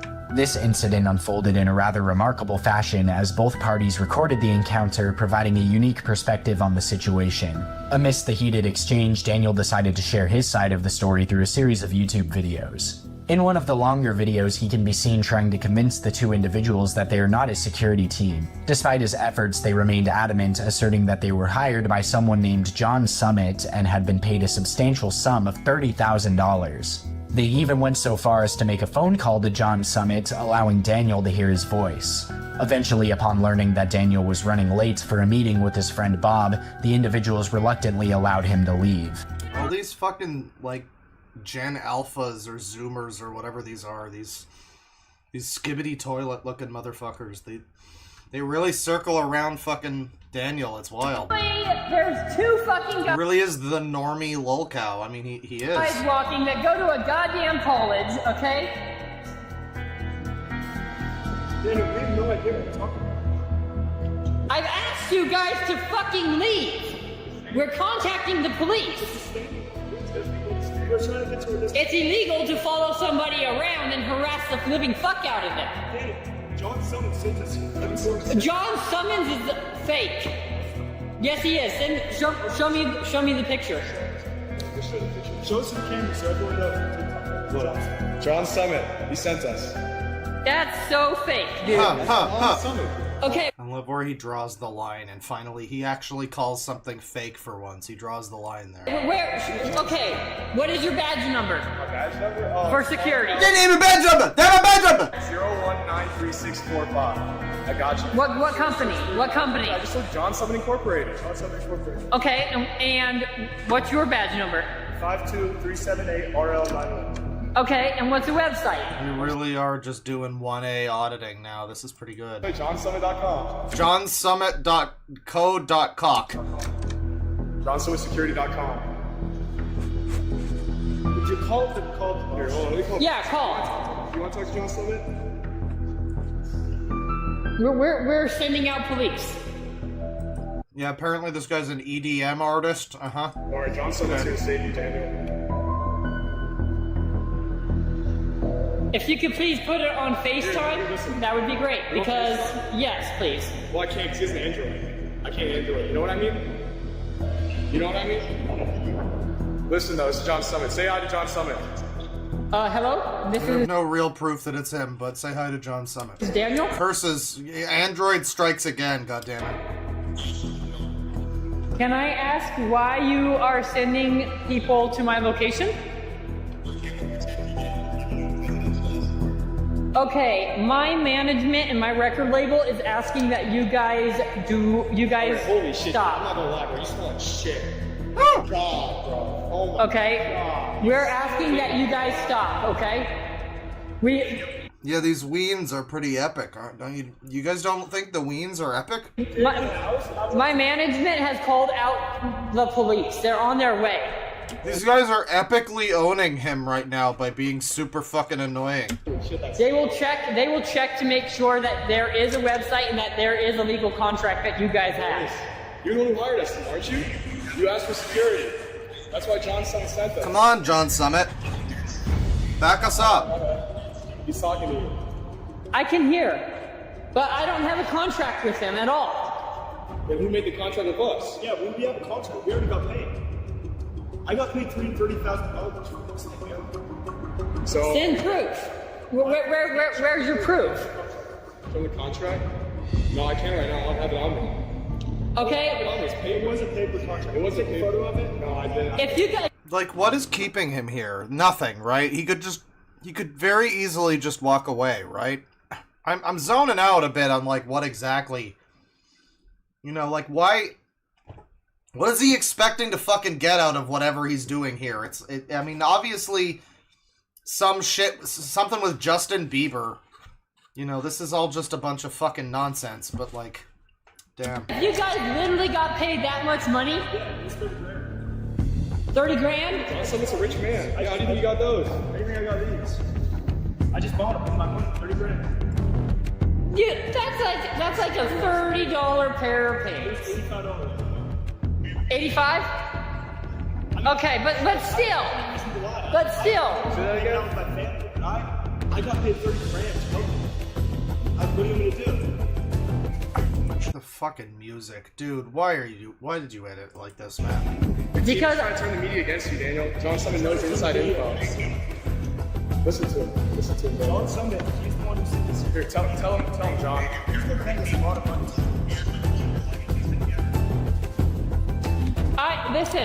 I went to New York City and I went to Sony Music Entertainment. I went to their office. I have a contract with them. They're asking that you guys step down. Yeah, it's the stupid fucking contract thing. Again, it's like it all runs together. This is why I'm like, oh, I lost track of what's happening. Because it's like, yeah, everything, it's always just someone fooled him into getting fucking, you know, someone tricked him again. Into this in the same way that they tricked him the last time, basically. It's always the same thing. Literally the definition of insanity. We are also aware of the trolls that are involved, okay? And we are pressing charges on them. We believe that you guys are also trolling because we've asked you guys to stop and you guys won't. Folks, we have to guard you. That's what we're paid for. That's what we get paid to do. It's like my job, you know what I mean? I gotta pay for the kids.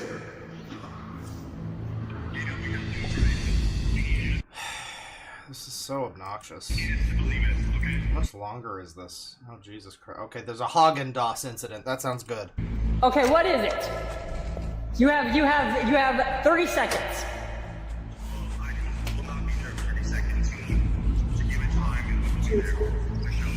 No, I'm meeting up with Bob. I'm literally late to meet up with him. You want me to switch to the fireplace? It's hurting your eyes? Yeah, you know what? This is bullshit. You have to go meet him right now? Yes. Alright, we'll let you go. Alright, thank you. I'll let you know though, if anything happens, okay? John Summit Security. Give us one call. I will look you guys up on Google and I will call, okay?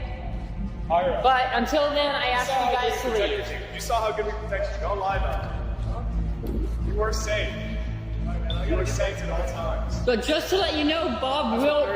Yes. This is so fucking annoying. I'm skipping past the Zoomers. I'm done with the Zoomers. We're at another thing going on here. Sorry. You're gonna have to see the video again because it looks like there's a new scenario happening. No, that is the fucking public defender's office and the Shut up! Just get out of here! Yeah, the echo and everything too. I didn't even notice that. Holy fuck! Why do we need the echo? I need fucking armed security for goddamn motherfucking shit. It's like a Call of Duty trailer, yeah. I will be pressing charges. It's gonna be this shit is now over. Interestingly, the perspective of the so-called security team was also documented and shared on Reddit by user LunchAccomplished817. According to their accounts, the video was obtained from a Discord conversation where it was claimed to have been recorded by a friend of the security team. What's up, Daniel? I'm not allowed to take... No, they called us. They told us to come here. We're security. I don't have security. Here, I'm gonna send it to them. I'm on the phone with my security right now. No, we have to send it to them, Daniel. I'm on the phone with my security. I'm the security. No. Well, do you want me to call the police? Yeah, you guys excited for Black Ops 6? It's more Zoomers. It's the same thing again. We're jumping... I like how this is the most replayed part because everybody got sick of the fucking Zoomers. From an encounter at a Haagen-Dazs ice cream shop where he was ultimately asked to leave. This dramatic episode was captured by some of Daniel's fans and subsequently uploaded to Reddit by user DLarsTV. In one of the videos, a fan can be heard asking about John Summit, the same individual referenced in the fake security incident, and inquiring about Daniel's recent The pizza has been at showers. Despite Daniel's repeated requests for them to leave and his mention of contacting the police, the fans... This whole lunch during stream thing is pretty successful, I think. I don't think that wasn't too interrupting. Maybe a little bit. Probably a lot, actually. But that's fine. It's fine. It's my stream. Go fuck yourself. Persisted in recording him. John Summit... Police are on their way. John Summit... Ask you to... Daniel, John Summit told me to ask you if you've showered anytime recently. Okay, I'm going to need to ask you guys to leave. You still smell like poop. Please leave! I am begging you at this point. Good God! Hey, don't charge me, Daniel.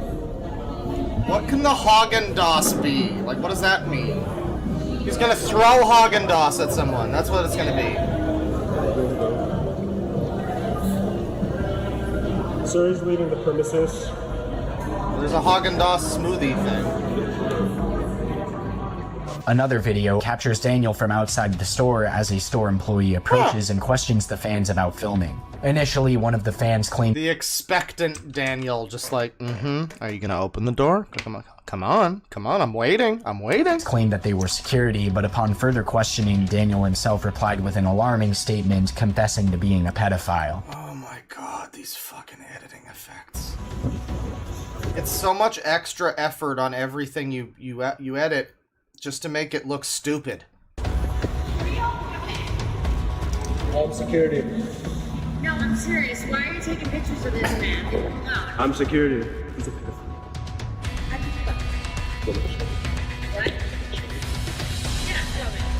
Upon learning about Daniel's trouble, the female employee took it upon herself to remove him from the premises. You know, maybe this is a comedy video. You gave me a fucking trigger warning for animal neglect, but where was the seizure warning? In response, according to D-Lars TV, Daniel retaliated by striking her. This prompted a male employee to intervene, resulting in subsequent events being recorded on video, which clearly show Daniel being forcefully thrown out of the ice cream shop.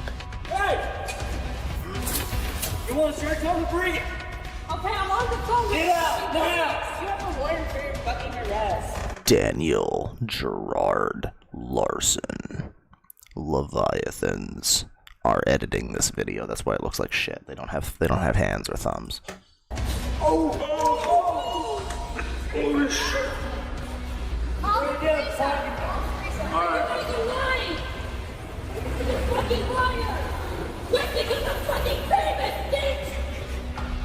As the altercation continued, Daniel's meltdown only intensified, culminating in him uttering racial slurs. No.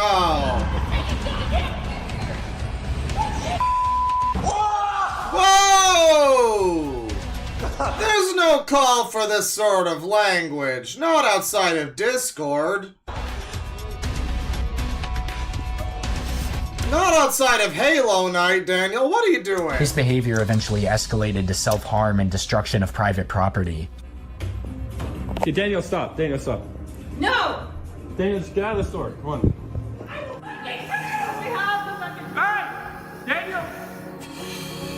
Damn, Daniel! Following these events, Daniel was approached by more fans to whom he shared his account of what had happened. We called police, we called security. No one was coming out. So the police literally said, well, we're not coming out because no crime is committed. So I didn't know what to do. So I literally, on public air pretty much, you know, like on the media, literally, because I had to do something, right, to knock everything down and get everybody to stop. People were following me blocks. Fruity pose? You're the, I want to say in 10 minutes, you're the 6th person that's spotted. Holy shit. Yeah, that's a lot. I'm up there now. Like, I ain't coming down. We are going media silent today. I see. I do not blame you. Media silent. Even if I go media silent, that's not going to help. No. Right? Those crazy Reddit. Right. So the issue is, I ended up basically, because we had 2 people in the area that yelled, "We have guns." I literally screamed, "I will murder everybody in this area." You can't be saying that to us, man. But here's the thing. What am I supposed to do if somebody says they have a gun? I mean, I had to, you see what I mean? I had to protect myself. Yeah. The police we were on the phone with, because we called. Imagine if Daniel Larson became became Kyle Rittenhouse instead of Kyle Rittenhouse, you know? Imagine how that court trial would have gone, you know? Don't think he would have gotten off of those charges. I feel like that would have been a little bit, people would have had a little bit more of a, you know, I feel like people would have generally not been on his side. I don't know. 911. They literally said there's still no crime committed if the fans stop now. Good. I'm sitting there going like, did I just get the fact that people are yelling guns and all this stuff, yeah, like threatening murder? That's on public media and they're saying no crime is committed? What am I supposed to do? Yeah, I mean, you're gonna wind up behind the bars. Yeah. Like, it's of that level now that, like, nobody, not even the label, the label is just learning my families. Really? Just now? Just now. Just now?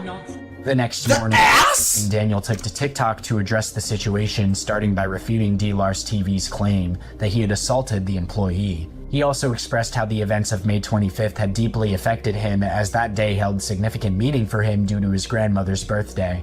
Daniel subsequently posted a comprehensive explanation of the video on social media. In his own words, Daniel recounted the events, saying, So, this is why yesterday I Oh god, I am getting a headache watching this. I mean, people say, like, joke, haha, seizure, but, you know, as annoying as it can be to get a fucking seizure warning on every YouTube video you ever watch that has two colors next to each other for a second, or whatever, you know, like, any moving picture has a seizure warning these days, but, you know, sometimes it really does just hurt my fucking eyes. Like, it's just, I'm getting a fucking headache. This is annoying. This is genuinely very annoying. I raised my fist and I knocked over those things in public inside the store. So those trolls that were videotaping me were trying to get me kicked out of the restaurant for something that I didn't do. Kicked out of the restaurant! Okay. They were asking me very, very inappropriate questions. They were also impersonating to be my security when I said I don't have security and I don't know their company, so they need to please leave. They refused to. And it's like he adds every effect to every clip, too. It's not... It's like, it's the same effect. It's the one with the red, green, blue, and, like, the rip, and, like, it's all the same ones on every single one of these. Every clip in the timeline has the same fucking effects on it.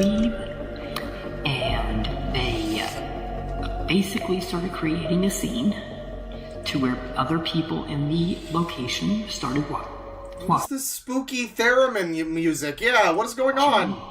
It caught the attention of the restaurant manager. I mean, I put Wheel of Time by Blind Guardian in my fucking video about pedophiles, so I guess who's to really complain? The restaurant manager then got involved, went over, you could see it on video, went over to the trolls that were claiming they were AKA security, which is not true, and asked them to leave me alone. God! They refused to leave me alone, and they said that I touched children. There's not proof of that. There's never been proof of that.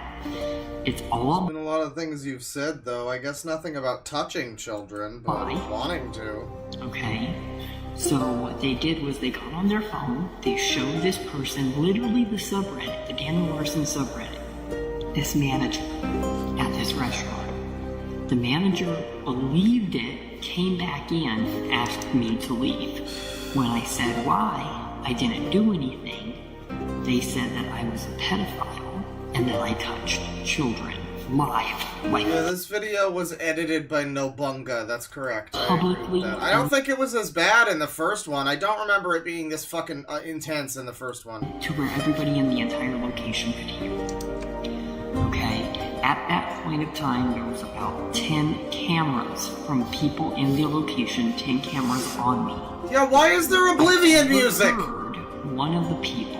But the bold songs will prevail. And that is what escalated everything. Okay? Because I don't mess around with threats like that. I don't. So I said, okay, I will leave. Okay? They basically got aggressive. It's literally like medieval fantasy music. This is some real editing, isn't it? I mean, but it's a very positively rated video. People have enjoyed it. I guess we are the outliers. I guess overall it's a pretty good video, but there is all of the fucking glazing of himself at the beginning, and then all of this editing is just unnecessary. I mean, the first one was all right. This is becoming more insufferable. You can't see it very clear, but and I feel like it's getting worse with time. Door, pretty much the front door. When I was leaving, that guy that is in the picture, in the video, pushed me out the door. Oh, the guy in the video tried to kill me. My backpack went flying, fell on the ground. Okay? And I overheard, you can't really hear it on the video, because it came from, like, the other end of the courtyard area, you know, the street. So you can't hear this person, but the same guy, I'm guessing that was inside, was once again outside, claimed he had a gun, and at that point I started escalating because it was like, you know, it was just a really bad situation that I was blackmailed to be in. I called the police never showed up. I mean, it's always the same shit with him. It's just this, like, explanation. Like, if he fucking picks the right dialogue options, he'll explain it to us and we'll all go, oh! You know, we've been wrong this whole time. Now I understand it. We were tuned into the wrong fucking wavelength. Now I'm getting the signal clearly. There you go. No, that's not gonna happen. He really thinks that. He won't shut the fuck up. He won't stop fucking babbling about, there was a virus! I don't care, dude. And they said no crime was committed. So, what am I supposed to do if the police don't show up? If they're saying that there's no crime committed, and yet I'm being completely blackmailed by these fans, these trolls, until I get permanently banned for life from these places. Thank God. It's not okay. Thank God there's a Java update available. That's good. It's good timing. That's what happened. And I panicked, and I felt like I had to defend. And my pants fell down? I'm a celebrity, and get me out of here. People shouldn't come up to me and try to put hands on me 24/7. That's what security is for. You know? That explains it. I put up with too much, and that's the hard truth right now, is this needs to... I think I got Java so I could play a game from 1997 on my PC. People need to understand I don't think it worked. What I'm going through, and what I've been trying to say, and what I've been trying to get heard, that I've been getting called a liar about. Because it's not okay. Yeah, and that's the thing too. It's over-edited, but also poorly edited, because why can't you cut out parts of this clip? It's like it's superfluous. He's just babbling. You get to the fucking point. We don't need all of this. This is just him fucking... Just why not just include every clip he's ever made of him talking at length, ever, at this point? It's just become like... It's like a supercut of every video he's ever made, I guess. This isn't that interesting. We're done. Chapter 24. Let's get this fucking train back on the rails here, people.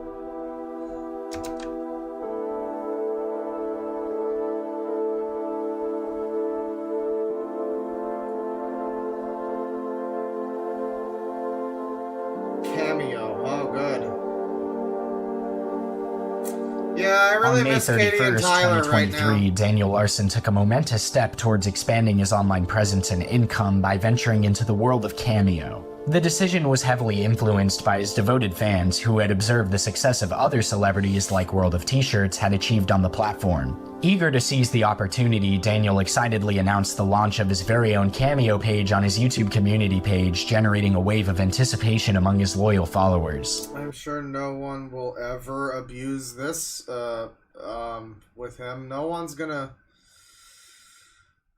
do that, that's for sure. The platform, which allowed fans to Very request good idea. personalized video messages from their favorite celebrities in exchange for payment, appeared to hold great potential for Daniel's Yeah, we can speed it up, that's fine. financial prospects. At first, Daniel priced his Cameo videos at $20.99. However, after carefully assessing the market and gauging the response to his initial videos, he made several adjustments to the pricing. The price increased to $24.99 and then made a significant jump to $59.99, and rumors even circulated that it soared as high as $85. Unfortunately, the higher price points failed to attract a substantial number of buyers, prompting Daniel to reconsider and search for the optimal pricing sweet spot. Despite the rollercoaster ride of his Cameo pricing, Daniel remained actively engaged with his fans. On June 6, 2023, he attended a Colorado Rockies baseball game, eager to share the experience with his followers through a series of YouTube videos, shorts, and TikTok clips. Throughout the event, Daniel took great delight in documenting his interactions with fans he had encountered at the game. However, it was an unfortunate day for the Rockies as they suffered a disappointing 10-4 Great job, Daniel. This is all your fault. defeat against the Giants.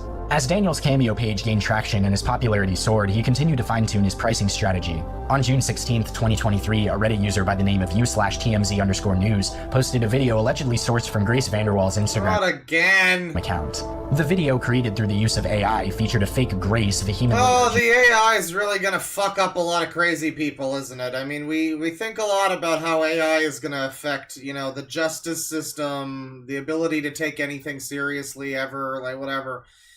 AI is really gonna fuck with a lot of crazy people. Daniel to leave her and her family alone, adamantly asserting that Daniel had never been in contact with any member of the VanderWaal family.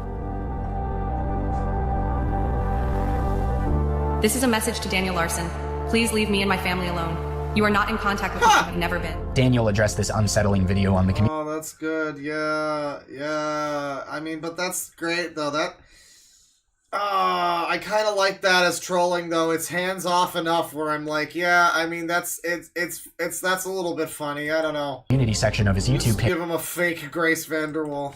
Revealing his panicked reaction and unintentionally falling prey to the elaborate prank. That's In stupid response, he effect. swiftly raised the minimum price of his Cameo videos to $50, citing the need to filter out Well, nonsensical obviously requests. it's fake. However, just 2 days later, on June 18th, Daniel made a drastic leap by increasing the price to a staggering $500 for a personal cameo. In a clarifying statement posted on his YouTube community page, he cited legal concerns and the ongoing situation as factors influencing his decision. With an additional booking fee of $99, the total cost for a cameo skyrocketed to nearly $600. Surprisingly, Daniel's experimentation with pricing did not end there. Does he have a microphone effect? Is it like Mama Max's voice changer? I can't really hear it. Further raised the price to I think $830 it's just like a farty synth pad in the background. on the same day, then to $1,069 before eventually settling at around $900. The fluctuating prices continued until June 19th, when Daniel ultimately reduced the cost back to $50, only to increase it once more to $100 shortly after. Despite these price adjustments, the number of reviews for his Cameo videos remained relatively stagnant at 42, although it remains uncertain whether each purchase resulted in a review. Despite the ambiguity surrounding the exact revenue generated Yeah, $1,000 cameo. That sounds like a fucking deal. from his Cameo venture, Daniel managed to amass a significant amount of money. With 42 reviews taken into account and conservative estimations of $30 per purchase, it can be inferred that Daniel earned a minimum of $1,260 from video sales alone. Taking into consideration additional revenue from $3 messages and the likelihood of unreviewed purchases, his overall Cameo sales likely exceeded $1,300. Despite Yeah, I mean, like, Cameo would be a great thing for him if he couldn't get himself fucking banned from it, which is probably what winds up happening. I don't know, no spoilers, but whatever happens to him, Cameo, you know, would be a great, a good thing for him, because he can just go on there and people can just pay him to basically just be a wacky retard. And that's literally all it is, and that's, that would be awesome. If only he could make it on Cameo, you know? efforts by certain individuals, including Flexburger, to have Daniel banned from Cameo by reporting alleged violations of the platform's terms of service, Cameo confirmed that he had not breached any guidelines, thus ensuring his continued presence and the maintenance of his income stream on the platform. With the influx of funds, Daniel began to adjust his online behavior. He gradually reduced his promotion of his Cash App on YouTube and TikTok, signaling a newfound financial stability. As a result, he indulged in small luxuries such as quesadillas, alcoholic drinks, and beer, enjoying the fruits of his success. Why he doesn't use any of this money for more important things, like, I don't know, finding a place to stay? I don't know. I don't fucking know, dude. As the availability of money fluctuated, Daniel adapted his approach to receiving donations. Instead of actively promoting his Cash App, he started redirecting fans to his Cameo page, demonstrating a shift in his financial expectations. By June 20th, 2023, Daniel seldom shared his Cash App information, suggesting a greater reliance on Cameo as his primary source of financial support. While it remains unclear whether Daniel had any direct contact with Grace, on June 21st, 2023, the aforementioned u/TMZ_news allegedly reached out to Grace to inquire about her knowledge of Daniel and whether she had ever been in contact with him. In response, Grace emphatically stated that she had never contacted him and expressed her intense disdain, urging him to cease mentioning her. This is the real Grace, then? This is the actual Grace VanderWaal, who actually also doesn't want anything to do with him. Allegedly! I maintain that she maintains... I believe that she has a secret trolling alt. I think that she has a secret trolling alt that she uses to fucking... to, like... to like nudge him, you know, just like, yeah, walk into the train tracks, yeah. I think she's like a devil on his shoulder. I think that she touched the poop a little bit. That's just my theory. I have nothing to base this on, but I believe it. I just believe it. Her vehement feelings towards Daniel were not surprising given his well-documented She's the man in the inappropriate pickle behavior suit. towards her, particularly considering he developed a sexual attraction towards her when he was well into his 20s and she was only 16 to 17 years old. Furthermore, Daniel's relentless harassment of Grace and her family, inciting online harassment every time he commented on any of her posts, only intensified her animosity towards him. There's a strong possibility that even if Daniel were to encounter these messages, he would refuse to acknowledge them and instead attribute them to trolls, his past management, or use individuals from his past as scapegoats for Grace's undeniable hatred towards him. Due to his delusions, he would continue to believe that Grace harbored affection for him, dismissing any evidence to the contrary. It is well within Grace's rights to harbor such animosity towards Daniel, considering the extent of his obsession with her, his disturbing actions, and the behavior exhibited by those who follow his antics. Yeah, I mean, realistically, this woman probably wants nothing to fucking do with him whatsoever, but I'm just saying, I like the theory that she secretly trolls him. I know it's not realistic. It's probably not real. But, like, I just like to believe that. I think it's funny. But in reality, no, it's most likely that she actually does just want this guy to fuck off forever, which is understandable, really. Regardless of one's stance on Daniel, spamming Grace and her family members with comments about him is unacceptable behavior. Grace and her family have done nothing to deserve this unwarranted attention and are simply victims of circumstance. And I'm sure Grace wholeheartedly shares this sentiment. TMZ_news responded to Grace with their condolences towards her and her family, offering to cease messaging her about Daniel, showcasing a level of maturity that many other trolls failed to demonstrate, likely due to their emotional immaturity. However, it's important to acknowledge that there is a significant possibility that these messages were falsified. It is highly unlikely. I don't think her giving him any attention. Oh, these are fake messages. I guess that could be. Yeah, I was willing to believe that these were just real. This sounds believable enough, but I mean, it's more likely that she just wouldn't respond at all. Because that's what I was gonna say. Like, don't. You know, someone's like, just give him some attention. No, because you give him one little bit of attention and he'll know that his bullshit works and he'll keep going. You know? And that's what, it's probably best for her to just completely ignore his shit. Likely that a genuine celebrity would engage in a conversation with a random stranger, proclaiming them to be a nice guy after just 2 direct messages, especially considering Grace's history of ignoring people who discuss Daniel on her platforms. Until further evidence emerges, it's crucial to approach these messages with skepticism, recognizing the potential for an elaborate hoax or an alleged fabrication. Nonetheless, the overarching... All the fucking people in this guy's audience are, like, insane, so, I mean, yeah, someone probably just made up some fake Grace VanderWaal screen caps, sure. In fact, remains unchanged. Grace and her family vehemently desire no connection with Daniel, neither presently nor in the future. And as always, regardless of how close Daniel comes to accepting the reality of Grace's hatred towards him and her family's wish to sever ties... at least it's just Grace VanderWaal, and it's not like a dead 5-year-old Palestinian child. He will continue to delude himself into believing that Grace loves him, dismissing anyone who contradicts his distorted perception.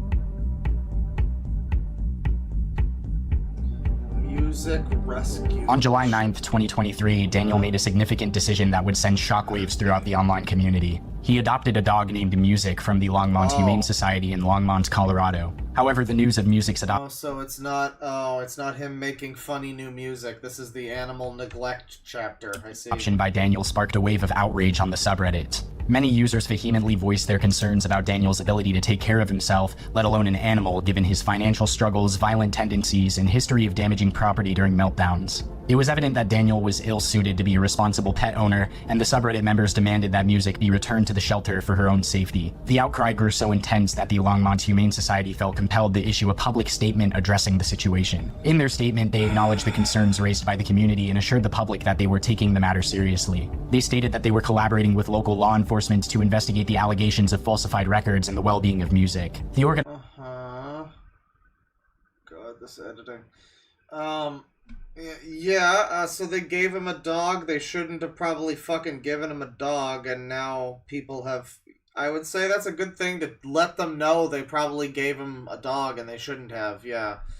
This is good that they're trying to do something about it, I suppose. The organization also expressed a commitment to reviewing and improving their screening processes for potential adopters. Their primary focus was ensuring the welfare of all animals under their care, and they encouraged anyone with relevant information to come forward and share it. It was clear to everyone, except Daniel, that he was utterly unfit to take care of a dog. During the short period that Music spent with him, Daniel demonstrated time and time again why he was ill-equipped to provide proper care and could not be trusted around animals. Daniel's reasons for adopting Music were questionable, to say the least. He claimed that he wanted her to be a guard dog, apparently under the delusion that she possessed specialized training to protect him.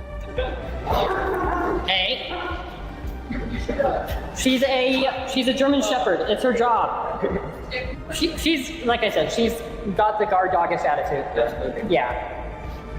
I got him to be a guard. Well, you know, he needs to have security because he is a celebrity, so the guard dog really comes as no surprise. Dog. That's why I got him.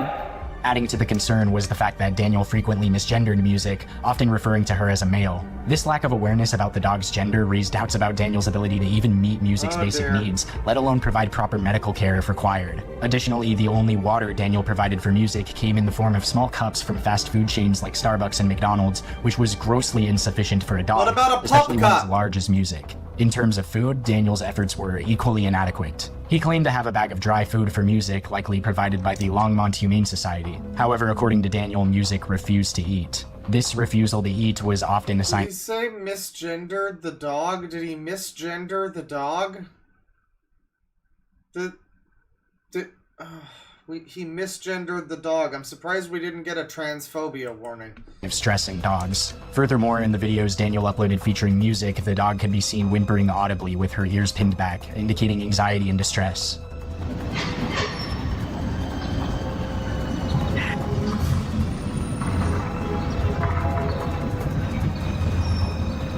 Well, that's a shame.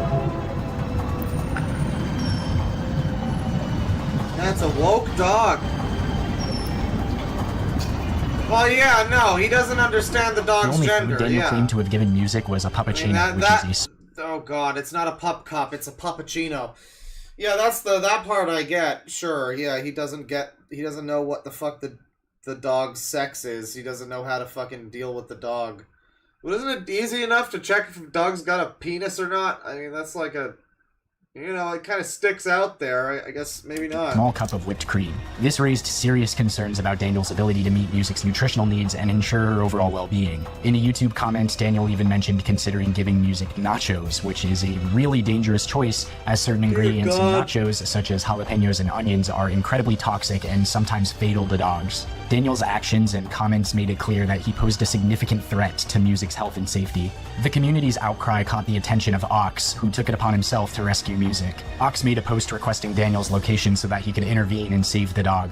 He expressed his intention to travel to Colorado by motorcycle, demonstrating his commitment to ensuring Music's safety. Ox's dedication resonated with the community, and they eagerly awaited updates on his mission. On July 10th, Ox posted that he had arrived in We Colorado really can't fucking get out of Ox territory, can we? and was actively searching for This guy's Daniel. always However, back. despite his best efforts, Ox was unable to locate Daniel and Music. At least Ox is trying to fucking find the dog and help the dog. Disappointed but undeterred, Ox decided to call off his search and return to Los Angeles, expressing his hope that someone in Denver would confront Daniel and help secure Music's return to safety. Shortly after Ox's departure, another Reddit user named Keanu Reeves with the Gun expressed their determination to continue the rescue mission. Yeah, it's probably actually for the best that he isn't taking a vested interest in the dog's genitals. That's a good point. Because again, someone said earlier that he was found pants down with a caregiver's cat or something at one point in time. So, I mean, yeah, it's maybe that's his best. It's better this way. They resided close to Longmont and Could be pledged to worse. find Daniel and Music. On July 10th, YouTuber Goated Minds, also known as Goated Piston on Reddit, uploaded a video titled "Daniel Larson Got a Dog, We Need to Save It." In the video, he revealed that he had reached out to Animal Control and the Longmont Humane Society, taking action to ensure Music's rescue. Additionally, Goated Minds announced a $100 reward for anyone who call could was successfully fake? retrieve Music from Daniel's Not possession. real? Meanwhile, a Discord group named SEAL Team Ah. 6 was formed, led by Goated Minds and including other members like Ween. Their mission was to track down and Literal save Ween! Music. Over the course of 2 Literal days, they Ween! meticulously located and pinpointed Daniel's whereabouts. Their efforts led them to the bridge featured in one of Daniel's previous music videos, and eventually to the park where he had spent the previous night. The team's determination paid off when Ween successfully rescued Music from Daniel's custody. Ween approached Daniel under the pretense of checking on the dog's well-being, swiftly took custody of Music, and placed her safely in her car. Goated Minds posted an image This absolutely is getting worse. I mean, like, well-being, swiftly all these random fucking... It's supposed to be, like, film grain, like, burns in the fucking film or something, but it's just these random fucking dots everywhere.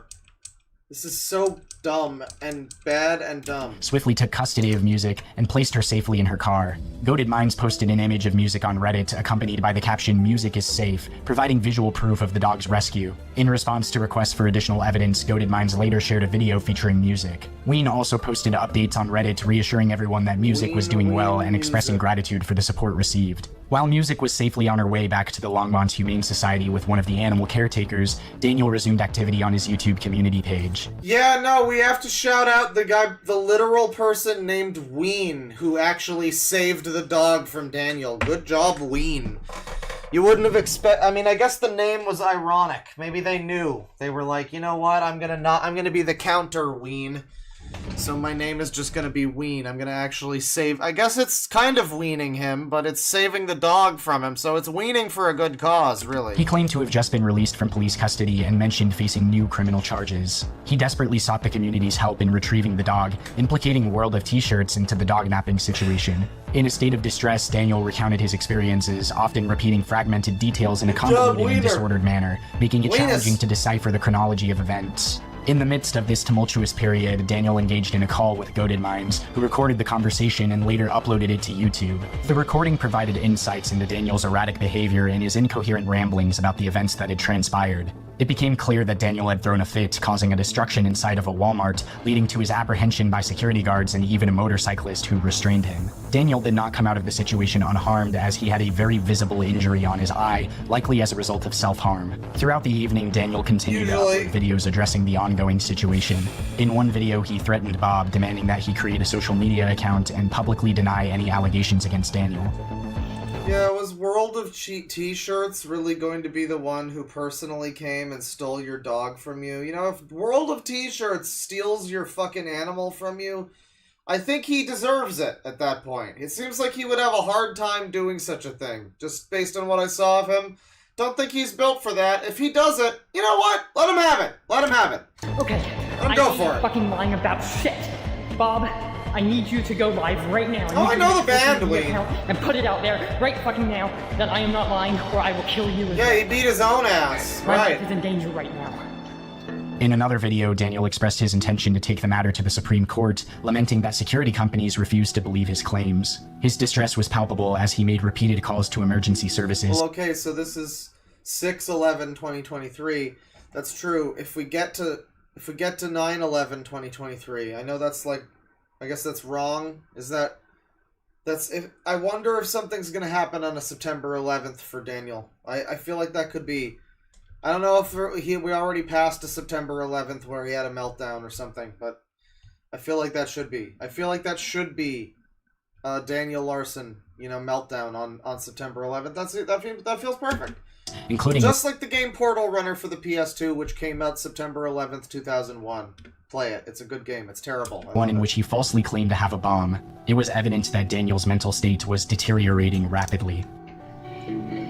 My entire family is in danger, and no one believes what we are saying.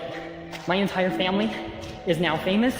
All of our houses have been... This part is very... Yeah, no shit. It's 15 minutes long. Jesus Christ. Did you just not edit this? How do you... What do you mean? You just didn't edit 15 minutes of fucking footage? Doxed. We are homeless, and my fans are doxing, getting criminal charges on us that are all false.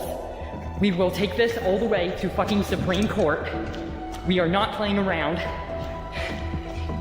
We have contacted security companies, and they've all refused to work with us. Larson, okay? Because they don't believe what we are saying about our popularity. I am done, and I... Listen, I'm way too famous for that shit you just accused me of, okay? Listen, you give me back my dog, alright? I saw Grace Vanderwall once. I'm pretty famous. I'm a big deal. I will not stop until the White House is blown up. The White House. Oh. Okay, so I just called 911. Is this when it happened? Is this the specific... Oh. This might have been what it was that got him in jail, actually. Yeah, this might be the actual thing that gets him in prison. And I just literally just screamed, I have a bomb, on the 911 number and randomly hung up in hopes to get this situation heard and to get my family to get it heard that they deserve. And you know, usually when you shout, I have a bomb, people are willing to listen to you and, well, sometimes they are. When you shout it on the phone, I mean, you're on the phone. She doesn't even know where you are. I mean, I guess maybe... You know, random fucking emergency responder person. Maybe knows. Maybe they know. I don't know. But maybe they'd be able to backtrace the call.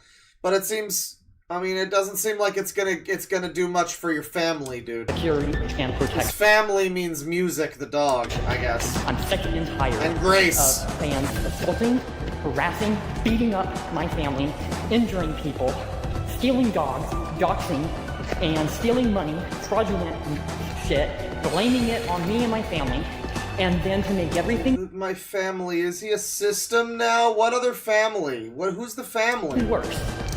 Say that it's my fault.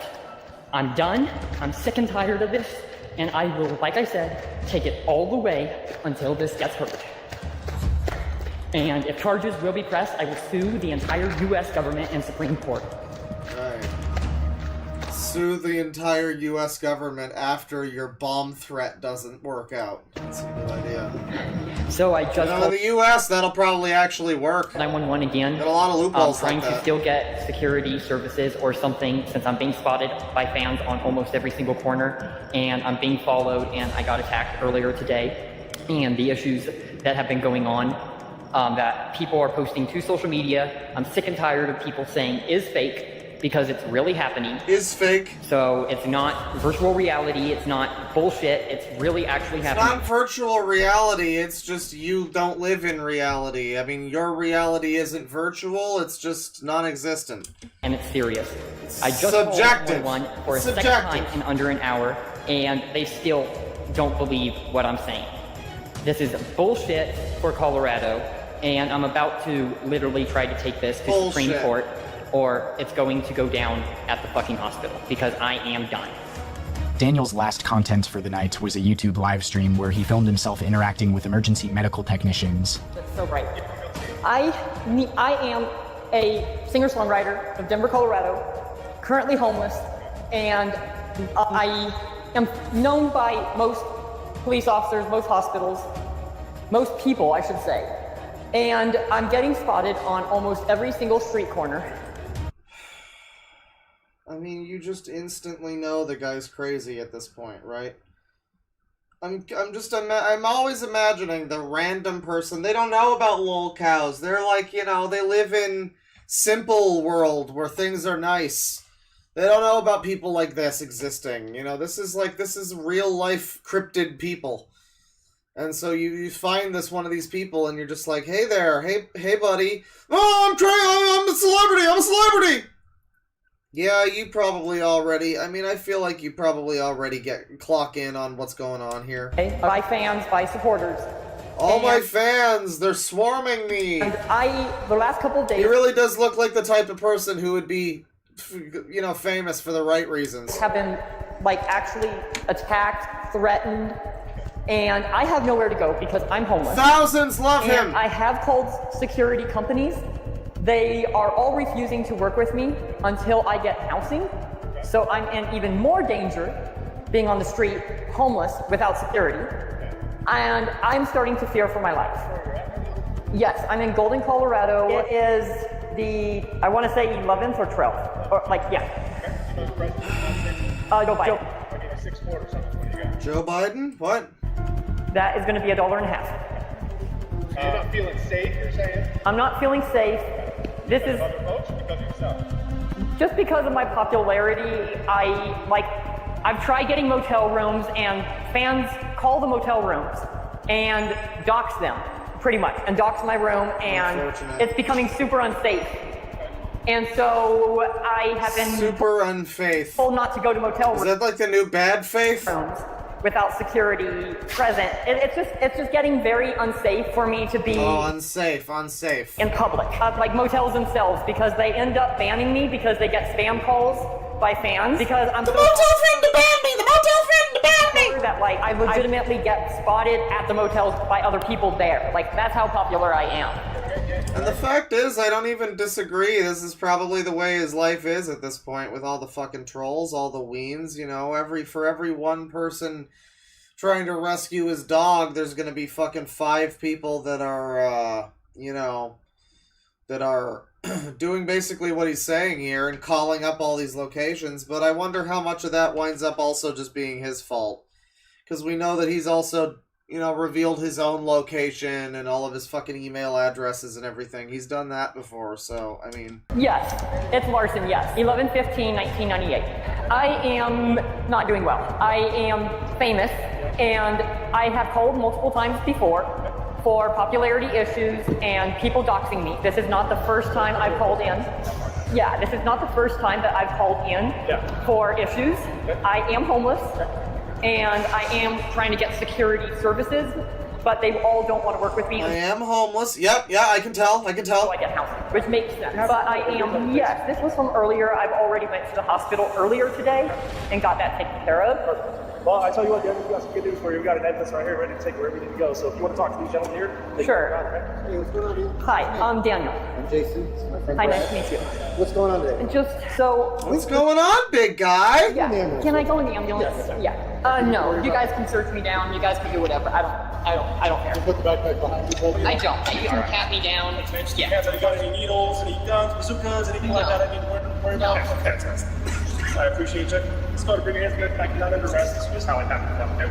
That's understandable. Am I being detained? I've done this before, I know. Alright, perfect. That's just my debit card. Yeah. Appreciate it. Thank you. Do you mind if I film for like evidence, just in case I take this to like court if need be, for like... That's first step, is get your bill. Yeah, he's younger than me by 4... He's 4 years younger than me, and he looks like he's in his... He looks like he's in his, you know, 70s, 80s maybe, in some shots. Other times, at least, I'd say at least baseline, he looks 35 to 40. Unfortunate. We'll get you into, I mean, it sounds bad, but they're going to do a psychological evaluation to see once we get that accomplished, then they can get you in touch with hospital services and hospitalists that can get you in touch with some of those resources that it's to a point to where, like, it's almost like to, not in a negative way, but it's like I have to almost threaten my entire fan base if they get too wild. Yeah. I don't know how to say it in a way that's not going to sound either crazy, but you know what I mean? I'm not crazy. It's a very... I'm not crazy. I would never call myself crazy. Tough situation. Like I said, sometimes I just have to be the power over everyone else in the situation I'm in. Yeah, and I have no choice.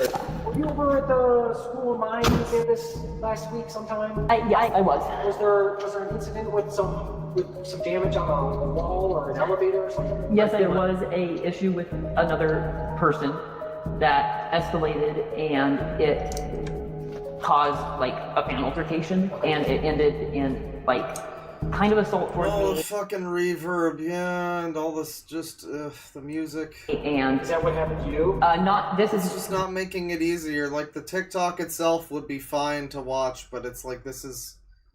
I don't know what, I get, is it supposed to be horrifying? Am I supposed to be like...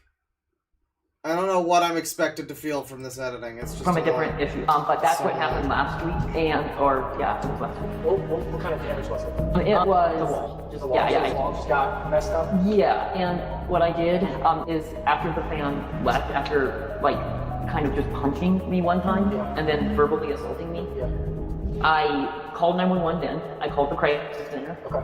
Both of them didn't believe me. They kind of, you know, like I was saying, kind of point to where I'm just going in circles. And what I did was I just said, you know what, I'm done. This whole fucking thing is going in circles. I called family, and I said, you know what, I'm sick and tired of this. I will take this as far at this point as I need it to together. Yeah. Would you be okay? There's a School of Mines Will you come in? Would you be able to tell him that story for me? Yes. Just explain that you had an altercation. That's how the wall got damaged.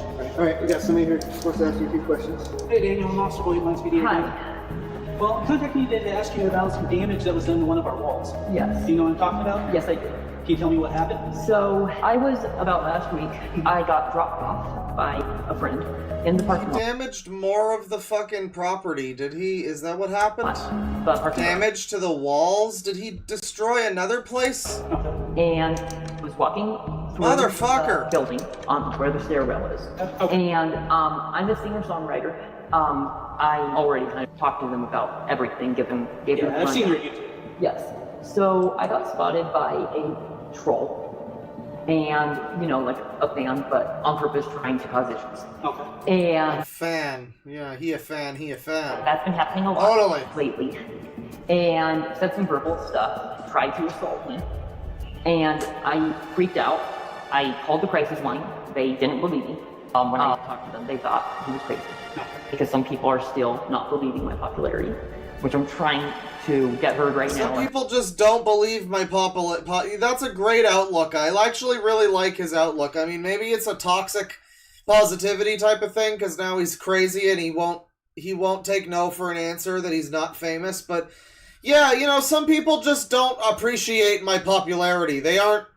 Some people just aren't aware that I'm very, very popular yet. That's the problem. That's such a glass half full, like, mindset. Good stuff. Saying this is serious, enough is enough. And I panicked and I freaked out. And I decided I was going to kill them. And so that was me, and I did that out of fear. And at the time, what I was thinking in my mind was like, I really don't care right now what happens, because I've had enough with the trolling, I've had enough with what is going on. I care more about my safety, and I care more about, like, my family's safety, and I want to get this heard, So I guess he is seemingly talking about other people in his family, I guess. That's what the edit... You know, it sounds like he's fucking talking backwards for a second. He's probably naming his family members or something. When he says family, I forgot, does he have family? Who is he speaking about? I thought it was just him and his fucking grandma who died. What family? I thought is that what it is? It sounds like a fucking... I care more about, like, my family's safety. Yeah, that's like a name distortion, like someone he knows safety is what that sounds like. So who the fuck is in his family? The dog? I guess Bob? Grace and her family? Yeah, I mean, Bob the dog and fucking Delusions of Grace. That's his family. Fuck, that's depressing. And I want to get this heard, and that was my motive. I knew I was going to get caught. Okay. I knew the consequences. I'm sorry. And if you want to charge me, that's okay. I don't care. But I'm trying to, at this point, just do anything I can right now to just put the message out, like, look, this is real stuff that's going on, not a joke anymore. These fans are trolling too much. It's everywhere I go, not just one location. Troll fans they've just spread too far. And again, yeah, his trolls are very, like, parasocial about trolling him. There's something about the Daniel Larson fans. It's, like, apparently worse than Chris Chan trolls or whatever. I don't know what it is, but they, apparently, yeah, that's, I mean, maybe that's probably an element of this, sure, but I mean, how much of that did he bring on himself, though? I mean, I don't know. I wonder how toxic TikTok is, though. I mean, like, for this to happen, it's gonna happen anywhere, but, like, TikTok, I mean, that implies he's like a TikTok celebrity on there. He's a TikTok famous fucking lolcow, so that implies to me that, like, the people on TikTok are inherently more, sociopathic and crazy, than the normal person. Which I guess makes sense, actually. I guess that makes sense. And people are not believing me. So you weren't in the room with the fans? It was in the hill when you go through the door, and then the stairwell's on the right. Was there anything in the room that you were in? It was right in the stairwell is where the fan altercation was, and I went upstairs. and then I went out, and then I walked. Yeah, so This area right here? yeah, so when I came in the door, right, from outside, Yeah. I went into the stairwell at the top, there, right over here. That's where the fan altercation was, because somebody came in through the elevator. Gotcha. Okay?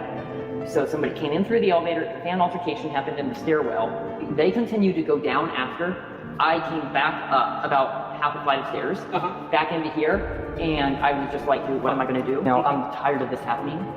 People need to understand, like, I'm really getting You know spotted. what you gotta do, Daniel? You gotta go online and say that there's right-wingers that are harassing you, and then you win. There you go, you win. You never have to worry again, you win. That's the Everywhere I go, solution. people are trolling. I need to get to a point to where I am safe from these altercations. So you kind of freaked out? And I freaked out, going like, I need to get heard. I freaked out, and I kicked the wall. So I mean, I understand, and I just want $5 from Frank Hensel. Daniel should have just made music. If you look at people like Wesley Willis and Tonetta, I think he could have actually been accepted by the internet. Yeah, exactly. I mean, I already said he's kind of like Mark Gormley, who died recently, by the way, F. But Mark Gormley, you know, or a lot of the other kind of Phil Thomas Cat, Uncharted Zone, you know, crooners that he's got in his stable. Some of that type of lolcow, you know, music. That could have been his thing. I mean, the music that he does have fits that genre so well, and he just doesn't have enough of it. He did not focus enough on it. He was so focused on the fame that he didn't worry about what he would do to make himself famous, even for a fucking second. That wasn't even a concept. see what's the deal with the wall. All right, so I'll write you a ticket for the criminal initiative, but I'm gonna let the gentleman help you, right? Because it's more important right now. So I'll ask them where they're going, and I'll just meet you up there. Okay? Yeah, and I will also. So I'll bring you a ticket. It's like a $500 damage thing, right? So you know, I can understand freaking out because of the fans and all. Are you? Does your body cam record as well? Okay. Can you also help with trying to get this issue as well out there any way you can? Or I can't get it out anywhere. It just goes to a report. Okay, can you help expedite that into a report? I need you to get them to stop trolling me, officer. Say that like this is like a real issue, and that like I am starting to fear for my life to some degree. And like earlier today, I literally had to make videos going like, I will do anything to where this will go to Supreme Court if it has to, and I will do something if I have to get it to Supreme Court. He's gonna do something. It's not good if I have to do something like that. You know what I mean? So that's what he's like. He's gonna fucking bomb the White House to get his trolling to stop. To get it. He threatens to bomb the White House. So it is. I mean, it is. In that regard, you could say it's partially the fucking it is partially the fans' fault, I guess. The quote-unquote fans that I guess kind of pushed him into this fucking thing. Where I mean, it's not really their fault. They couldn't have known he'd do this, but like, yeah, they're semi a little bit responsible for it, I guess.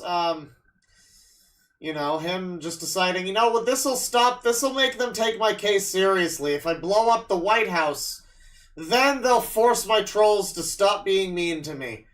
Well, I don't know if that will work, but I think you'd have some bigger problems, you know?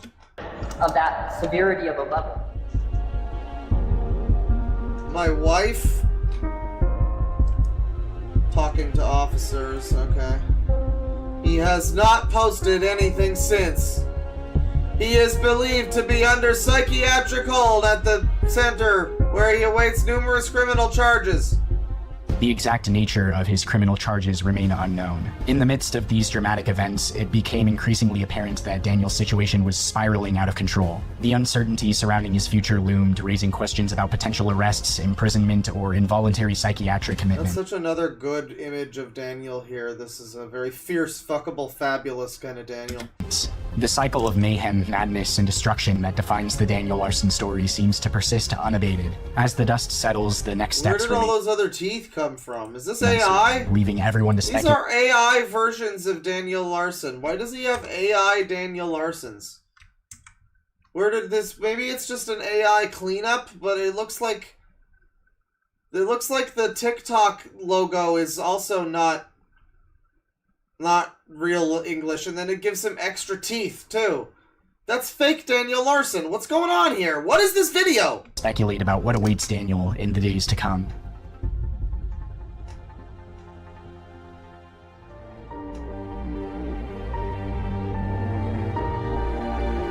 In conclusion, when I first made the Daniel Larson documentary, the best video on the internet about Daniel Larson, if I do say so. Why stop there? What video was better than my Daniel Larson documentary? I had honestly hoped that that would be it. I'd honestly hoped that after once again losing his phone, getting arrested, and being hospitalized, that Daniel would remain offline for a good amount of time for the betterment of himself and seemingly everyone who has ever crossed paths with him. Although it seems strange and, in a way, almost outright cruel to wish for the complete and total disappearance of a human being from the public eye, you just don't get stories like Daniel Larson. He's one of a kind, a person whose story is so nuanced, complex, and ever-evolving that it's totally valid to sympathize with the tragedy of Daniel's situation, as well as to hate him for his pedophilic and predatory nature, his failure and seeming... Yeah, I think we're good. Thank you to Kusari for making this excellent video. That's, it's quite a fucking video, wasn't it? Good video. It's not a terrible video. I'm gonna clean up my room a tiny bit for the fucking cameras, because I'm gonna do some guitar now. You can leave if you don't want to watch a disabled arm retard play bass guitar reasonably decently well. There's gonna be some mistakes, but yeah, it was an okay video. It wasn't like terrible. I mean, you know, he got all the thing is, I didn't notice how annoying the fucking video was when I was watching it the last time when I was just watching it on my own time, because I think I was busy playing fucking Kingdom Hearts or something when I was doing that, so I just wasn't even fucking paying attention, you know? But you watch it closely, and boy howdy McFuck shit, is it ever bad? Is it ever annoying and bad, and annoying a couple more times? There you go. Turn on the AC. Gonna need it. For some reason, I only ever fucking play this instrument in the summertime. Good for me. We got a bunch of fans going. It's gonna sound like fucking shit. But that's just the way you do it. I've been posting some guitar bass videos over on the Tweetars. And it's been fun doing that again. I stopped playing for a long time because I don't know, I have fucking ADHD or whatever, and I can't stick with one thing for a while. But, oh, we're back! If I can fucking plug this thing in, god damn it, cunt. We're back. And, well, shit, I don't know how, shit. I don't know how I look, actually. Am I, like, camera ready? Let me see. Hang on. What do I look like? Well, we have just been watching Daniel Larson, so, like, I mean... it can't be worse than Daniel Larson. You know, I'm fine. It's fine. Sure, that's fine. I don't need to wear a hat. It's fine. You don't want to have... I don't want to go live with, like, penis hair. You don't want penis hair. I gotta change the fucking title. Get the fuck out of here if you don't want to watch music stuff. You know, that's all. It's all over. Daniel Larson time. We will see part 3 of the Kusari Daniel Larson documentary another time. I hope the editing is even worse. It's gonna be so exciting. Bass guitar stream, and you know what? The motel is still trying to kill us. That's fine. Oh, and I gotta change the fucking... Hang on. I gotta change the thing now. Come on now. See, the problem here is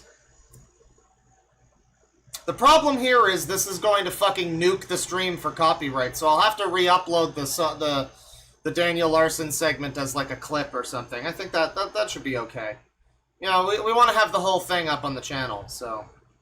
I had a picture... I had a fucking... Oh yeah, right here. Is this guitar or bass? Where was the one? I had one that was bass and one that was guitar. Oh, that was guitar solo. This is bass. Okay. There we go. Alright, we're doing some fucking shit. It's gonna be some fucking shit. I hope that I can just play this So I play Rocksmith. It lets me play the song and also have the bass notes thrown in my face. It's like reading music, but you know, it's a video game, so I get to be autistic. You know, it fits it fits everything that, you know, that it's all of my important categories there. Let me where are you now? Properties, open file location. You gotta do the fucking settings. Edit the settings. No. USB codec. There you go. And that works. And now this should work. Okay. Rocksmith Plus, I think. There's a new Rocksmith, and it's terrible. They made a new one. And, oh good, we're on green. Hello there. Hi. Oh, we're still green. This is so green. This is great. Come on now. There you go. Work it out. Brother's gotta work it out. Come on now. Extremely green. Extreme greenosity. That's alright. Get in here. Yeah, they made a new Rocksmith recently. Let me turn on the fucking... Whoa! Yeah. Perfect. They made a new Rocksmith recently. It's not really new, but it's like a live service. You pay money for songs. And apparently they've unlisted the good one, which is the one I'm playing here. They've unlisted that, and they've also started fucking with the DLC. So if you got DLC for Rocksmith 2014, a lot of it just doesn't fucking work now. Put this in the right fucking spot here. Whoa! Almost fucking knock over the... Don't need that. We definitely don't need that. So... I don't think I have... There's a Kit Kat bar over there.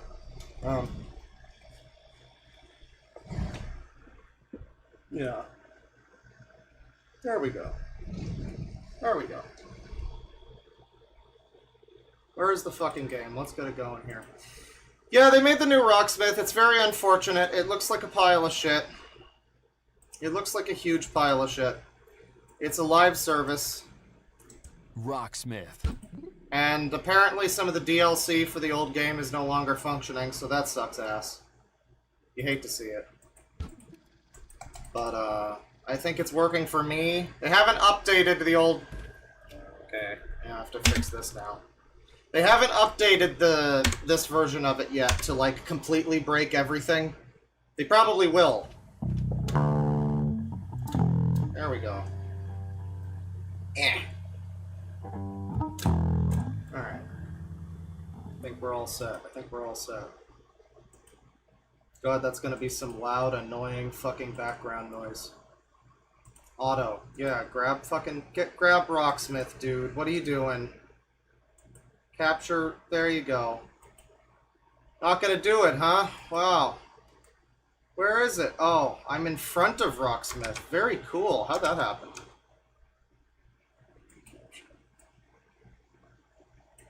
There you go. Okay. So, unfortunate thing about this, too, is I've been playing it with my actual amp for the last little while, and it's much better doing that than it is playing with the amp that comes with the game. Like the digital video game amp, it's not so good. I've realized it's much better doing it the other way. But I'm going to do this for a little while. A couple of these bad boys. Don't know if we want to go full Beatles on this one. We'll try to keep it a little safe. Good price on Twitter.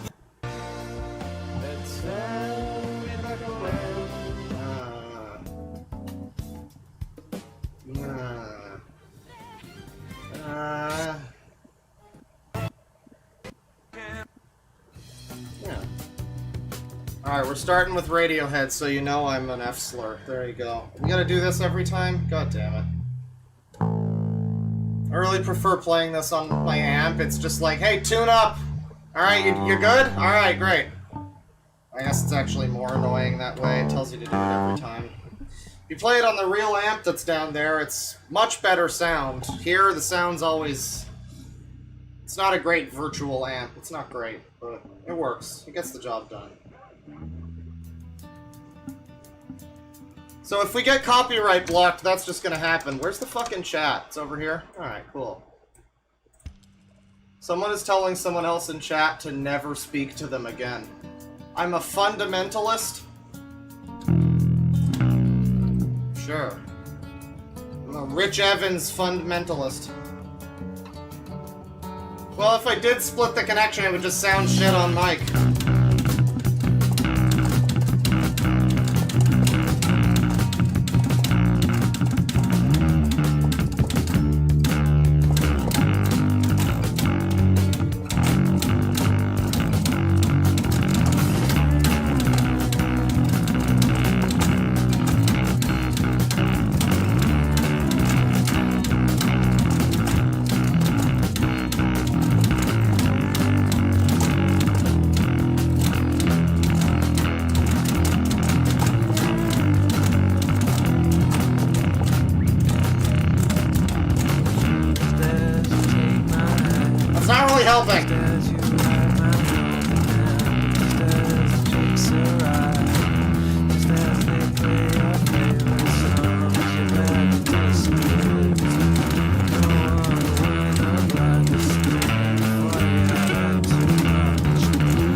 Radiohead song just because of the bass line.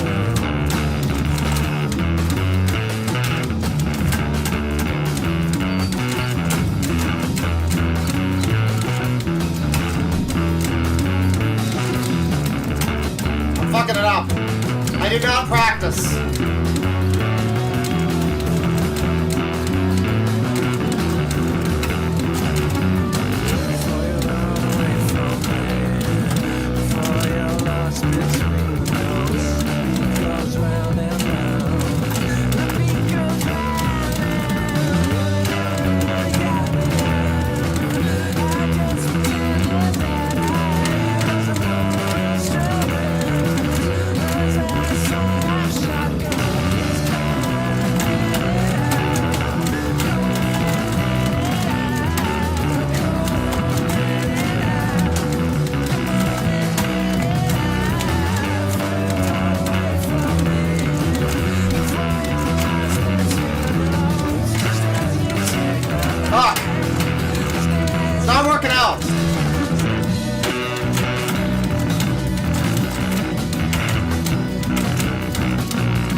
Okay, warm up. A lot of problems because I don't usually play it with the fucking headphones on, so I'm hearing too much of the music and I'm getting... The big problem, this fucking bass has a hole right here and I don't know what that's for. So sometimes I'm playing away and just this happens. It's the worst. It's the worst. Welcome, welcome. Someone tuned back in at the right time. Welcome. I got a fun one for you now. New favorite, new favorite. New favorite, everyone. Good bass line on this one. Now, what am I sounding like here? We're like halfway. We'll do halfway. I did this one for the Doctor Who Culture War stream recently.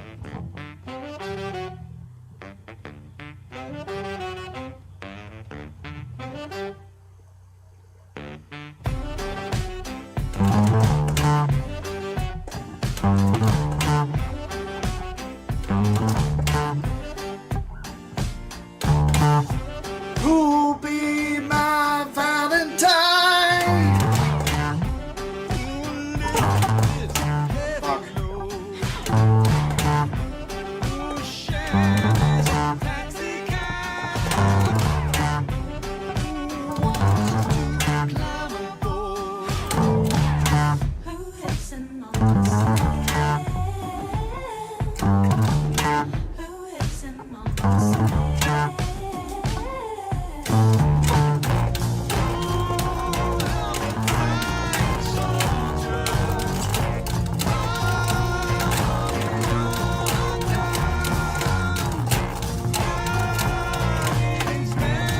It's happening again.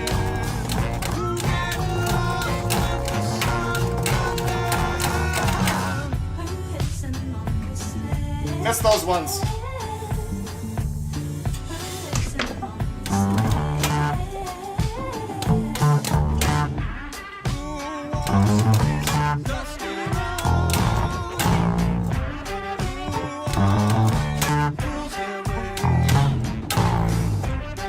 Who's this?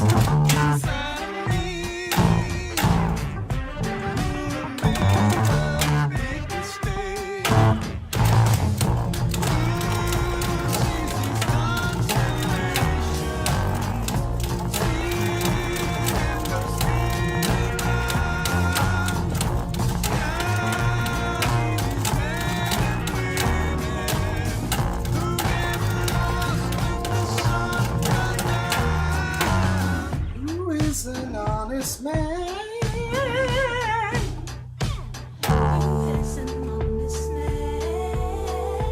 This album got me back into St. Vincent and generally into David Byrne.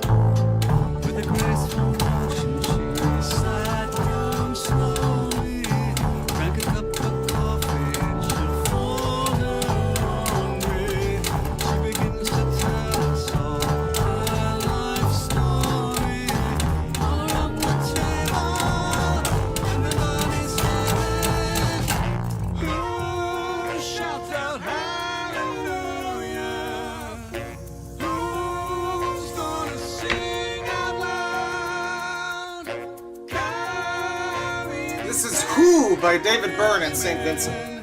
Who?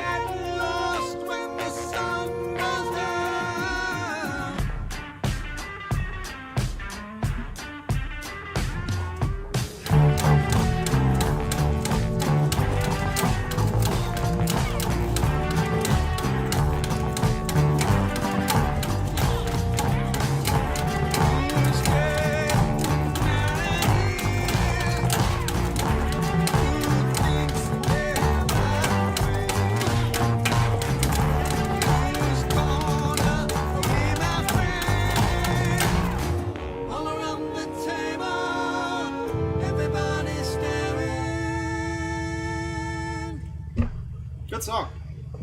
Yeah, it's a nice song. The whole album is pretty good,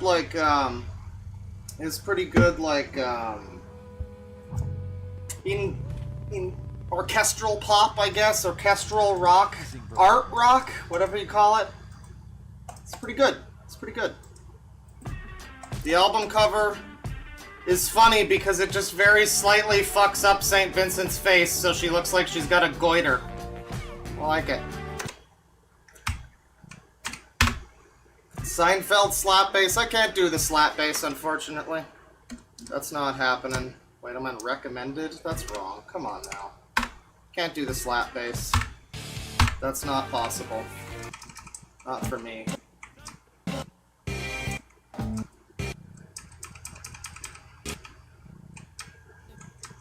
We're gonna find one.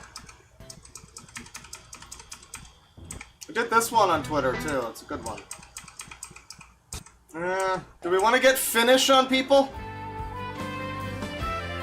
Let's finish the chat. The chat's about to finish. I'm gonna make sure you guys finish. I know I've been edging you for a bit, but...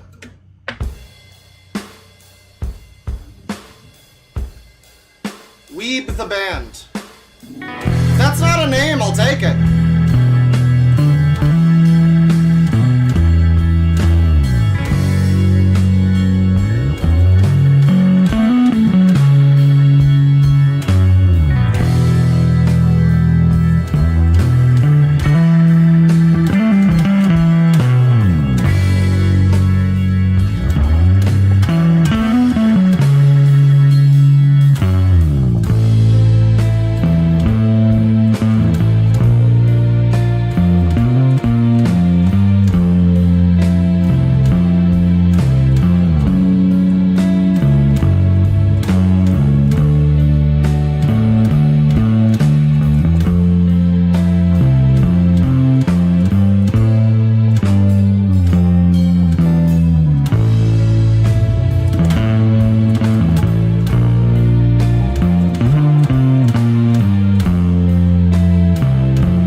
That's a whole problem.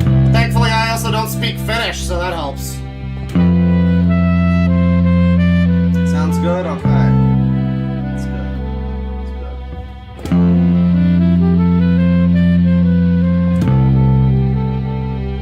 Problem with the pick bass, it's too loud. In your place on short game in your baby game in your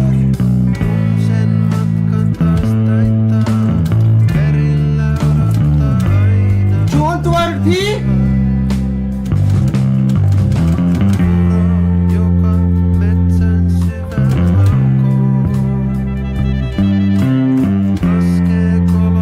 Please. Does kind of sound like the RP guy.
Don't sing, I know. You haven't even heard me belt it out and totally peak it yet. It hasn't even begun.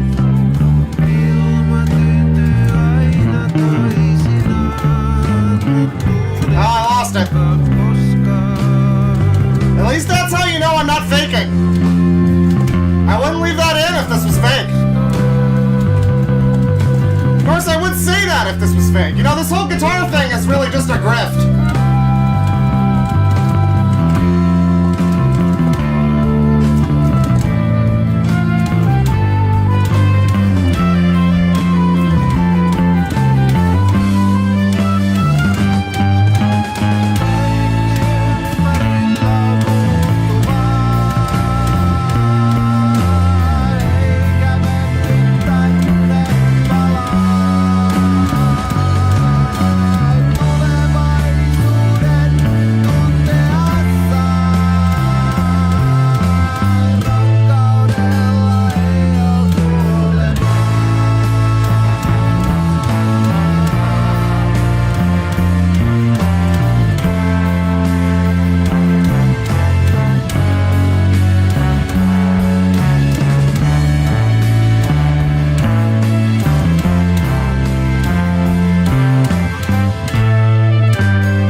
Never forget that I'm the only disabled person with any value.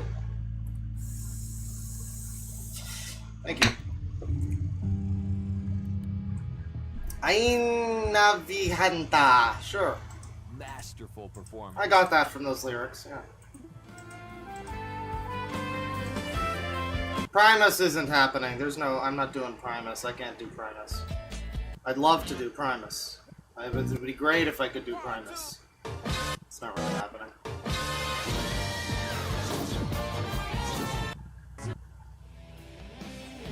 I mean, I could do this Primus. That's 38 seconds, though. This song is deceptively fucking crazy.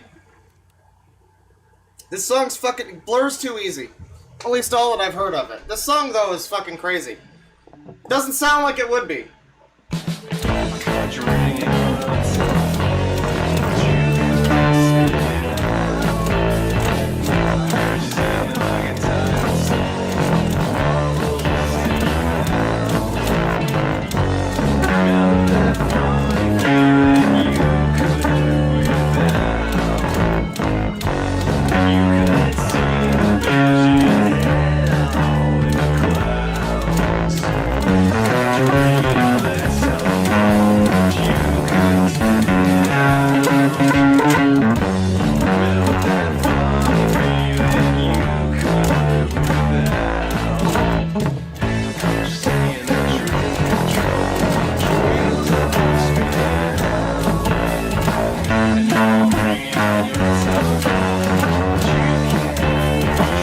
This amp sounds like shit.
to. You hear a song like that, you expect it's just gonna be... But no, it's all this... Good job, Vinny Band. Masterful performance. Yeah, the compression, it's not great. It's not good. I mean, I don't like it either. That's terrible. I forgot how bad the actual fucking Rocksmith bass was, because again, I've been playing bass on this fucking amp over here. Can you even fucking see it? Yeah, it's over there somewhere. I've been playing on that fucking thing. I really got a good angle on this now, though. Oh, usually the angle's fucking terrible. Usually it totally cuts off the top of this thing.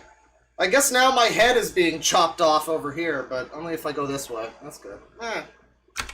Yeah, and then it starts to desync is also the problem. Yeah, I'm probably desyncing hard, but you do what you can. Nah, not right now.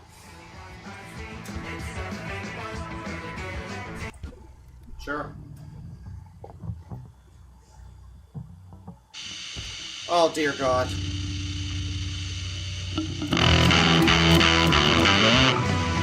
No. It ruins the whole experience. It's this. Listen to this. Look. No. No, get me off of that. Disgusting. We'll try some Iron Maiden. This one's gonna fucking make me. This one's gonna drive me up the wall. I'm gonna die. I don't know why I do this in the summer. I don't know why I fucking do this in the summer.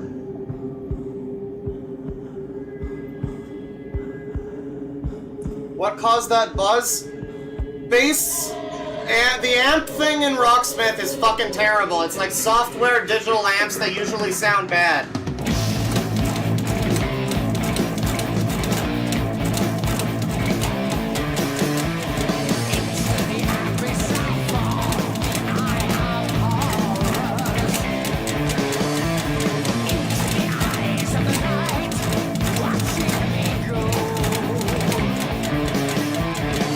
You can barely hear it now!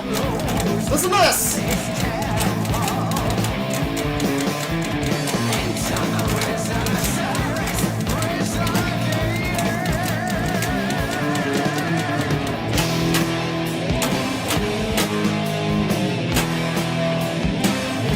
This is not happening if you can't fucking hear the bass. What is going on?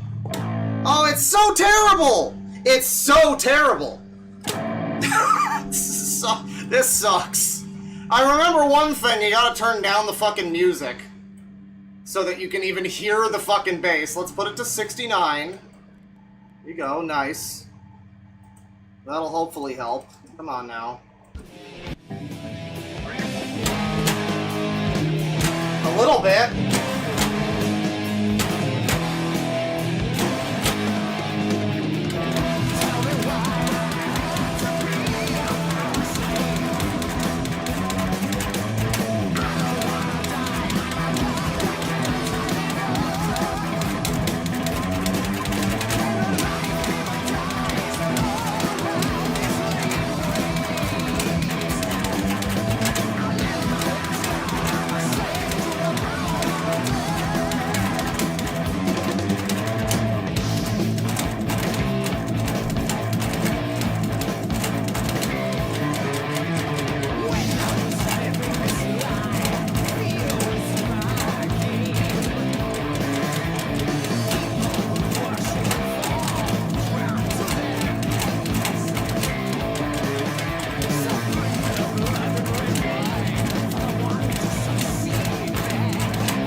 Fuck this!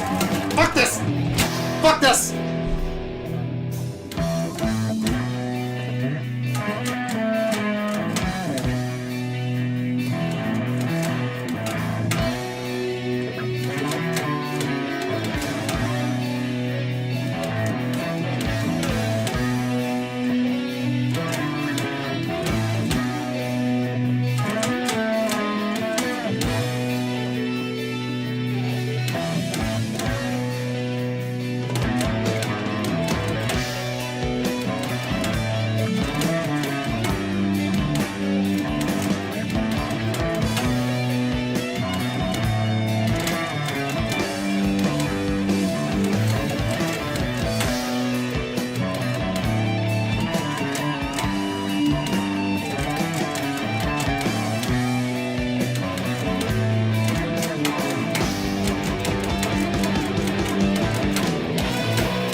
Something's missing.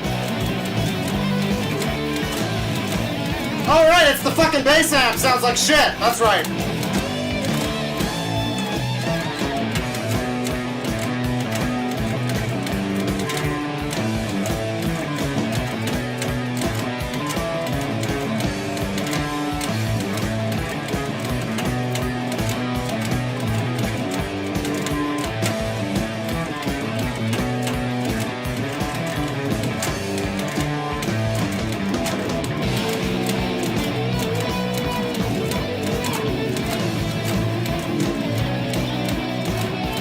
I can't do this part. What's wrong?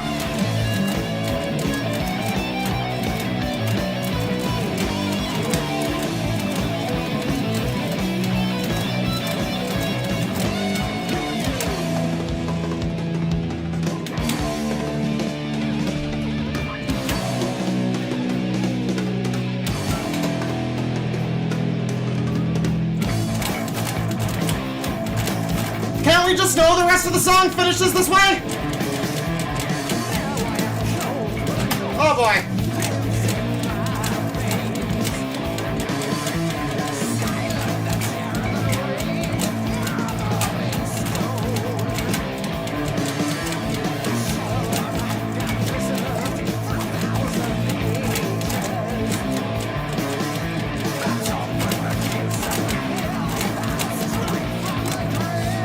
I got it.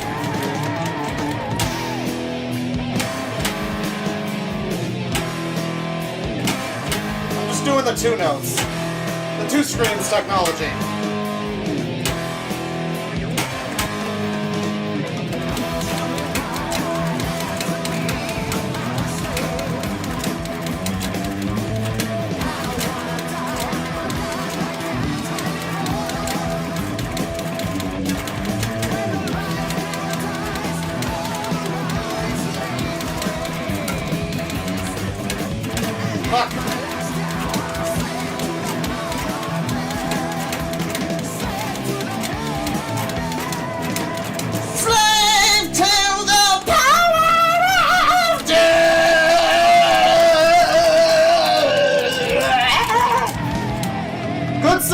Quality singing. There you go.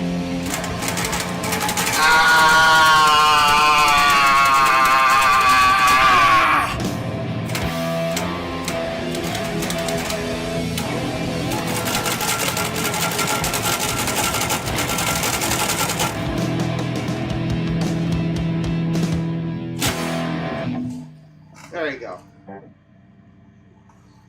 That was, quite a lot. Exemplary performance. I knew what I was getting in for. It's the summer. It's not even hot right now particularly, but it's hot enough. Learn a song. That I shouldn't have done that one. But I did. And I kind of regret it. It was a lot. It was a lot. Let's do another one. No, don't back out now. Learn a song.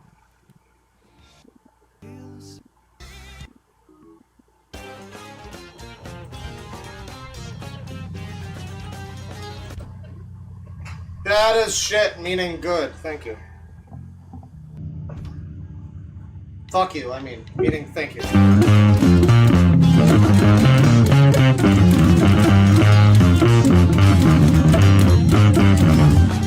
Alright, well, not this one. No, I'm good. Thanks. I don't think I have any Motorhead. But, I'm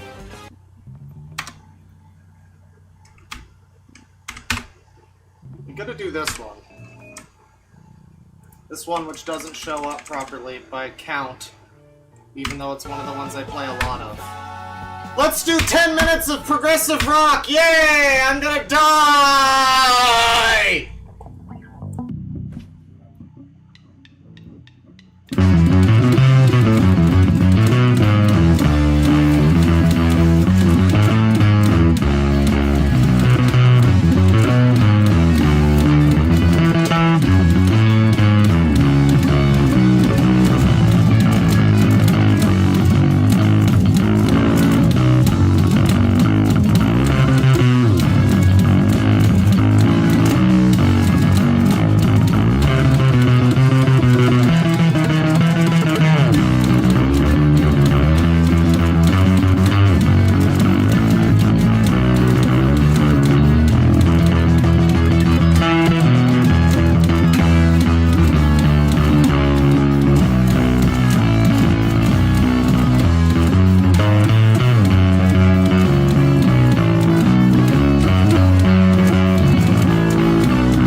Head probably got cut off by the game there, it's okay. Welcome to the song. Yeah, the compression isn't great, is it? I mean, it's not. I can try. The only option I have is to turn the knob the other way. Doesn't sound better.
explains it.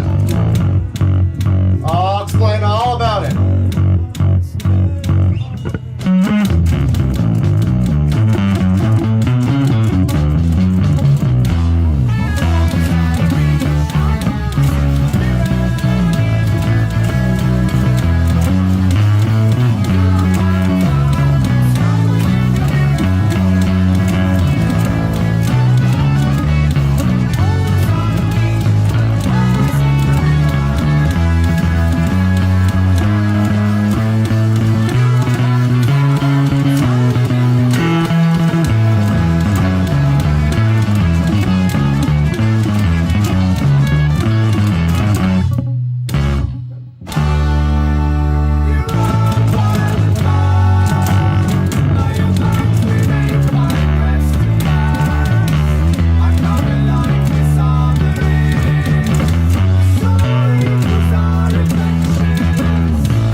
I'm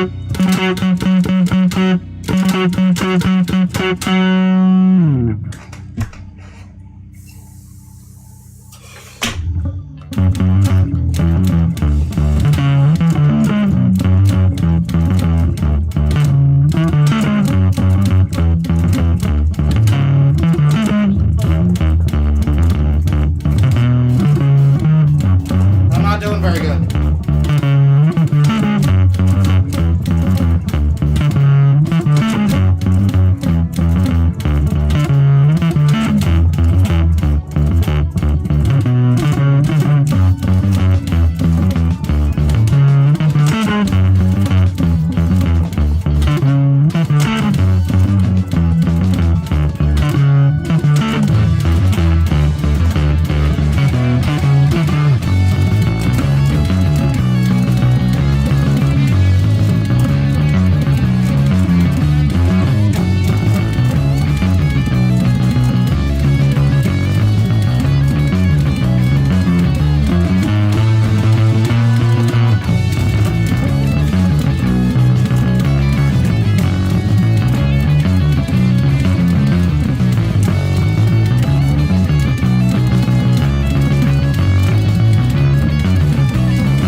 Well, that's that.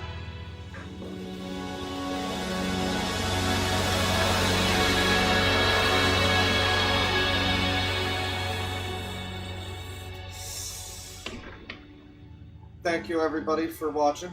I hope you're enjoying. I see the nice words in chat, the W streams. I appreciate it. I'm having fun. I complain, but it's fine. Yeah, the band was Wobbler. Unfortunately, I can't play this song, which is one of my favorite songs, because if I do, it'll crash the game. It's very sad. But I can't play this song. What did she just say? What's the swear? What? There is an anger person? What did she just say? Concerning.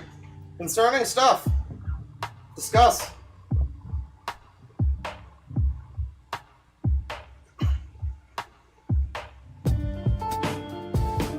Yeah, I didn't expect a lot of the normies to stick around from Daniel Larson over to this. The normies get filtered. That's what has to happen. It's natural.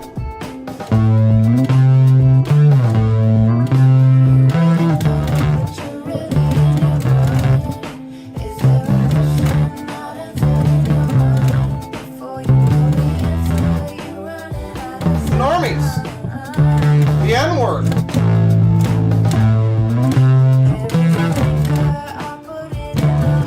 I don't know what she said. It's not good.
Yeah, the 5-string doesn't come up that often. The other band I just played, Wobbler, they have some songs on 5-string, but more importantly, 5-string is good because it's extremely low-pitched. It's the B string, and so anytime I want to play most songs by Ayreon here, This one, in fact, is new. This one's newly charted by someone on the Customs Forge website. Shoutouts. You want custom Rocksmith charts. That's where you go. Come on now. So technically my bass is always in 2 different tunings at once. Or 1 tuning if you play a song that has all 5 strings.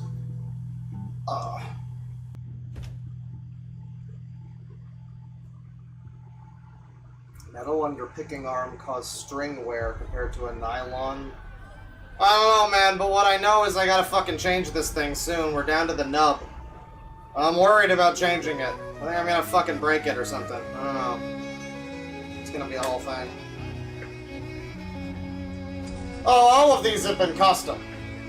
I mean, I don't think I played... The problem is I can't play any songs from actual bass Rocksmith because the amp... You think the amp is bad now on most of these? You ain't heard shit. It gets a lot worse. A lot quieter than the default Rocksmith songs. The frame is running on our systems. No way to shut it down. I had the guy who voices the Frame compliment one of my bass solos on Twitter. That's how you know I'm the real OG. Outcries of panic in the distance. Fear all around.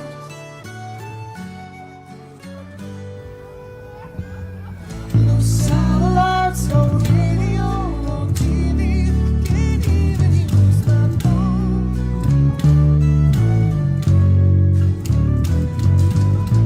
We need to wake up from this bad dream. We're not alone.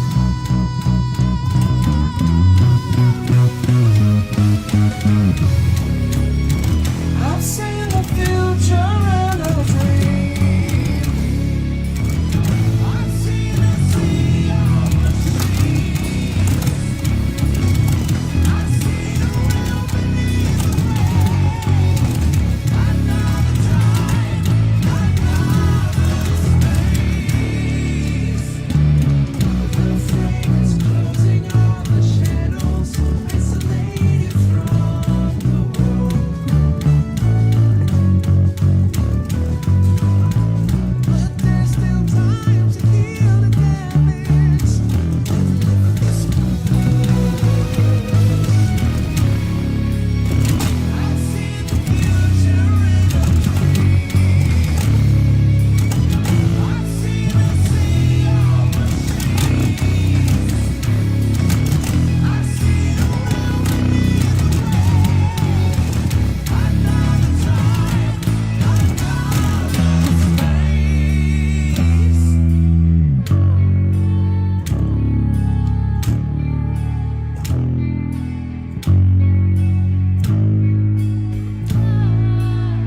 Another time, AIDS, gay AIDS. Happy Pride Month.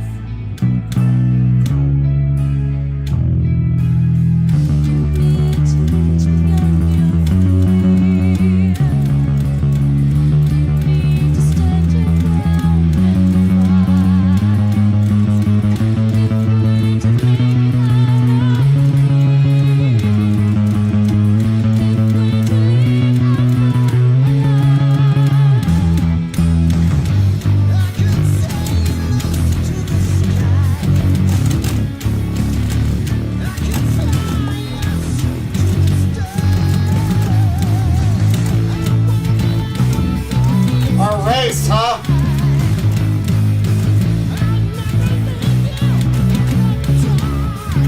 Whenever I make the Arion retrospective video that finally goes into what the hell this story is all about and tries to explain it to people, there's gonna have to be a whole section about, is it slightly, I don't know, problematic? This mostly Northern European white group of people talking about saving our race?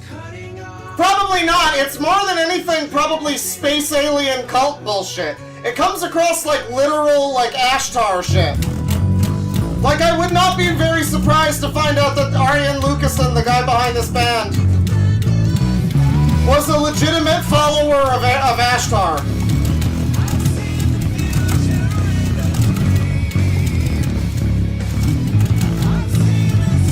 Because this whole thing is about peopling the planet with alien DNA from a far-off race that got destroyed by their own machine corruption. And then that just happens to us anyway.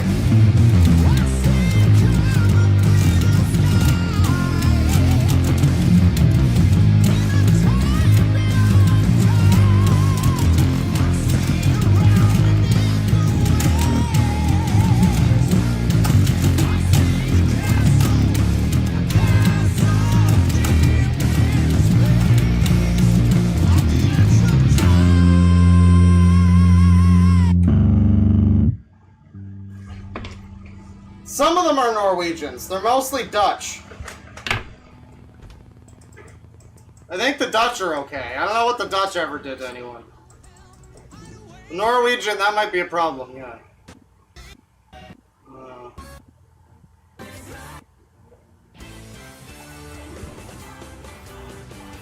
This one? No.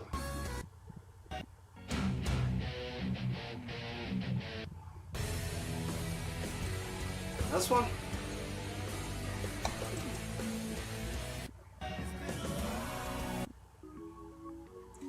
Which song is fucking... Is it day 20? I think it is. Here we go. Here's a cool song about a guy in a coma who...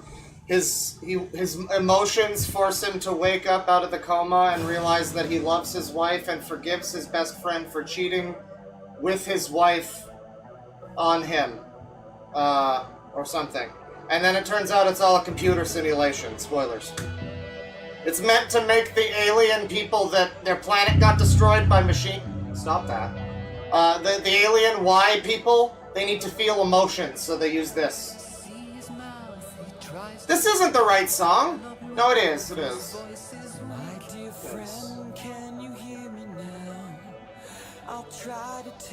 What's wrong with Norwegians? I don't know, at least they don't have James LaBrie. I'm from Canada. We got this guy. I don't like this guy. He's so weepy.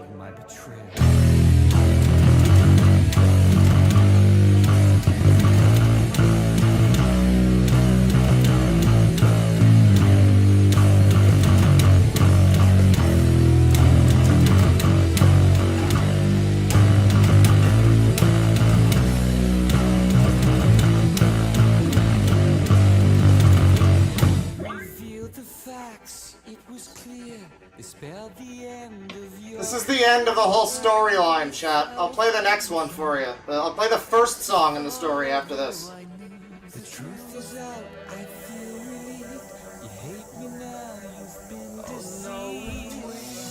Yeah, Corey Taylor too. It's that same thing. They're so...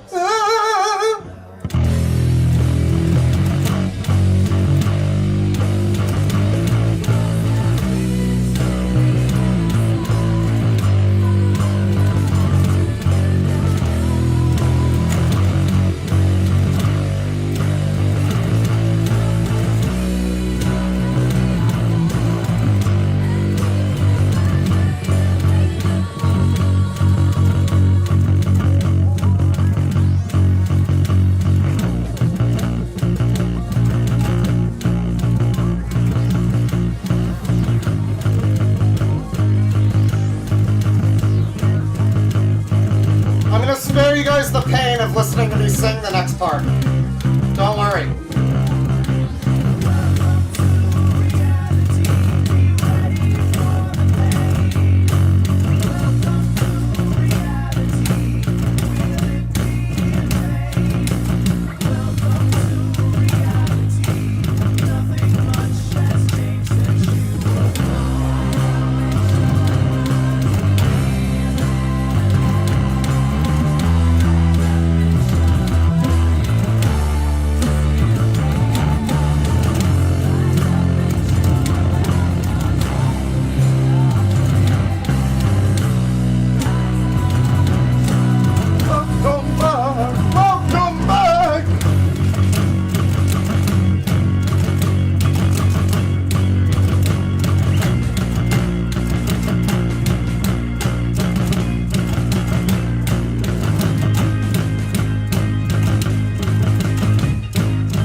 Yeah, you listen to this and it's like, well, you think they had so much fun, but then Devin Townsend was on this album? Bad experience, apparently.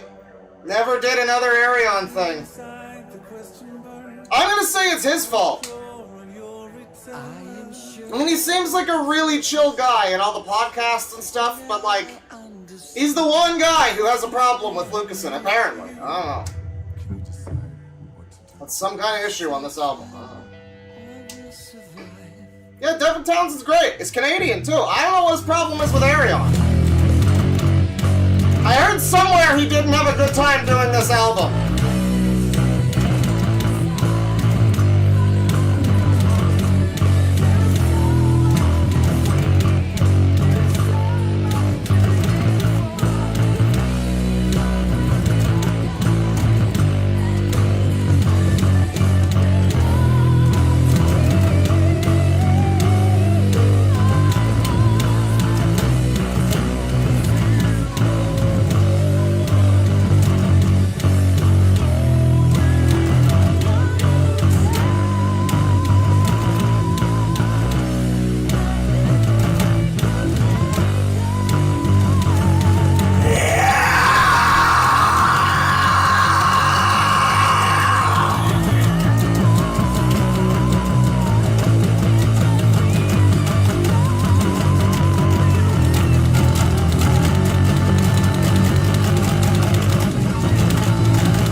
Yeah, so you listen to this whole album about, like, a guy in a car crash.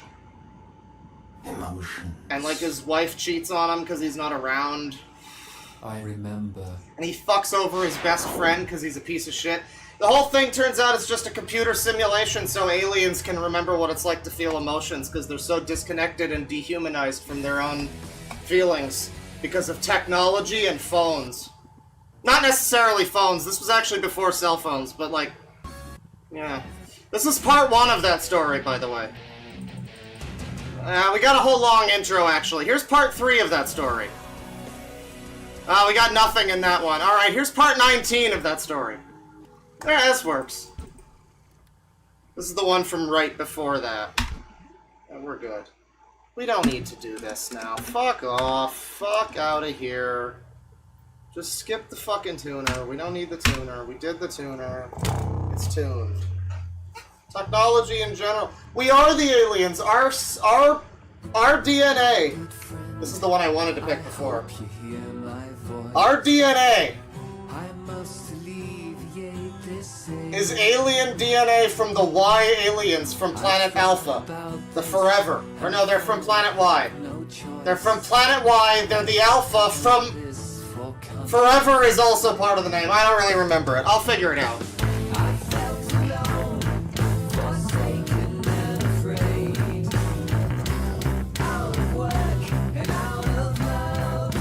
This is the best friend. Talking to the main character.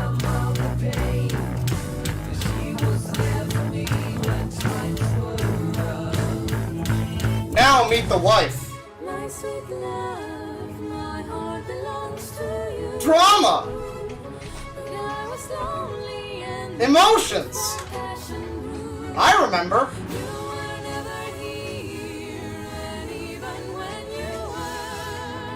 You should be stoned.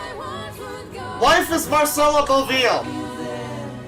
And the best friend here is actually Arian Lucasen, the main guy from the project.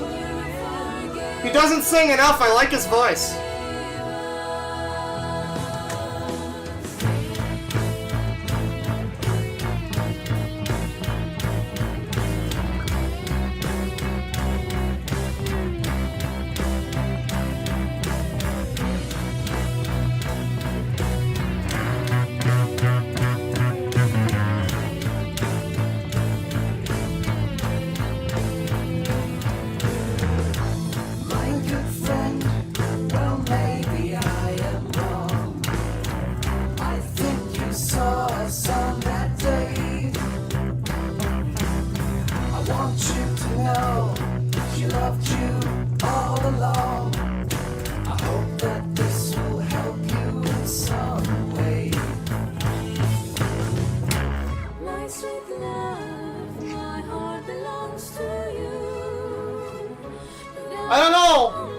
even only did, like, the screams on day 3 and the screaming part on Loser, day 16. I don't know why we didn't get more of him. He was still fresh at the time, I think. He wasn't, like, a big deal yet.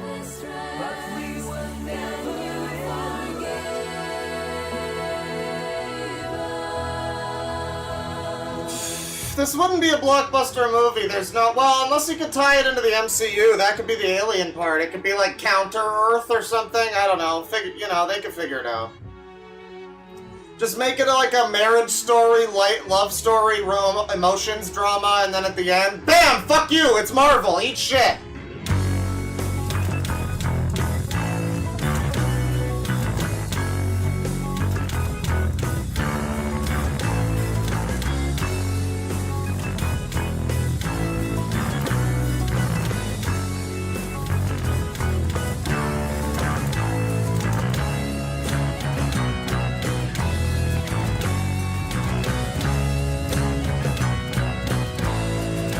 Don't make Jack Black sing this part. Peaches, peaches, peaches, peaches, peaches. No, it'd be terrible. You don't need that. You don't need that.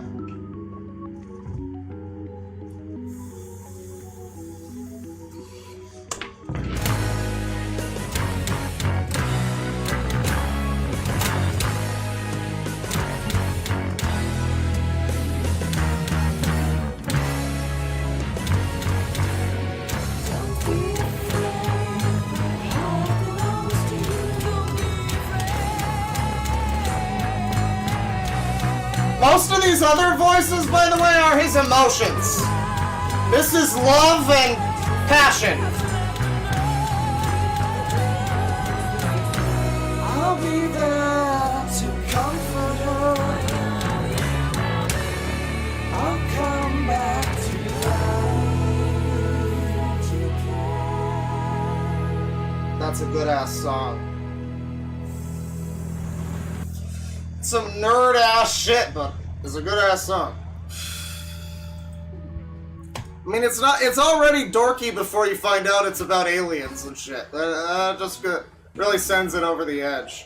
Well, now we gotta also do this one. I'm not complete if I don't also do this one. Yeah, we're in tune. It's fine. We're good. This is from their best album. Allegedly. There is danger ahead. But do not be afraid, for I am with you, like breath itself. Everything will be okay. Darkness will lead to light. Everything will be okay, chat Color members. will bleed into the Zangie has been retired for the week. Beautiful colors, the like of which you have never seen. At least a week. Let the dream of confusion No lead Zangie. you into the virgin light. Be gone. Be all Everything will be seeing, okay. be brave. It'll all be nice.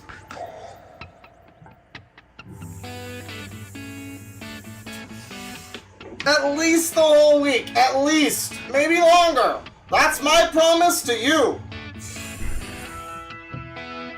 Let's get ready to fucking party!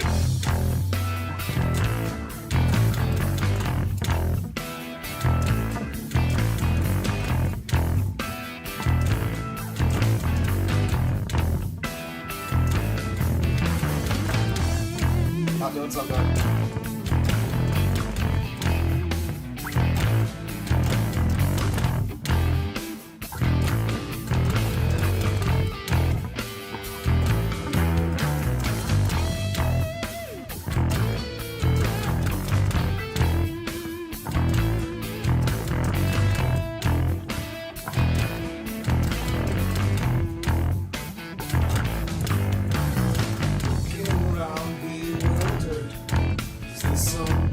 An evil just brought me to this cursed key, perchance some crazy quest.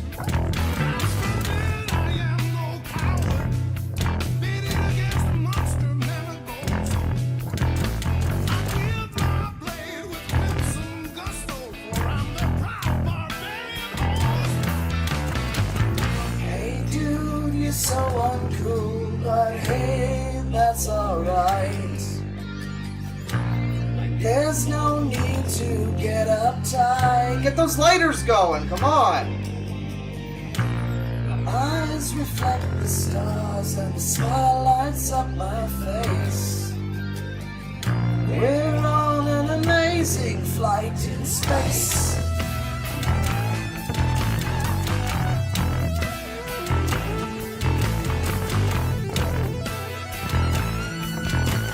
This is a great song, man. And I won't hear any shit about this being nerd music. It's true, but I won't hear it.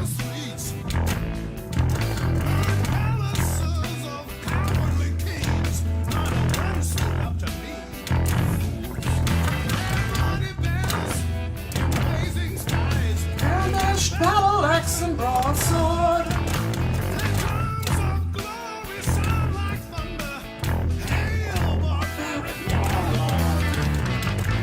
Hey dude, you're so uncool. Hey, that's alright. There's no need to get uptight. Eyes reflect the stars and the smile lights up my face. Saying he's been retired for a week. Only good vibes this week, ladies and gentlemen. Only bad cooking. Doorman. Old commercials. Guitar maybe.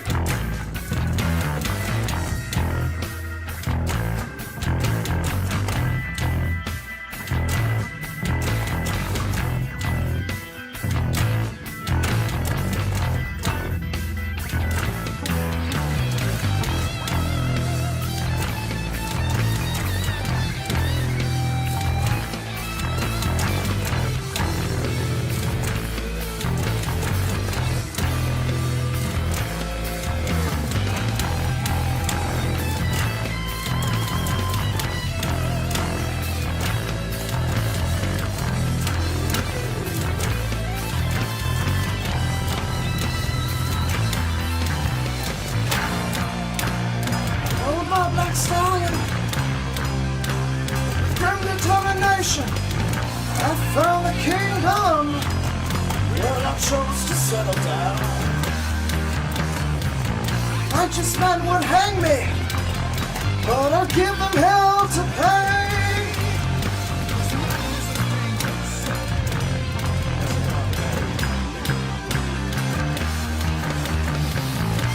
I trained some of the minstrel men. I laid my kisses.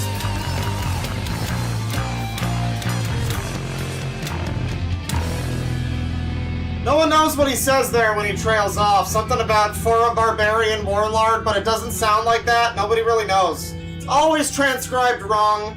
There's a live version. It's a live version, so I guess it's not really canon if it's a live version, you know?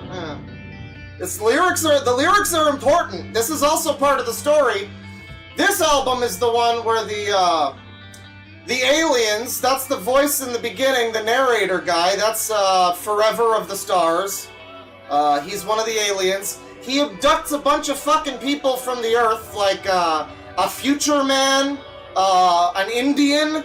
We'd call her an indigenous persons now, Aryan. There's an Egyptian. There's a Roman soldier and stuff. There's a barbarian and a hippie in this song. And, yeah, they go through this whole experience in this spacey, weird electric castle zone. And people die. Some may die. But, at the end, some, I assume, are good people. And a few of them survive.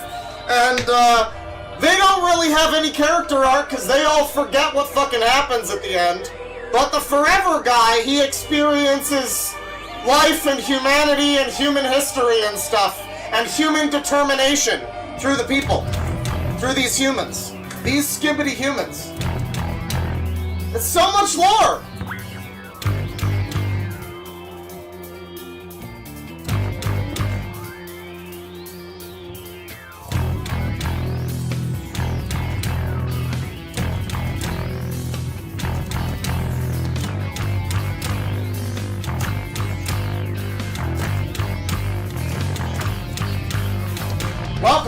Felton. This user! This user is the stream member joiner.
I missed one note! It's all over!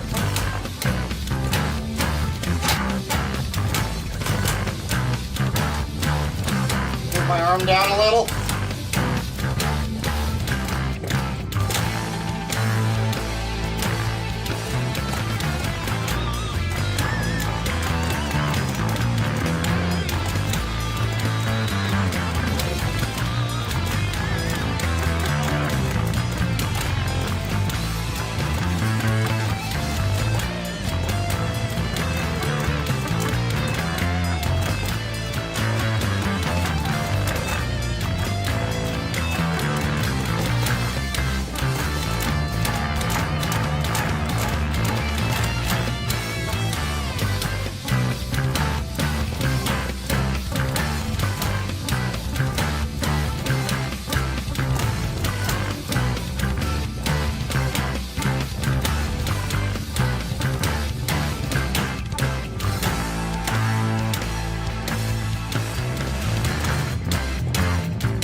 Subscribe to the Loud Equals Funny podcast, by the way. Last episode was a real, well, next episode, I guess. It was a real banger. We had our friend Tyler on, and it just... He became the bad technical issues fairy, basically. I mean, he was a real fairy in that episode. That's you can take that to the bank, Tyler. He became like a wizard of technical bad luck, basically. Tristan had to restart his computer like fucking 3 times. It was crazy. It was unheard of. Frankly, it was unheard of. We're gonna move along from, thank you, everybody, thank you. We're gonna move along from that, and, how about your daily dose of Black Sabbath, everybody? Hey, guess what song Library Dork hates because he's stupid and fucking dumb? Library Dork on the Discord server has been doing daily doses of Black Sabbath. And, because he's stupid, he's decided that he has a problem. Oh, my volume is high. Fuck you. Your volume is low. He has a problem with the tritone sound and the entire first ever Black Sabbath song, notably called Black Sabbath by Black Sabbath on the album Black Sabbath. And, I just don't see how any self-respecting person can say they don't like the first Black Sabbath song. I don't know what the fuck's wrong with you. Yeah, he's getting called out. It's just a stupid...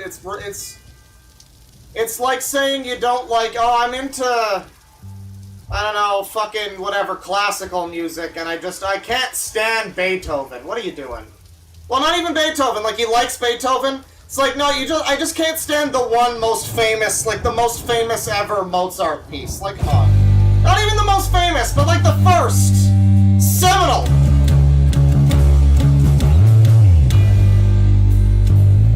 Opinion bashed, it's wrong. I don't need to handle that shit. That's right, it's the evil Deadwing Dark Arc now, fuck you.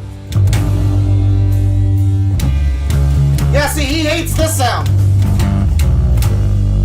What's wrong with that? It's a great sound.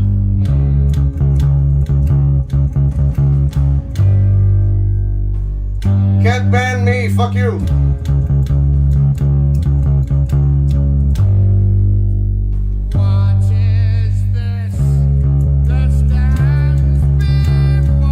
Now the problem with this though is that it is boring to play on bass. It is basically just this.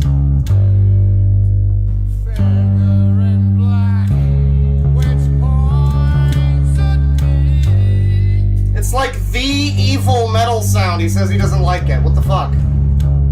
It's like saying, oh, I love metal, I just hate power chords and distortion and guitars.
Disconnected mode that this has, then it doesn't keep score because it doesn't know what the fuck you're playing. So I don't have to feel autistically like I need to keep score and actually play the right fucking notes. Like nothing happens if I don't. If I just start doing this, nothing happens. It just tells me miss. It just says I missed the notes. But I'm like, no, I gotta not. If it's gonna score my notes, I'm gonna hit the right notes. So I can't like even noodle. That's the worst part. It's the Brain Goblins. It's not even the song, it's not the game, it's the Brain Goblins. Yeah, Library Dork's never gonna beat the allegations. He loves Black Sabbath, just not Black Sabbath. What about Iron Maiden by Iron Maiden from Iron Maiden? Don't they have one like that?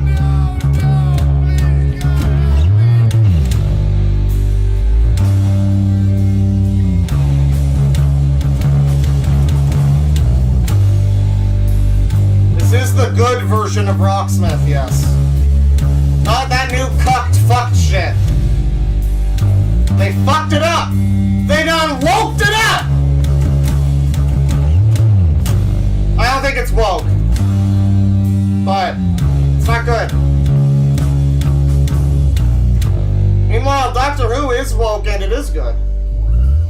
Take that, chuds!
break.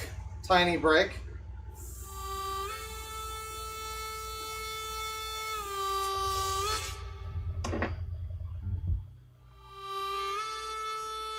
You know, the harmonica doesn't get used enough anymore. It's such a niche instrument now. It's just for, like, genre music.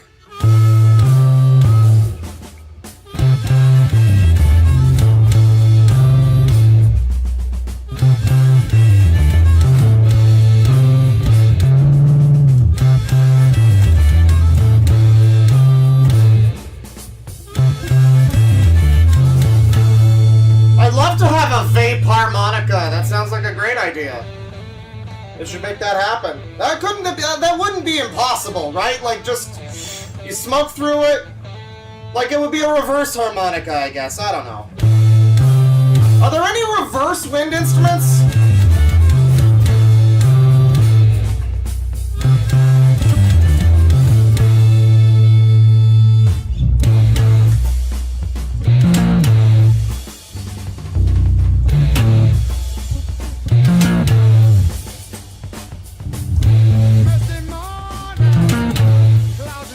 We're freaking out!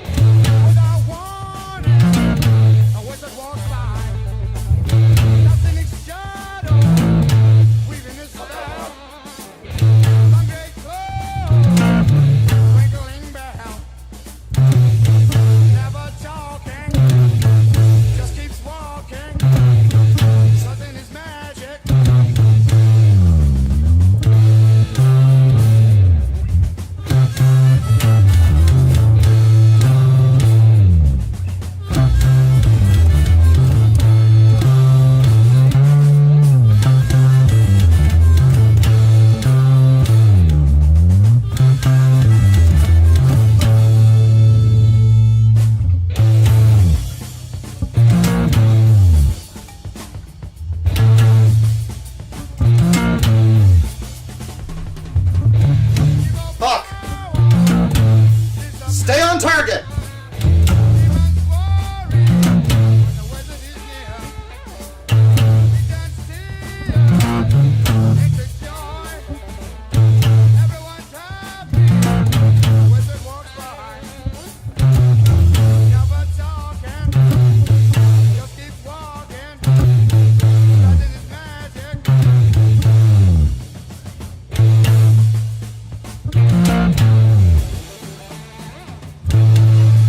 You don't think it's about Gandalf?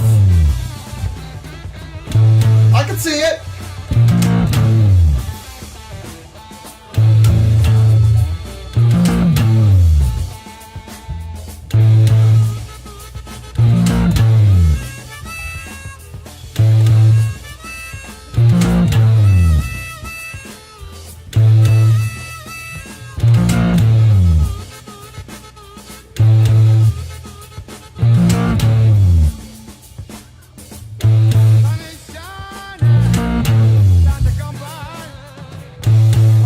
Primus isn't happening.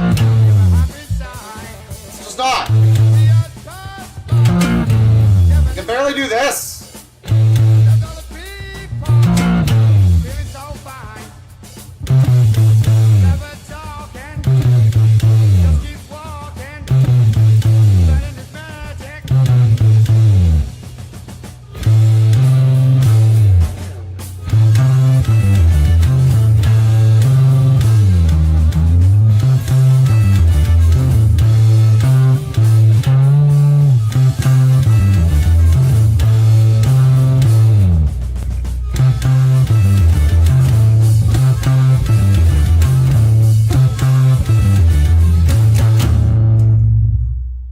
No break on this one, that's unfortunate.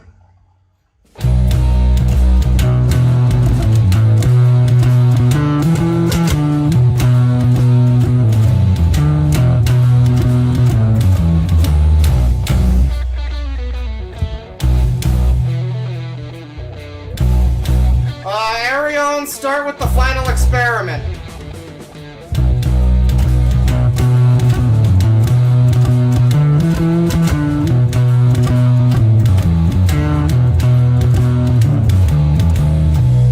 Of course, final experiment is you know, it's a little dated. It's 90s. It's more prog rock than metal. It becomes more metal later. There is some growling though, but I really like it. I miss that era. Where it's a little more acoustic.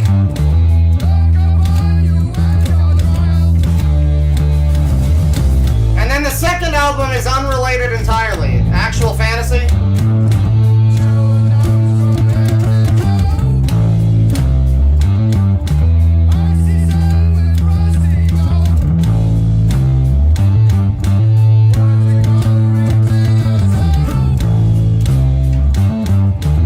2 bucks from Dr. Groovius Play Piano, man. Piano's all got a bunch of stuff in it. On it.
Shit right now. It's like C sharp.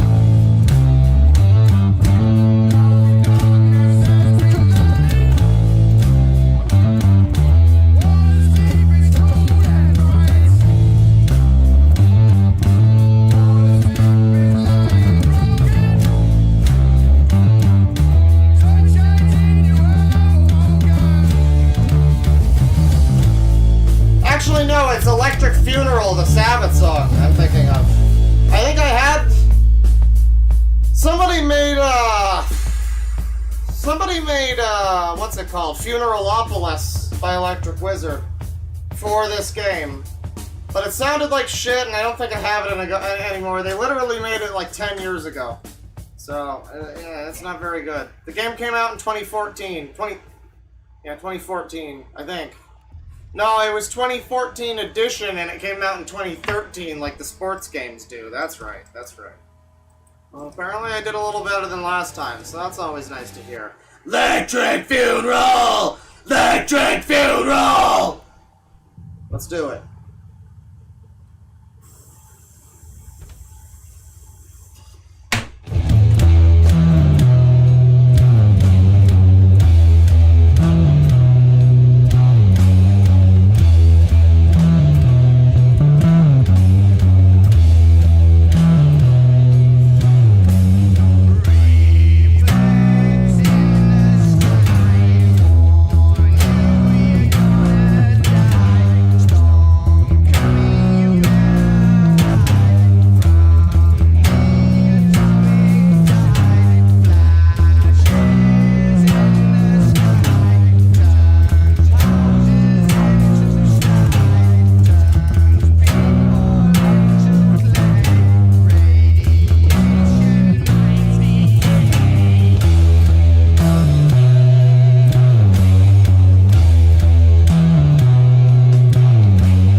it's okay.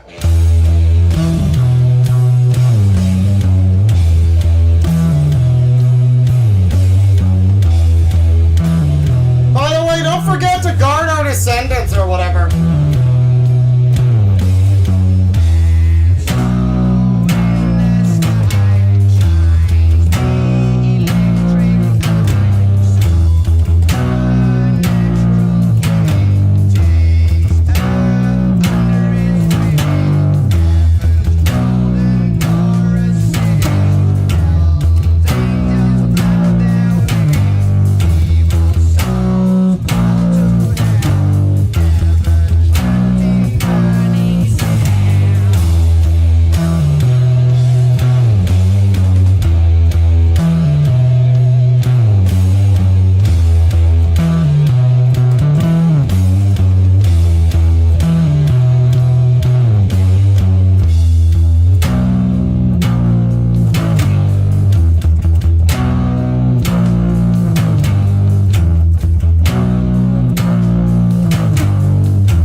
To me just to sound good. It doesn't sound good, does it? I mean, when it's blending in with the whole song. That's the great thing about the bass, is that if you play it like shit, people don't notice.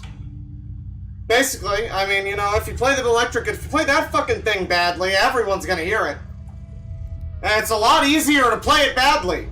This thing, you don't even have to be the right key sometimes. I was like the wrong key, I didn't even fucking notice. You know, just crank up the fucking bass on the thing, it's fine, you're good. Electric Funeral, we did some Black Sabbath. Every Blind Guardian song's in B flat, no thanks. Not necessary right now.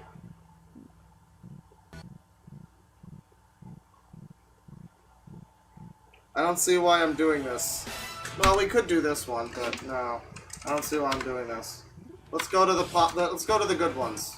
These are all the popular ones. By which I mean these are the ones that I play a lot because they're good.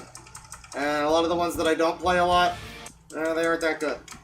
I mean, they might be good songs, but they might not be fucking fun to play. So you gotta find one that's... You gotta find one that is. Like this. Alright, time to filter some of the fucking casuals.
Yeah, this is early Opeth. What, have you only heard the melodic stuff?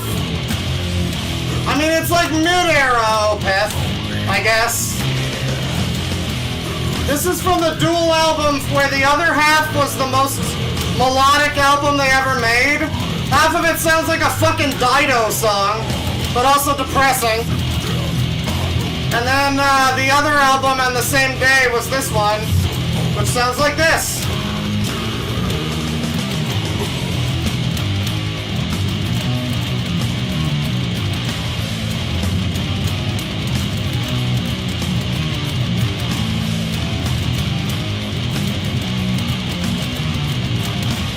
bass sounds like shit. I don't think that amp is great.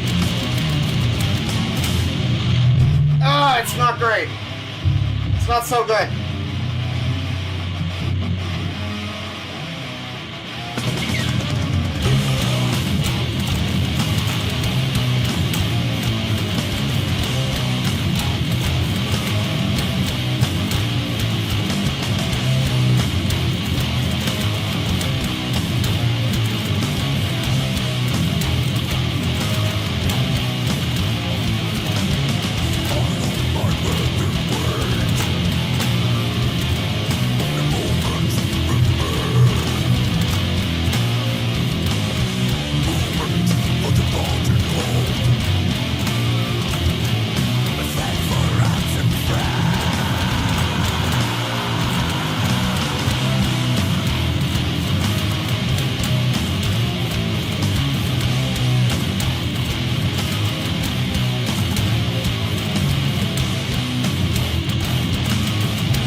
Minecraft! Oh boy. That's good, we're good.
take you to the deepest, most departed shop in prison. I don't have enough breath in me for that!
Thank God this isn't one of those ones that ends with like 5 minutes of Hey Juding. And it's just this riff for like 10 minutes. It's this riff for like 1 minute.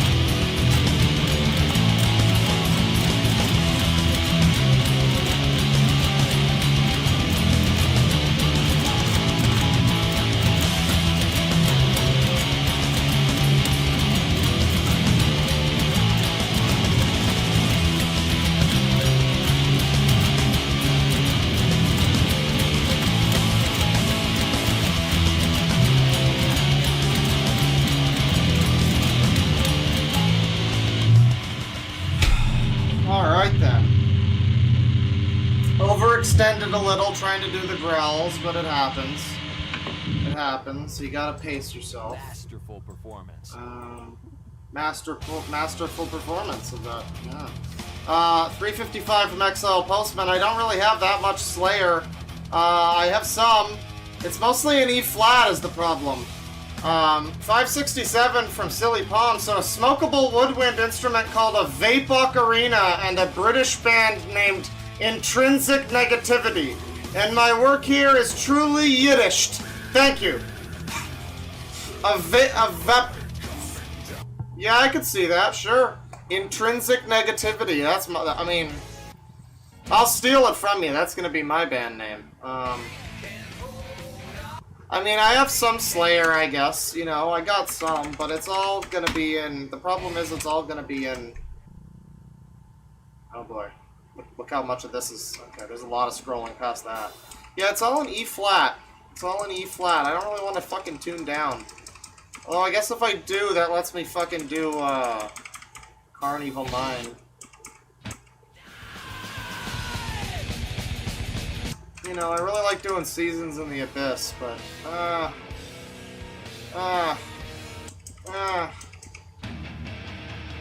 fine, we'll do the tuning. I hate doing the tuning. There's a few songs I can play if I'm tuned down. We'll do the tuning. It sucks, though. I just tune, you know, you get fucking, you tune.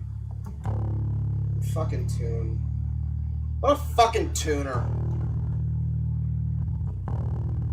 This shit's unbelievable. What a fucking tuner.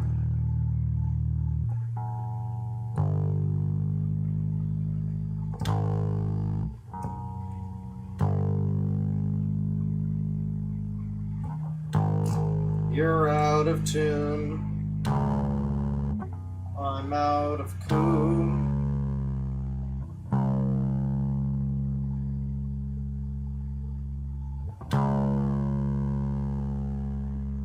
No, it's bad. It's bad. It's bad.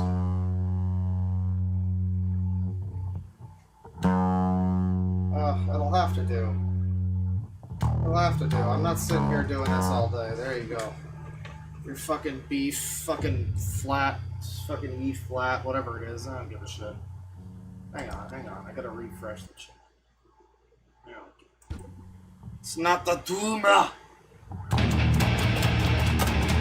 Oh, you can't even fucking hear the bass. What is this, AIDS? What is this shit? It's good. Good. Let's enjoy this song.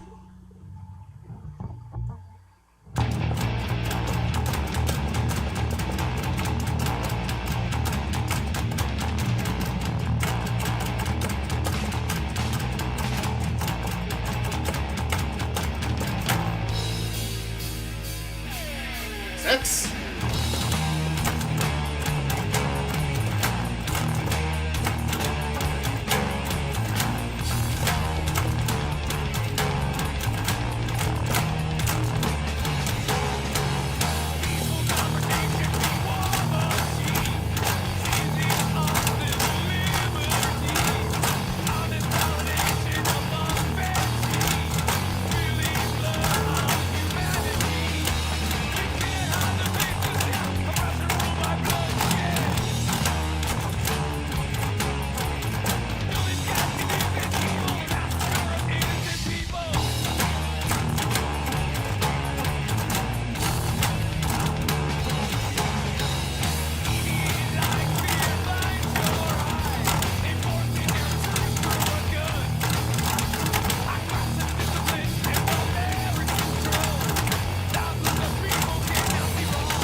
God, I need something slow after this. This is bullshit. Like what? I didn't have enough of my arm fall off?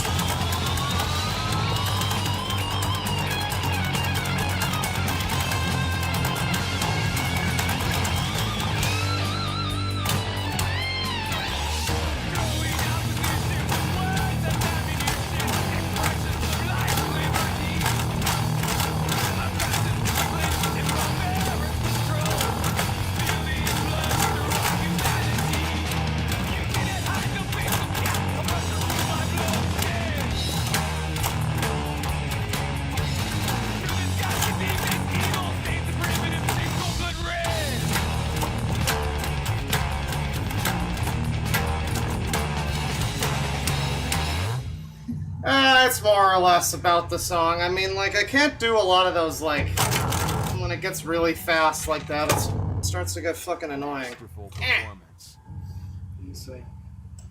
No, I didn't have enough of my arm fall off, exactly. I need more of that to happen to me. That's why I do this. So what do we got in B flat, or in E flat? What do you even... E flat. Well, I know. Let's do a little 90s Metallica. Let's do a little short 8-minute Metallica 90s song that'll be fun.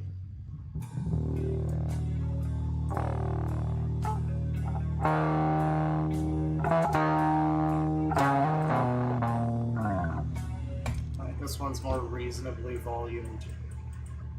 There you go.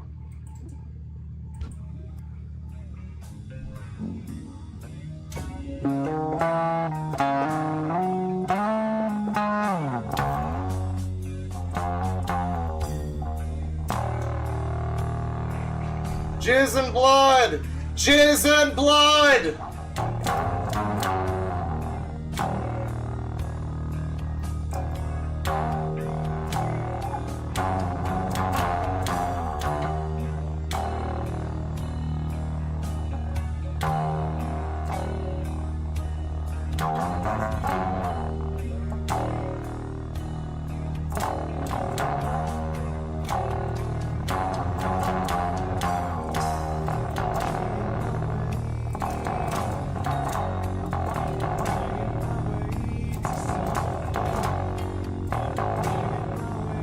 Black Hole Sun is another weird fucking tuning. It's in like an open G or some shit.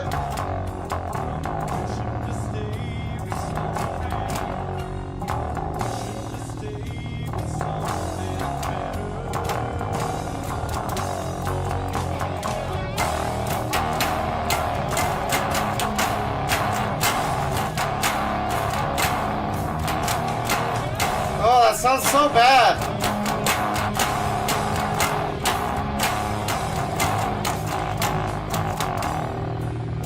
Jesus Christ. What the fuck are they doing with these fucking video game Rocksmithy amps? If I played it in that fucking thing, it would be way better. I should try that next.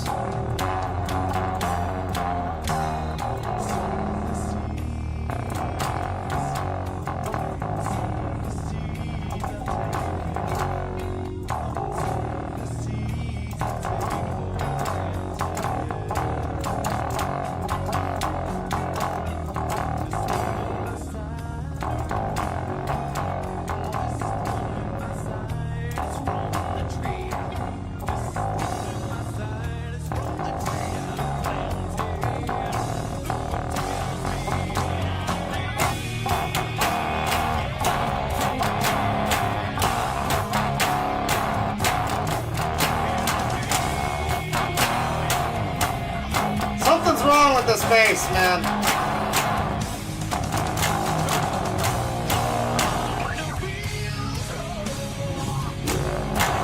That sounds wrong. I just hate it. I can't do it. It sounds like shit. It sounds wrong. I mean, I just don't know if it's the bass amp thing. It's got like a wah-wah on it. It just sounds like shit. We're gonna try this, actually. Which, yeah, actually, this might work just fine. Okay. This might be okay. No, go back. Here we go. Disconnected. No annoying, shitty bass noises.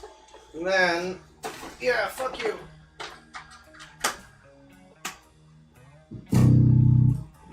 How does this sound?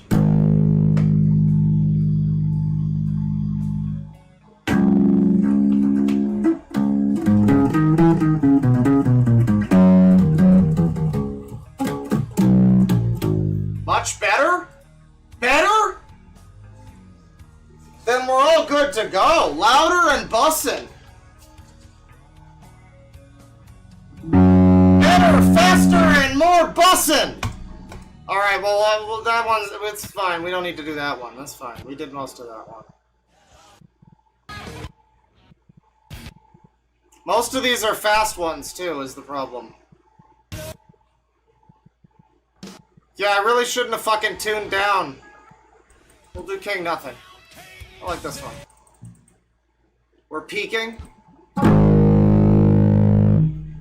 Well, I mean... yeah, it's gonna be kind of annoying. Louder and more bussin'. Those are the two genders, yes.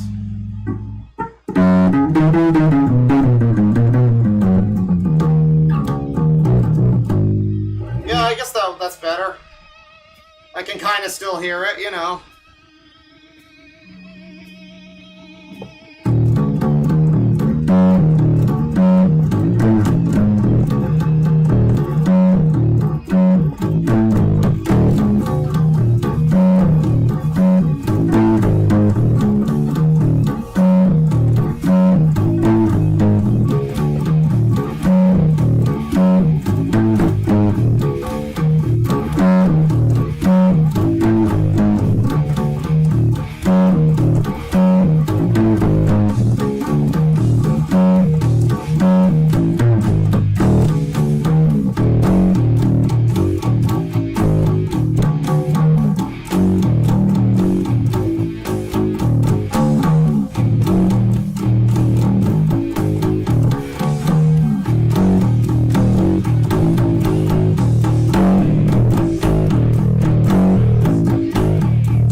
for the $10.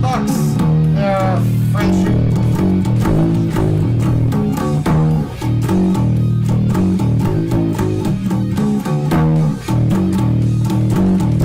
Imagine I played a big disusery sound effect.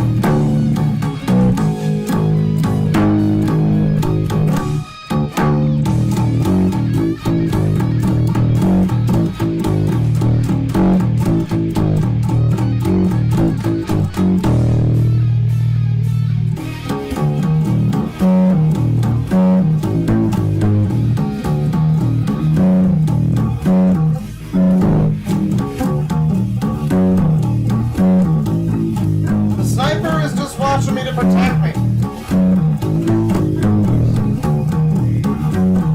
Just in case I do anything stupid.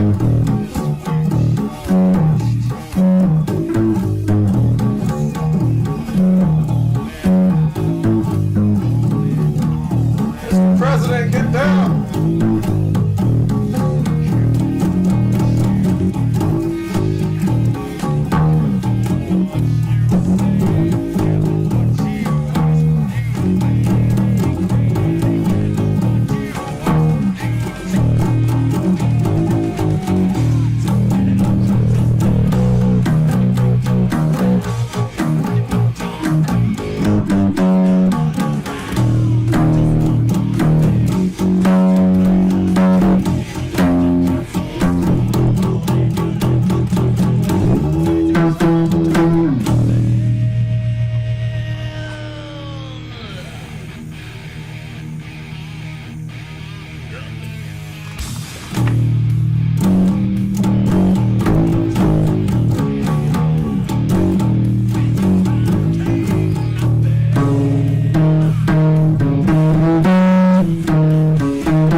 Not so good at the noodling, but I like to do the noodling. It's not great. It's not great though. Yeah, I'd much prefer doing it with the bass though. I mean, even hearing it like out of my ear like this, it's a lot better. It's a lot better doing it this way. I want to play this, but it's too fast.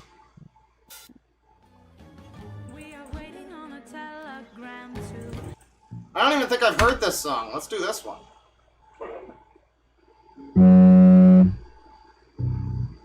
Peaking mic bad on those last few notes. Ugh.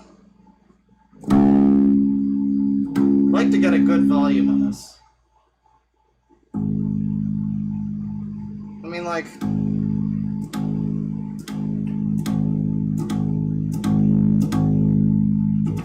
mean, that should be fine.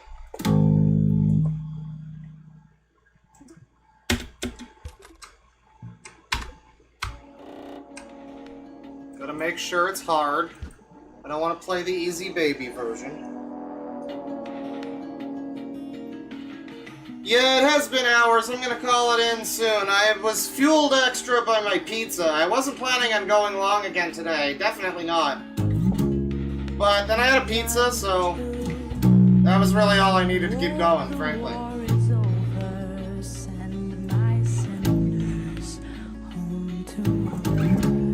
Is that too low now?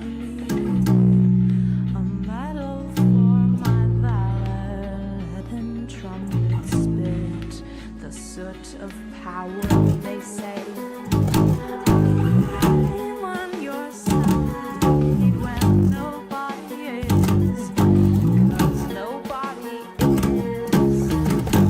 Fuck.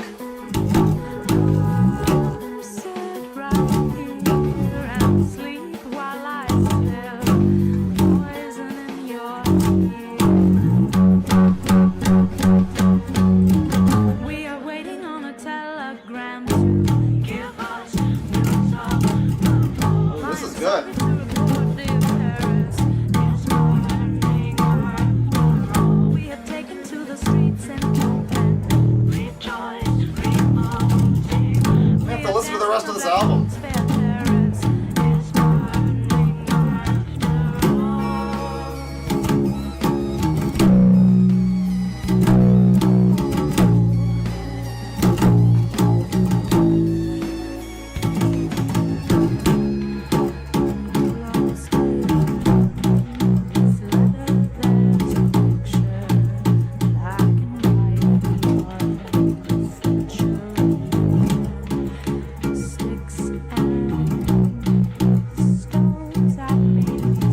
strings were made of pasta, I think that'd be a much more, you know, probably better for the sound, I think.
Good one.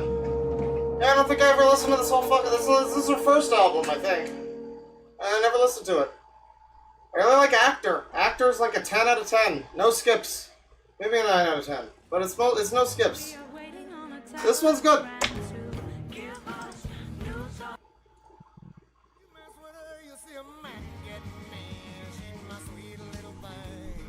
I don't know if the bass is any good in a Stevie Ray Vaughan song. It's kind of more, you know, guitar focused, but I'm in the mood.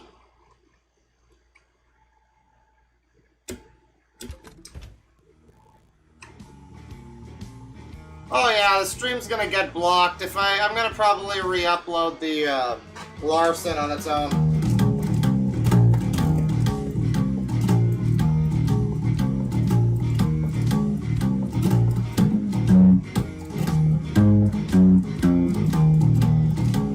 It's too boring. There's too much. These kinds of songs tend to be too boring. I like them. I mean, I like to listen to them, but to play them. I wish this one had a bass line.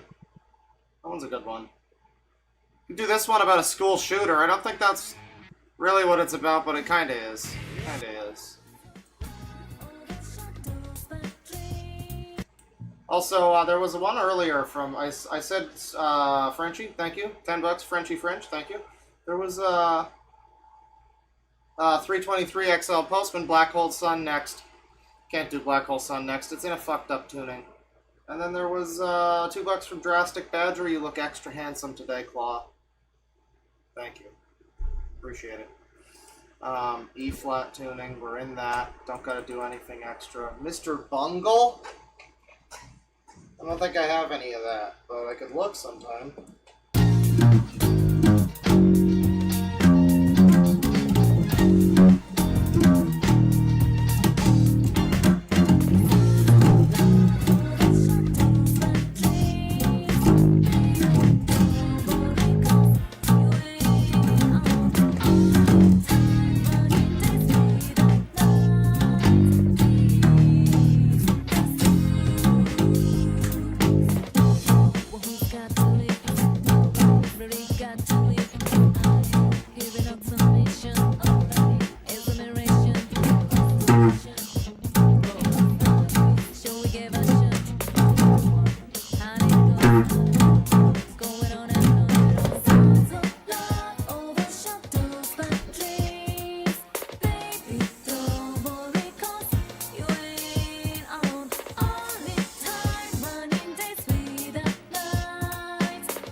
That was a bear attack. That's why the bear motif.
Sonic something. We can do Sonic next. I gotta take a little break, grab some water though, for sure.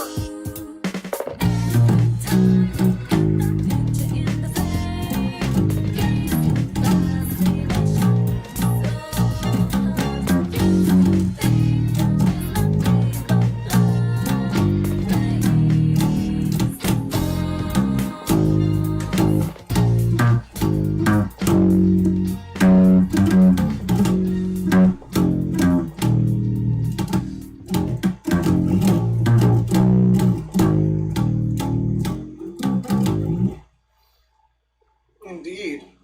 It's not Persona 3, dumb chat member, it's Persona 4, sweetie.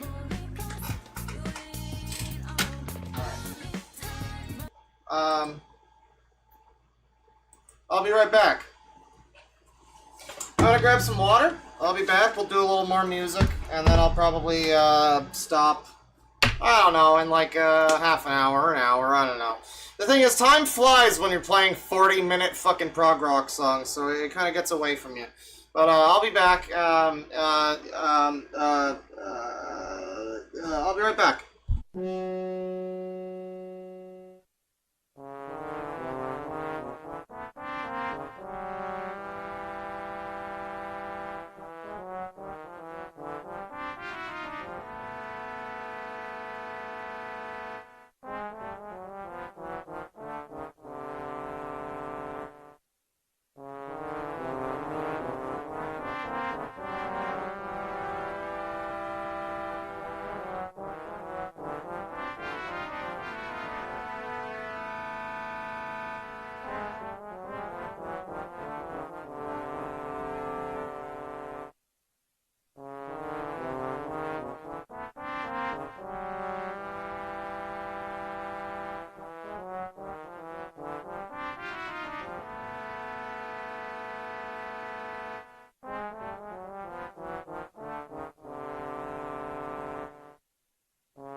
Well, I almost got back just in time there. That was great.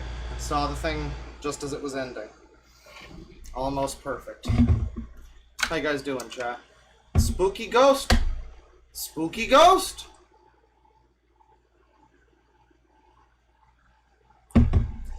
Take that nap. Well, I'm all energized now. You know, I woke up, I was like, oh, I want to sleep more, and then I started streaming. I was like, oh, I'll do a brief stream, and then I started eating, and then I was like, you know, no, I'm awake, and I'm good.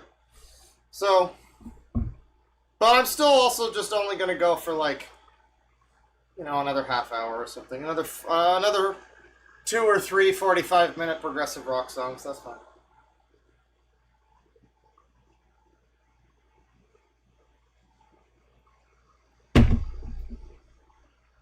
It's not a 10-hour stream. It's not. It's not. It isn't gonna be. It was never gonna be. And it still isn't. Look at the fucking... I got like two hairs. Look at that. I got 2 hairs sticking up. Good for me.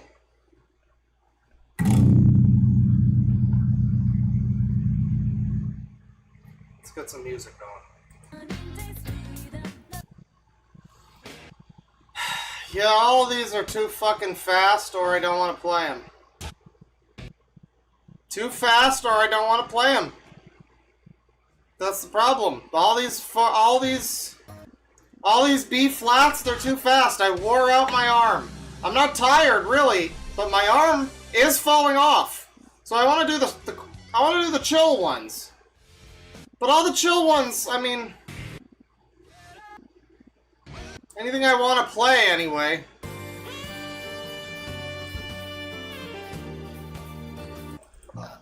I'll take my chances on some East music.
Oh, that's not happening.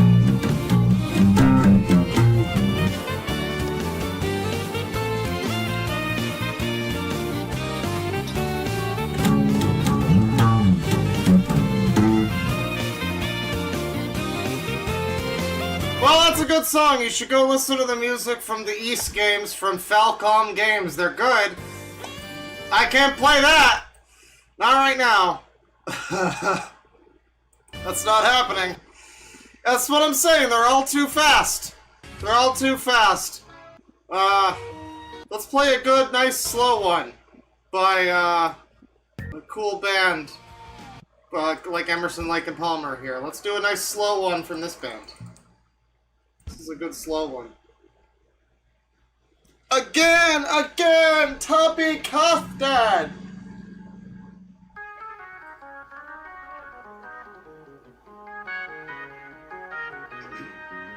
I can't really do Cassiopeia, no. A lot of those Japanese jazz fusion bands, whatever you call them.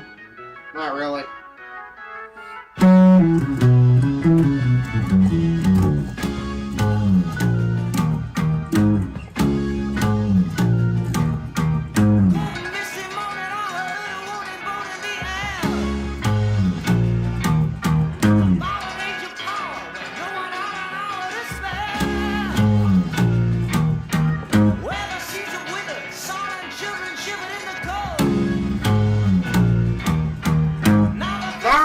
Fusion either. No, just in general, but a lot of the fish bands and stuff not happening. Like that. That wasn't happening.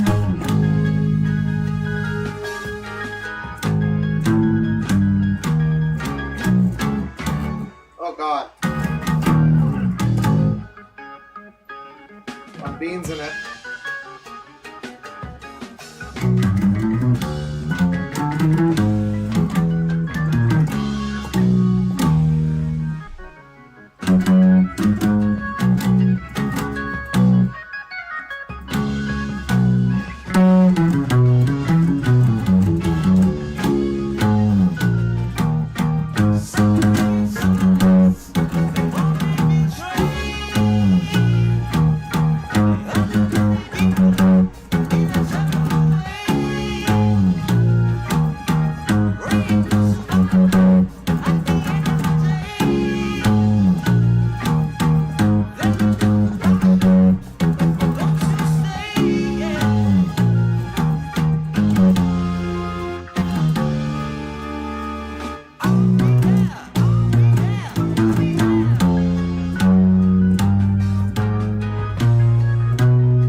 Like I'm practicing all day. I'm still making these mistakes.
one real ELO song that I could play that would be fitting.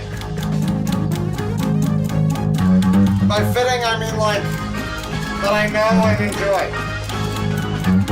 And I think I only have one, in fact. Because I only downloaded one. Because it's the popular one that I know. And they don't have 4 little diamonds. Not for this game, anyway.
This part's really hard, so I don't bother playing it. I mean, I could, it's just... doesn't sound very good, so... just listen to it, it's fine. It'll be over in a sec.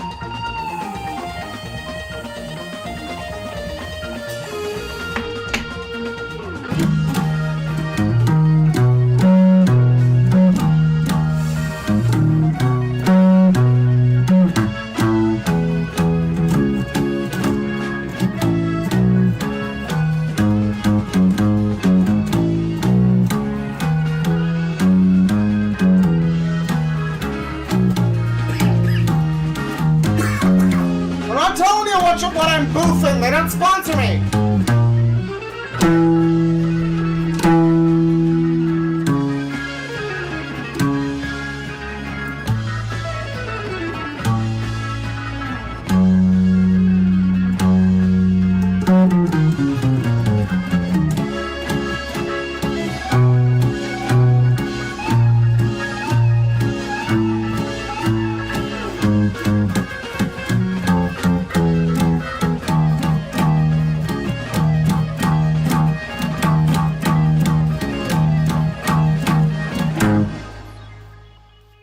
You know what? Let's do an incense. Somebody said it in chat. Now you got me wanting to do an incense. The headphones are gonna be... This is gonna be a problem. That's gonna be a problem. Hang on.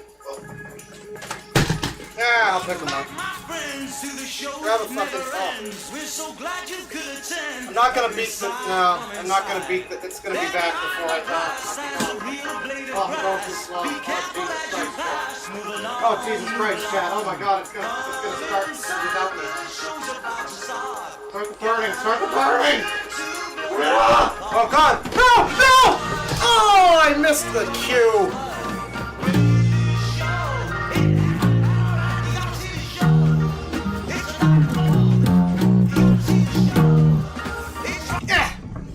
Alright. Well, I got it going. I thought I fucking failed the lighting process, but I did in fact get it happening. This is going. We got some rose incense. It's happening. We're good to go. We're good to go. Headphones are a little fucked. That's okay. We figured that out. We got it. And now the place is smelling like a bunch of roses. It's smelling great. Floral scents. Yeah, the whole stream is ruined. It's over.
I guess when this incense runs out, maybe that's when I'll stop streaming. Or like around there.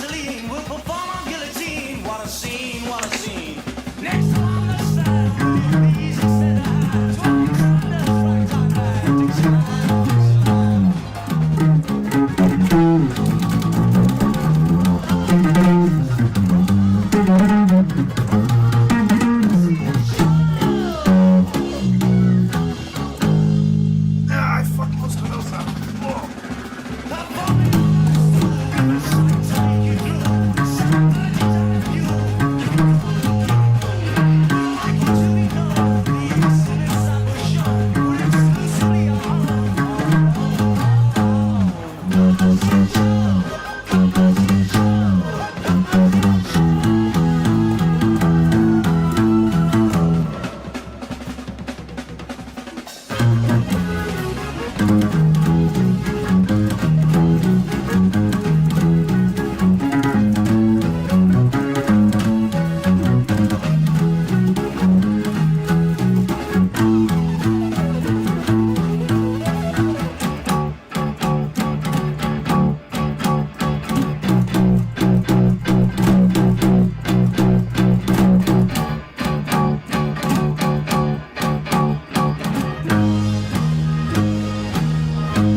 Now I gotta tune back up. That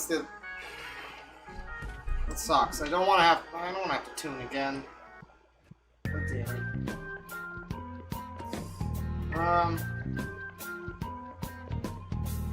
I've been playing bass for a while. Learn a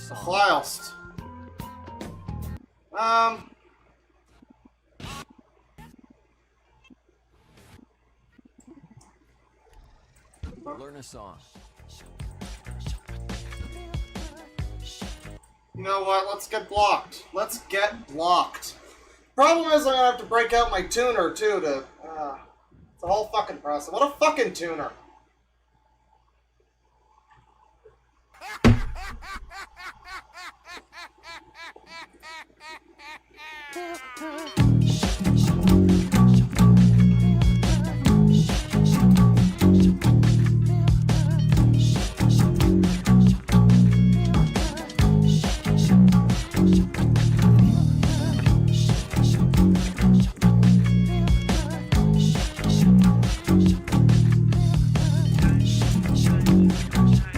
Maybe I will. I'll stream until the copyright gun. Alright, boys. Beatles up next.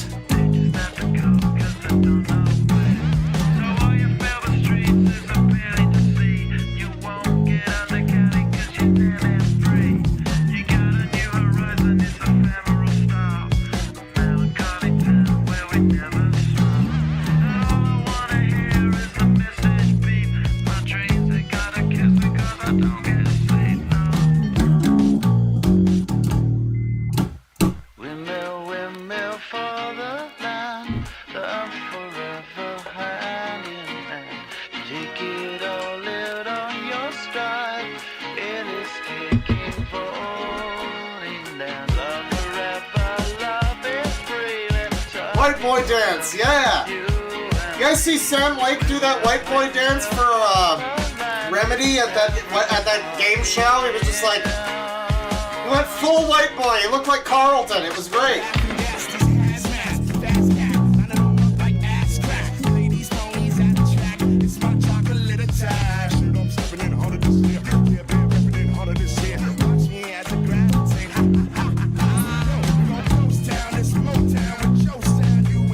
Corked up white boy.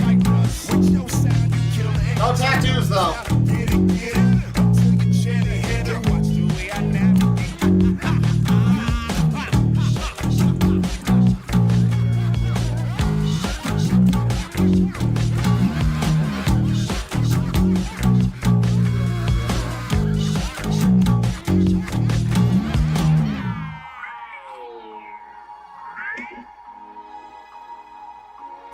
Bori? I have that one. I can try that one.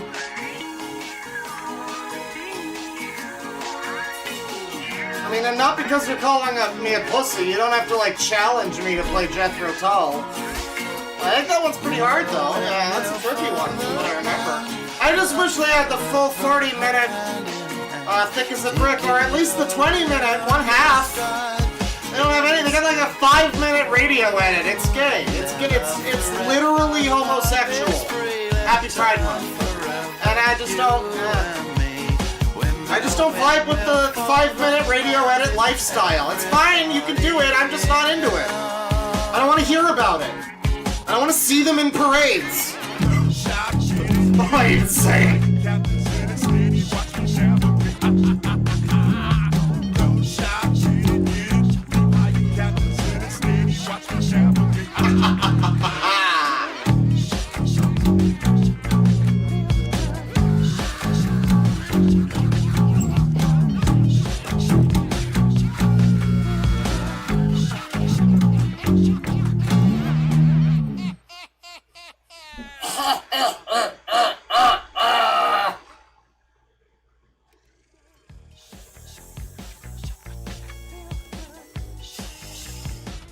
I've been happy during streams before. This next week, ladies and gentlemen, I want you all to know, though my quest against the pedophiles remains, and I'm still going to probably be talking about that fucking shit because it's pissing me off, I do think we're generally owed. I realized at a certain point, like, everything we're doing, it's just every stream, it winds up, somehow a Sangeet shows up. And I'm frankly sick of it. We've gotten too deep into the users, and the users get too deep into the children. We don't, Sonic Sega Gamer really changed a lot of us, and so I think it's time we take a break and we just look at some K's cooking, some Darman, things like that, some fucking wholesome trash where there's no danger of being triggered. No trigger warning needed week. That's the week. It's no trigger warnings needed. I wonder what, Library Dork thinks of this album. Yeah, deep into the animals, yeah. I don't know if I'll do a cooking stream. I gotta take a break from fucking all the streaming. So much content brain lately. Oh, it's probably a gay Darman video.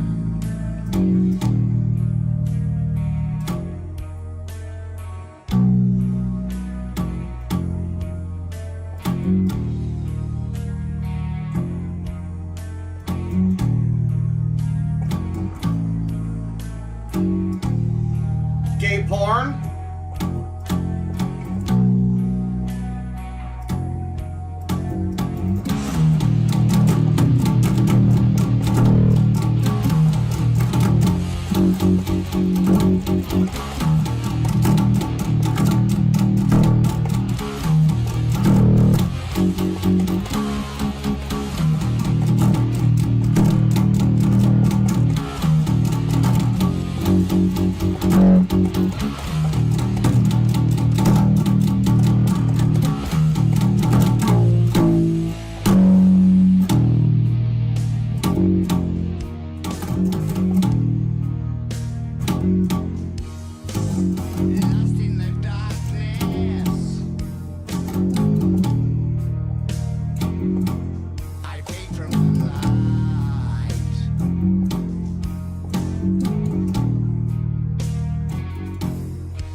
User created music?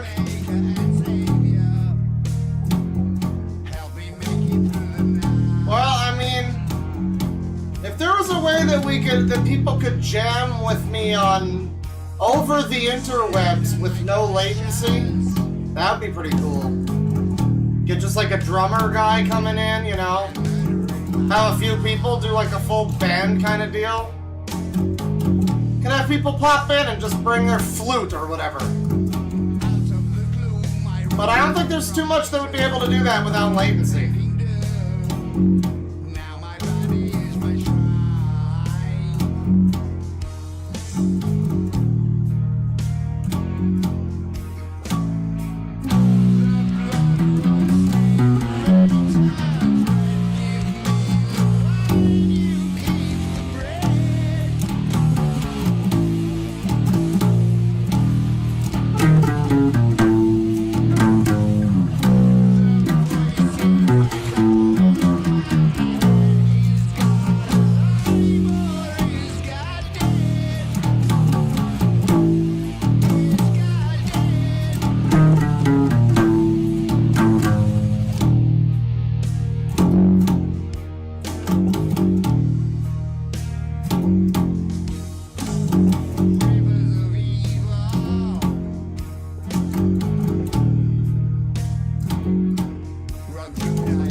Somebody started playing the bass partially because of me. That's awesome. If I can do it, anyone can. Or anyone can do whatever they set their mind to. One of those things, you know.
This song's alright, I like this song.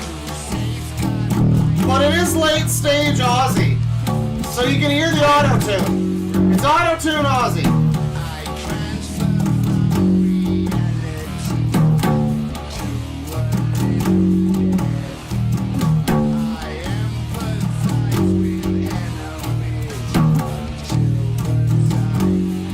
No, bass isn't that difficult, chat member, you're right. Saw someone say that. I was thinking about it for a second, so I was like, it can be very hard, but I do think the skill ceiling is higher for guitar, for like electric.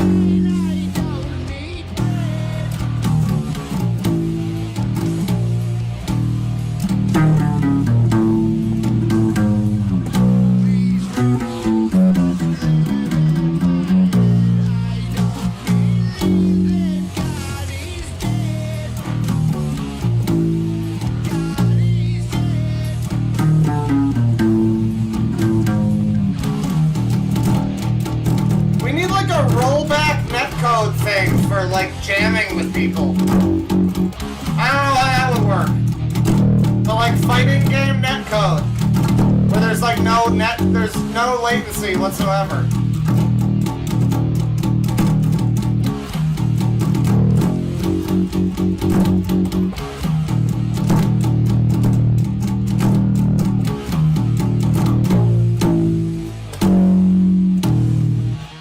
We get fucked up. We get fucked up.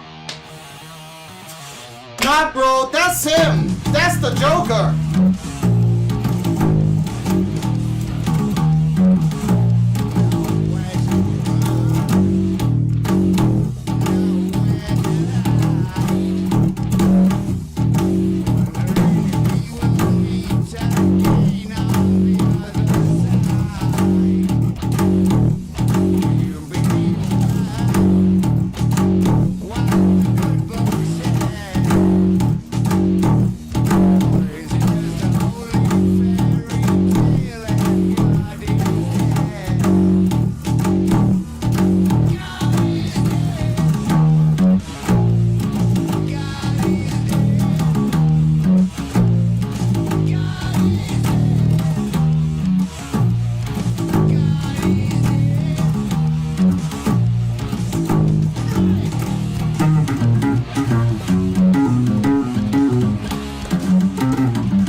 Rock out with King Cobra. I can see that.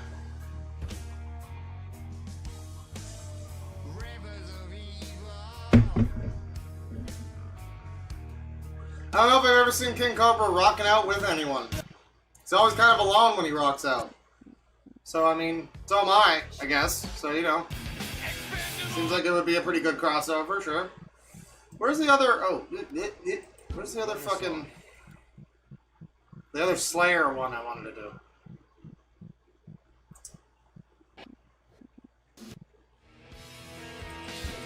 This song is like psychedelic, dark, fucking thrash, whatever metal, but it's like psychedelic. I like it. It's got a weird, like, whoa. It's like, hey, it's like you're on drugs. It's great. Coke, obviously. What's wrong with you?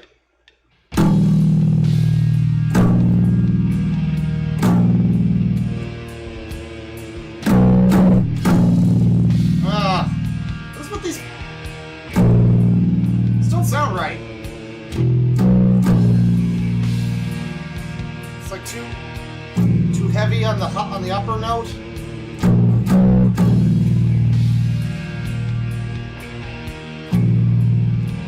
We're doing our best. I'm a system now. We're a system.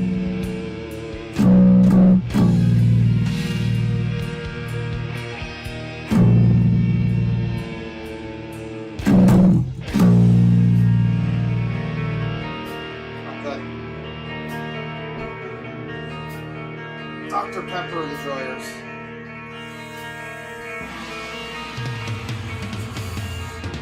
always want to like Dr. Pepper. Then I bought like a case of it. And I just never want the whole rest of the case. It's like it's good for one can at a time.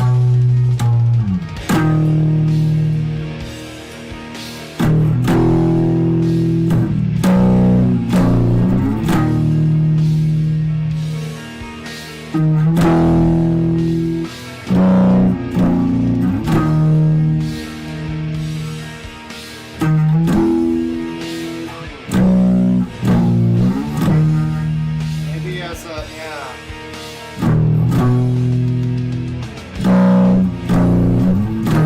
Oh, I hate the bass chords.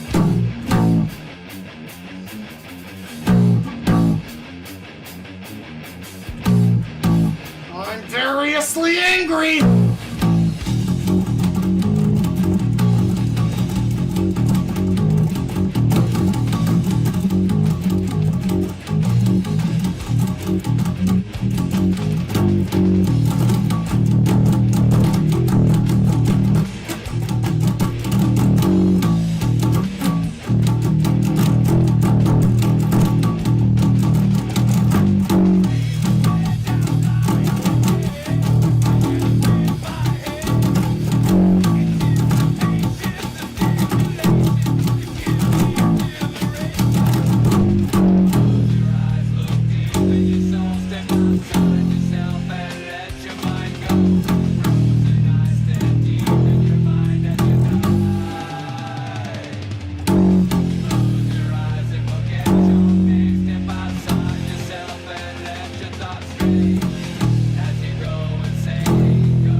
Don't hit the wrong note!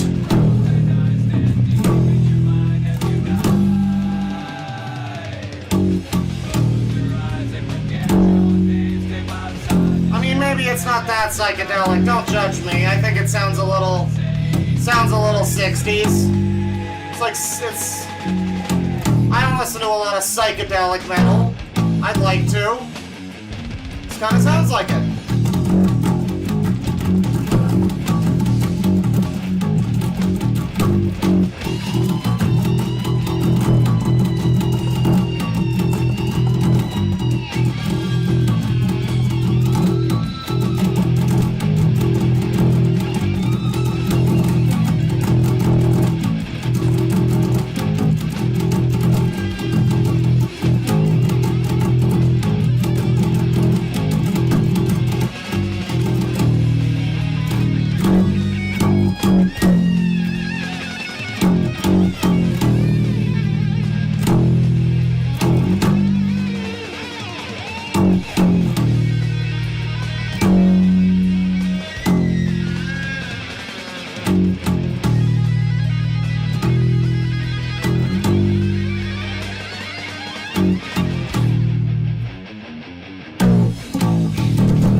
I shouldn't have played another fast one.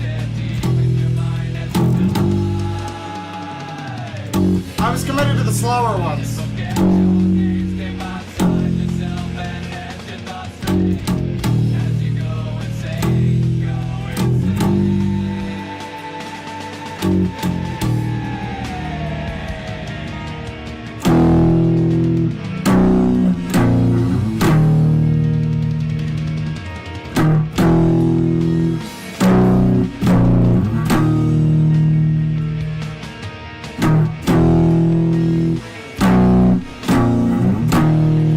Dr. Pepper's not a cola. It's just its own thing. closer to a root beer or a sarsaparilla. Oh.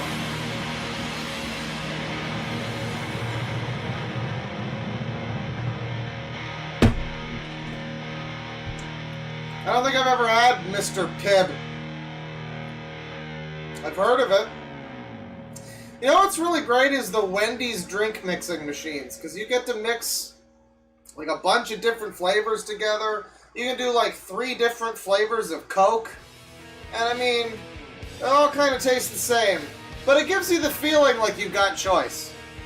And you know, if you just get one flavor, it'll be probably, they got rare ones that you don't usually like see. So that's pretty cool.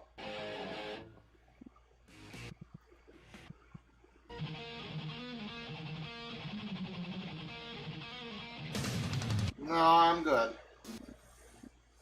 Are there any of these that the problem is Blind Guardian fucking sucks on bass. I've learned that much. They're all the songs are terrible on bass. Metallica song about homelessness. You know, that's a great song for, here's a great song for Daniel Larson, everybody. This is my ode to Daniel Larson. This is a serenade to the man himself. If you were here earlier, we started the stream with Daniel Larson, and now, you know, we got this.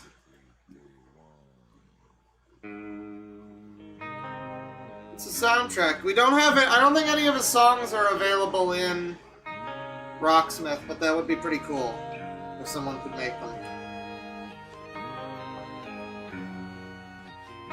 If I was able to, I'd make my own fucking thing in Rocksmith, because I don't know how to play my own shit. I don't know how to play my Strange Odyssey on bass. I should. I should learn.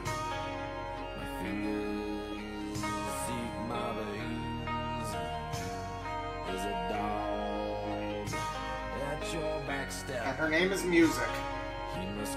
She. Don't misgender the dog.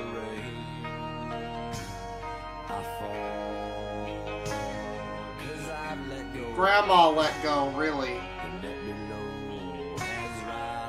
You never really even had a chance, Daniel.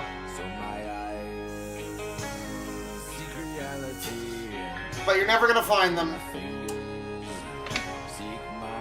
You're never gonna find reality. Your fingers seek your scabies.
Too.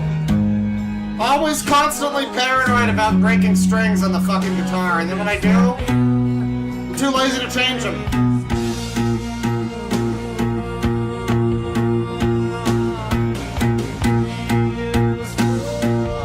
Brightness and sustain, huh? might be my amp settings, but...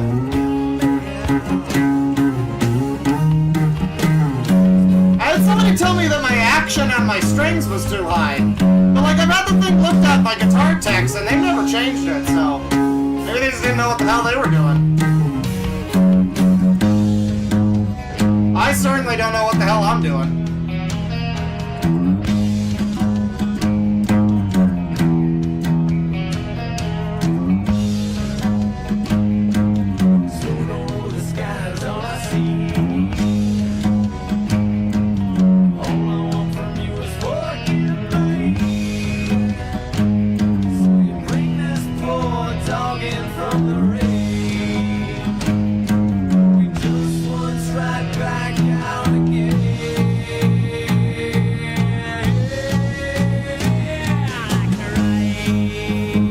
These strings are like a year old.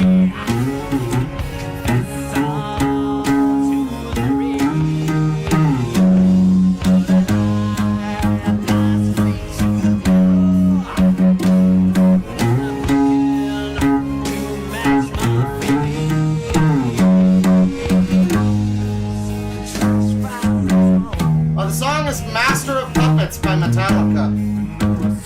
Or it's a Metallica song.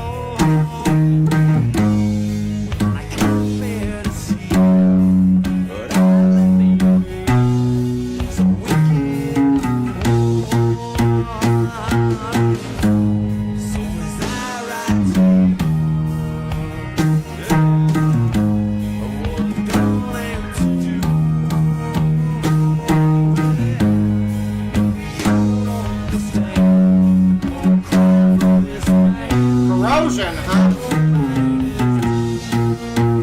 Well, I can get them changed, or maybe I can change them. I'm not very good at changing the strings.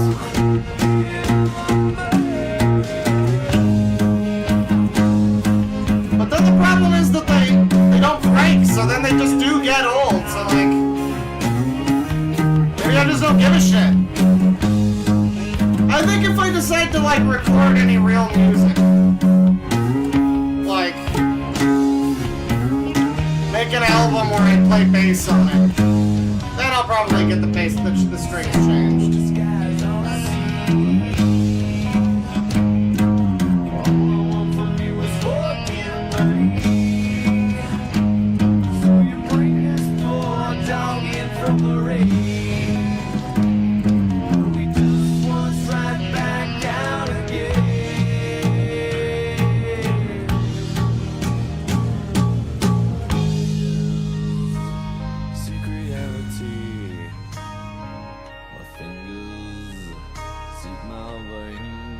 Well,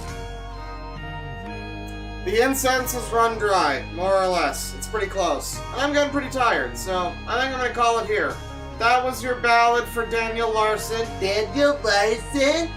And if you didn't see that part, well, the stream's probably gonna get fucking destroyed for copyright, so you can probably eat shit. But eventually I'll re-upload it.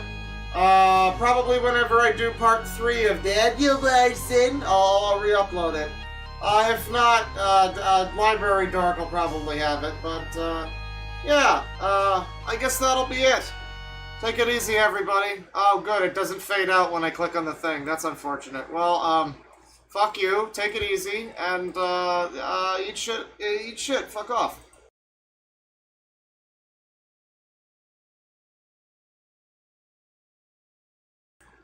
No, but thanks for watching, though. I hope everybody had fun. This was an enjoyable stream for me. It went a little too long. I did enjoy eating my pizza in the middle of the stream, though. That was fun. And then I did some guitars, the first bass stream I've done in a while, so that was great. I plan to do more like that, and, you know, I guess, stick around for the non-Sangi week without... Well, hopefully without too many dog rapists and stuff like that. You know, we're gonna try our best to stay away from all of that. So, you know, I bid you all a penis, and I hope you all, wash your